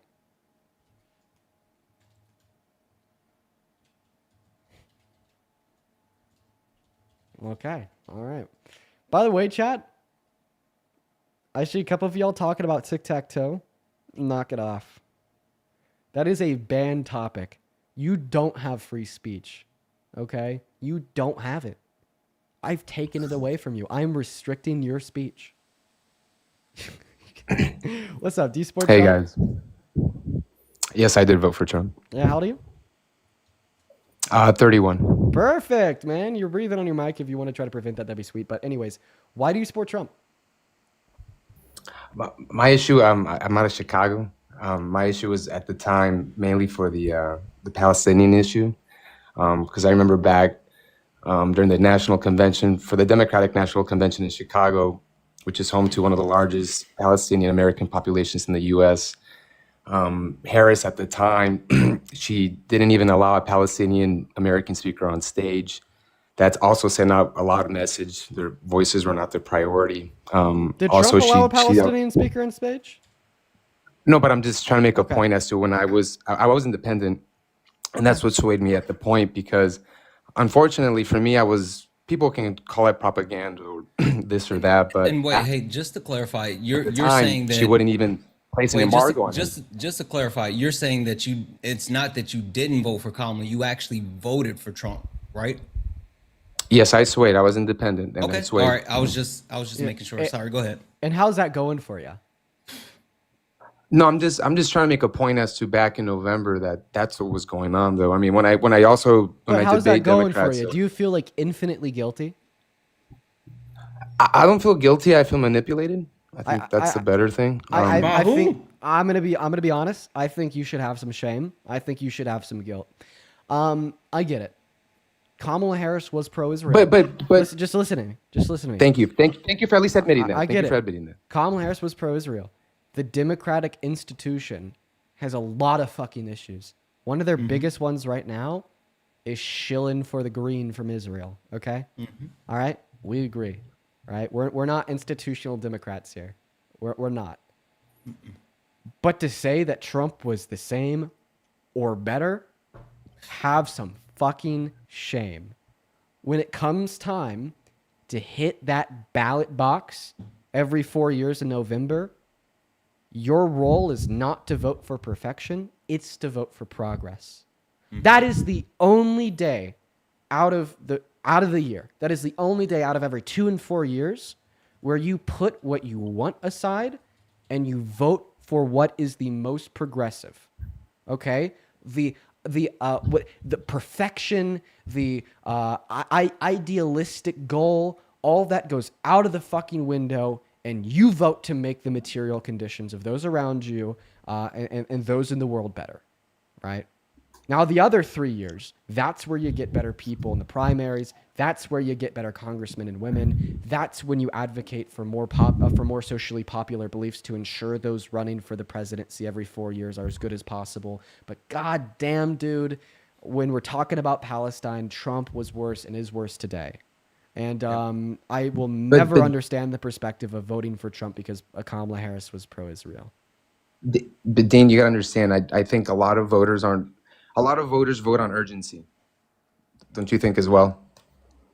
It was urgent that we reduce the harm to the highest extent. No, that we could I'm the just making a Strip case. and West Bank. Can you agree that? But can you agree that a lot of voters vote on urgency as well? Many What voters. do you mean on urgency? Can you Especially independent. I think the problem what happened with the Democratic Party is they lost a lot of independent voters. They got a lot of independent voters. Okay, that why are swayed you right. not responding to my argument? Categorical error. You told us that you support Trump because of Palestine. I just gave you an argument that demonstrated that you should have voted for Harris, even though she was pro-Israel. Donald Trump is worse for Palestine and has proved it. What is your response? My response is, come here in the midterms. Who are you going to tell me to vote for and convince me to at least No, bruh. listen to? Come on, you're to still change my pivoting. mind. You're still pivoting. We're talking No. about your support for Trump today. That is the topic of the live. Read this sentence. Do you still support Trump? You said I do, and that's because Kamala Harris was pro-Israel. Please respond to my argument, sir. I'm challenging you as to back in November as to why people voted that way. Okay, that's then what you're I'm. not That's what I'm responding to the questioning. topic as of to the why live. the party. So and you said it best. I will give you a very clear option to engage. And with you the said it topic best. of The live Democratic Party's to broken. respond You to my said it best. argument, or I'm going to move on to the next guest. I have some really quick for him. Please answer what Dean is saying because I have something. I do have need shame. To, I yeah. have shame in that. But I'm just at least mentioning some of the things as to why I voted for that in November. That's what I'm saying. Was there shame in November when I voted out of urgency because I said, you know what? This is an important issue for my community here. You didn't even have Friends enough, here were you didn't upset even have about enough- the issue, You didn't and even she have didn't enough reason to vote condemn in it. November. Even in November, we knew that Donald Trump was worse for Palestine. than Kamala Harris. Exactly. So back in November, did you have shame on it when you voted for it, even though she did not condemn it or take away the embargo on Israel? So when I voted for Despite Kamala, what happened, despite what happened. No, I didn't you know what? have shame I'll in agree. voting for I have Kamala shame Harris. today, yes. Listen, I have shame I'm gonna be today, yes, I honest. do. I didn't have shame in voting for Kamala Harris, but just because I didn't have shame in voting for Kamala Harris doesn't mean that I wish she was better. Okay? But the reason I didn't have shame when I voted for Kamala Harris was because I knew I was making the best choice I could. Why should I have shame for making the best choice I could? Exactly. And can I just say, like, I think a lot of people, especially the pro-Palestine people that opted to not vote, like, I understand that's a complex issue and there's a lot of different feelings about it, which is why I'm, had the clarifying question for you. It's not that you opted not to vote for Kamala Harris. You actually opted to vote for Donald Trump, which is a completely different can of worms. There's a huge difference between you saying, I didn't hear enough from Kamala Harris, and so she didn't earn my support, versus saying, Kamala Harris said something that made me support Donald Trump. Donald Trump has been very openly and adamantly in his support of Israel and his support of Bibi Netanyahu, who has connections with Jared Kushner, his son-in-law, right? Their families have multiple connections. And he was on record as saying, he's going to tell Israel to finish it. And that's why he's doubled down on this whole Trump Gaza thing and like all of this other stuff. So there's a huge difference between you saying, oh, Kamala Harris lost my vote versus saying, I'm actually going to vote for Trump. You actually decided to vote for harming Palestinians. That was your vote. You have no moral high ground. You made the decision to harm them. Yeah, you made the So you're decision to trying harm to- them as much as possible. Based on your Absolutely rhetoric, did. based on the rhetoric that you just said right now, you're going to try to convince a good population of people that, yes, may have been confused, young people that could have heard propaganda the wrong way. Yes, and What that made happened. you vote for But Trump? you're still No. gonna- Be clear. Even if you were quote unquote confused by Kamala Harris, what did Donald Trump say that made you think that he was going to do anything positive for Palestinians? Unfortunately, the guys got away with words to some What degree. did he say? What did he I say? listened to everything that Trump said. I listened to all of Trump's actual stump speeches, his interviews. Like even now, I still do that. What You did you he don't say? think this was a red sweep? You think that this You're was not all answering. rigged? You're not answering Santana's question. No, I'm just trying to and the make a question. case here. One second. And the question that he raises is good because the case that you made was, oh, Kamala Harris refused to let a Palestinian speaker speak at one of her rallies. Okay, Donald Trump didn't let a Palestinian speaker speak at one of his rallies. Oh, Kamala Harris was pro-Israel. Okay, Donald Trump explicitly said that he was more pro-Israel than Kamala Harris. Oh, Kamala Harris left office while still funding Israel. Okay, Donald Trump once said that he wanted to give them more money than Kamala Harris and Biden were. Oh, Kamala Harris left office without a weapons embargo. Okay, Donald Trump specifically said he wanted to lift the restrictions on weaponry to Israel when Kamala Harris was in the White House. So, like, what is the argument that, from your perspective, in November, that Kamala Harris was worse for Palestine? No. Hold on. To define the end of Dean's statement, not worse for Palestine. What did Donald Trump say that made you believe he was going to be better for Palestine? I fill in on the propaganda, and I did. What was the propaganda? What specifically? And I'm honest about it. No. Like, what was the Is that propaganda? okay? though? Is that such a sin? What was the propaganda? Just curious. The propaganda was a whole thing. What propaganda specifically? was the false promise. What false promise? Yeah, I don't even think that Trump gave a false promise. He of being good never for did, Palestine. Dean. No, That's like how I know he's not telling the truth. yeah, like the So why propaganda. didn't- why Like didn't it was she like at least it was say- like a propaganda off for being as pro-Israel as possible. I need him to answer the question and not mention Kamala Harris. We're not even talking about Kamala Harris at this point. We're specifically only talking about Donald Trump. You're saying you were propagandized about Donald Trump. I'm not saying that can't be true because that's what happened to a lot of people. I'm saying specifically, what did Donald Trump say that you heard that made you think he was going to be better for Palestine, for Palestinians? Yeah. What he said on the microphone. What did he say? Exactly what he said, despite all the rest of the rhetoric. What did he say? Dude, the one thing I'm gonna make a two-state solution at least and try to end it on day one. He said He that. never said that. Never Damn near. said that. No, he Damn didn't. near he did. Kamala Harris said that. Kamala Harris said that she was going to push for a two-state solution. Kamala kept the same thing as Biden on You that are, stance. you are lying. You're No, lying. That's You're no. flat That's out no. lying. I have it Sure. right here. You can fact check me on that. She kept. Okay. She didn't end No, the no, embargo. no. Stop She talking. didn't. Stop talking about Kamala Harris. You said Donald Trump said that he was going to push for a two-state solution and end it on day one. Get that for me. That was everything of the propaganda. Sure. Go get that for me. I just said I fell for propaganda. Yeah, that's and what you I'm had saying. to fall from that from Donald Trump. And like I've said, I've heard him speak over and over and over, and he has never said anything about a two-state solution. Kamala Harris specifically did. Donald Trump did not. You just said that Donald Trump said that I need you to get that actual source because I have never heard that. Look, before I jump here, because it's been a nice combo. Look, I'm not You're disagreeing lying. with what you guys are trying to do here in the sense lying. of, look, the shaming, I understand. But look, at least be a little more gentle. Look, You're I'm lying. not. For what? Why should we be gentle if you're going to lie in our face? You're literally playing in our face. Why Because would we be gentle? I'm willing to at least have a conversation and let you talk as well. That's Okay, why. then stop At least I'm one of the lying. few. I'm one of the few MAGAs that are willing to do that. To come up here and lie in our face. You think we appreciate you lying to us? Look, Do we is the look like unemployment going up? MAGA? Yes. Do we Is look it going like to be probably MAGA? close to We don't want 4.5 you to here lie to on the us. September report here? listen. Probably. Very, very quickly. I think where the disconnect is coming in is we just don't believe that there was propaganda that existed prior to the election that would have indicated he was better for Palestine. You know, it's like, let's think about what Trump said about Palestine before the election. He used Palestinian as a derogatory remark and referred to Biden as a dirty one. He said that Kamala Harris was going to have jihadists as her foreign affairs ministers, and we're going to be radically pro-terror and pro-Palestine. He would bring up pictures of like people protesting for Palestine, and he would call them all terrorists, and he even said that he wanted to deport pro-Hamas terrorists. That's something he ran on. He ran on deporting quote-unquote pro-Hamas terrorists. And he said that he wanted Israel to finish the job. He said that a bunch of shit, but all of this shit was along the lines of just being as pro-Netanyahu, as pro-Israel as possible, right? He never showed sympathy for Palestine. And let's not forget that he literally hosted Bibi Netanyahu at Mar-a-Lago prior to the election.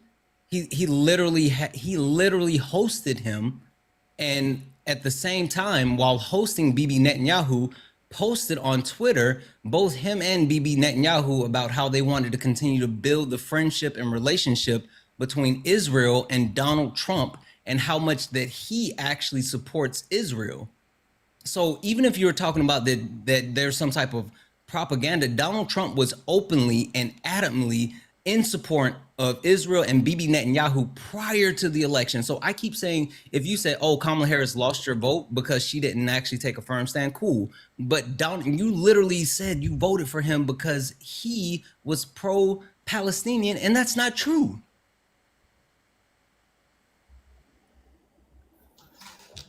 And that's where I fall back on. That was all propaganda. Okay. All right. This conversation is not going anywhere. That's what I'm trying to say. At the time, and I hope you have a good rest of your day. Matt, thank you for the $5 over on Venmo, saying please read out loud. Guest voted for Trump due to self-imposed propaganda. You know what? You're probably right, Matt. Yeah. Probably just kind of fell down, a rabbit hole that I think I've seen a lot of people on the left fall down, of seeing something that is genuinely bad with a candidate on the left like Kamala Harris that I could agree is bad, but then for whatever reason highlighting the Republicans. I don't know. I see it often. I see it often. Thank you, Matt. Sarah with the $5 over on Venmo as well. Thank you so much for the love, saying please post something telling us when/if Daryl Davis joins you if he does so. Well, I absolutely will. Caroline with the $2, Sarah with the $5. Thank you guys so much for all of the love. As well as Marisha with the $5 over on PayPal. Thank you for the love, Marisha. Elizabeth with a 5. Melissa with a 1. Thank you guys. Very kind of you all. Somebody in the YouTube chat says purity voters. Well, yeah. I mean, I can kind of understand why maybe somebody wouldn't want to vote for Harris in the last election.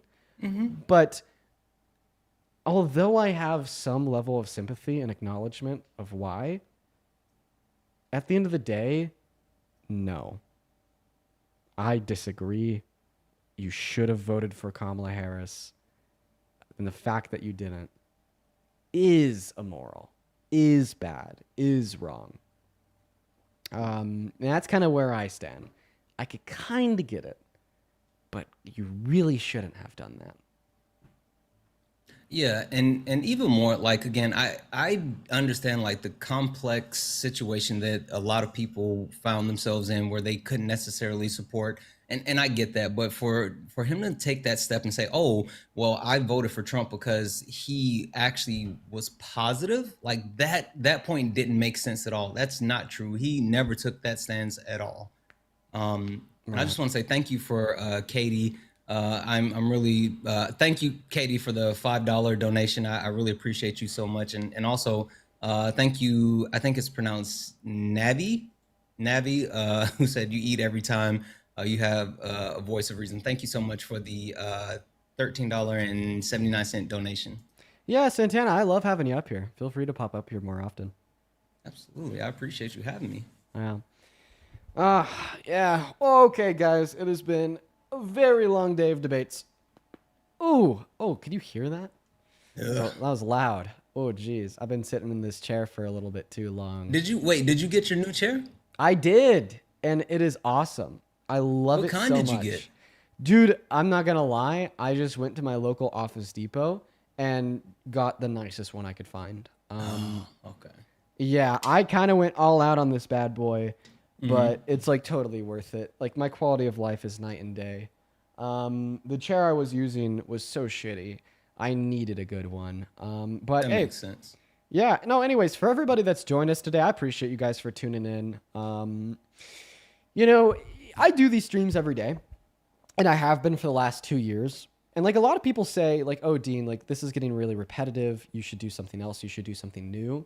And the only reason why you continue to do these live streams is because you're self-interested in the grift, the money, the income, the views, etc. And while I understand, if you get bored of these streams, you stop watching them, I get it, right? Because the conversations can be similar. But like, to the second part of that, because I just wanted to talk about it tonight, is doing these every single day for the last 2 years. Not only have we had changing positions, such as like a month ago, people weren't talking about the fact that Donald Trump had cut 10 million people off of Medicaid because it hadn't happened yet. Not only do we have new people coming in every single day, but I just truly love the compounding effects of what these lives generate. Like, if you were to ask me, why do I do this every day? My main reason is not to change the mind of the person I'm talking to.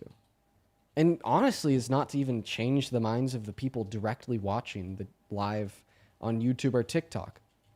But it's rather to like truly promote the education to you guys to take home to change the minds of those in your life.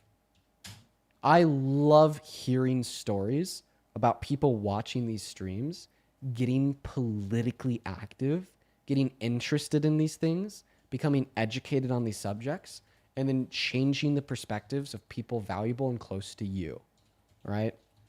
And that's what's really meaningful to me. That's what's meaningful to me. That's why I do it. And something else, it's like these streams are like very introductory to politics. I feel like something that a lot of people that like engage with these lives, hang out in these communities forget is that the average American is not nearly as educated on politics as you are. The average American is not nearly as interested in politics as you are. Most people, and I mean a very significant majority, maybe know a little, but don't really care too much, know enough to hold a conversation or to vaguely hold a political perspective, but it's not like they're going to defend it until the day they die. And those are the people that I want to outreach to directly or indirectly through these lives. If you watch somebody like Hassan's stream, for instance, that means that you're already a part of that political niche on the internet.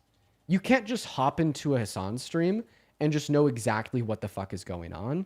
You have to have prior information of what has been going on in politics that is leading to these nuanced conversations on very specific issues and topics every single day, right? But like here, on the other hand, we're not having conversations that require a bunch of priors. We're not having conversations that require you to have already been inside of a political community for like a year and a half. And every time we do bring up more nuanced information, it is thoroughly explained, not only so the person I'm talking to can understand it, but also so, people watching can understand it that may not be as educated as possible. And I don't know. I wanted to say this all because I've seen a lot of like back and forth and debate on if these streams are good, if they're bad. Does Dean entertain the nuance or does he stick to the talking points?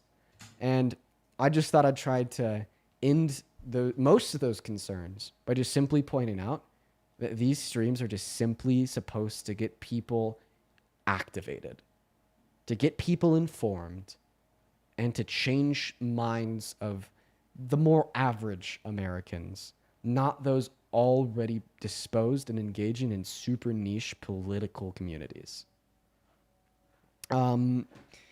Annie, thank you for the $20 over on Super Chat, saying I've stopped watching some creators because their content has become stale, but you do an incredible job of keeping up with the never-ending bullshit. Keeps it fresh. Thank you, Andy. As well as Knight with the $20, saying Trump is going after a history now at the museum. He says it's woke.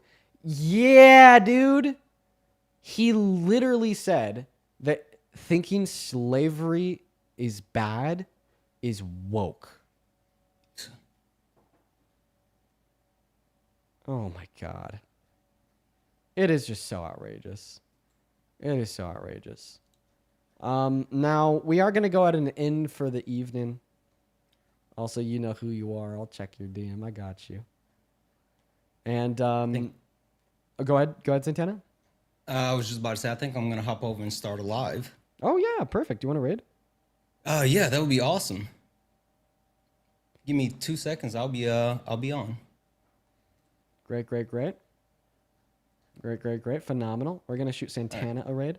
Also, Santana, by the way, Parker will be on here again pretty shortly. I bet he'd... Will he? Yeah, I bet he'd let you coast with him. He'd probably love that. Oh, is he getting on? I didn't know he was getting back on. Yeah, if he is, then I think I would just join him. That'll be actually easier. Yeah, I feel pretty bad about it, but you know, it's like he like some days we'll segment his lives just because like when I'm live, it pulls in like a lot of the viewer base, so then he just has nobody to debate. And his current mix amp, it can't connect to his phone, so he can't join like. Oh yeah. I remember that. Yeah. So, but we try to like plan our schedules accordingly so we could like both have people to debate. But like sometimes, like I mean, there's just no way to work around it. I always feel bad about that. Yeah. Okay, well, I just shot him a text. Oh, he said he just did. All right. Well, in that case, Ray Parker. I'm gonna go hang out with him then. All right, you got it, man. Santana, I appreciate you for joining as always. You were awesome. And if you want to find Santana on YouTube, it's at Santana Speaks for everybody over there asking. Now Holy smokes, I appreciate it. Of course, man. You take care. You take care. I'll see you later. Peace. Awesome. For everybody hanging out with us on TikTok, if you haven't had your appetite of debates filled yet, head over to @ParkerGetAJob on TikTok. I about said it again. I'm not going to say it this time. For those of you that know, you know. Anyways, if you want to listen to more debates, head over to @ParkerGetAJob on TikTok. And if you want to listen to more debates and you're on YouTube, head over to @ParkerGetAJob on YouTube. Love you guys so much, and I will see you tomorrow. Peace and love. Goodbye.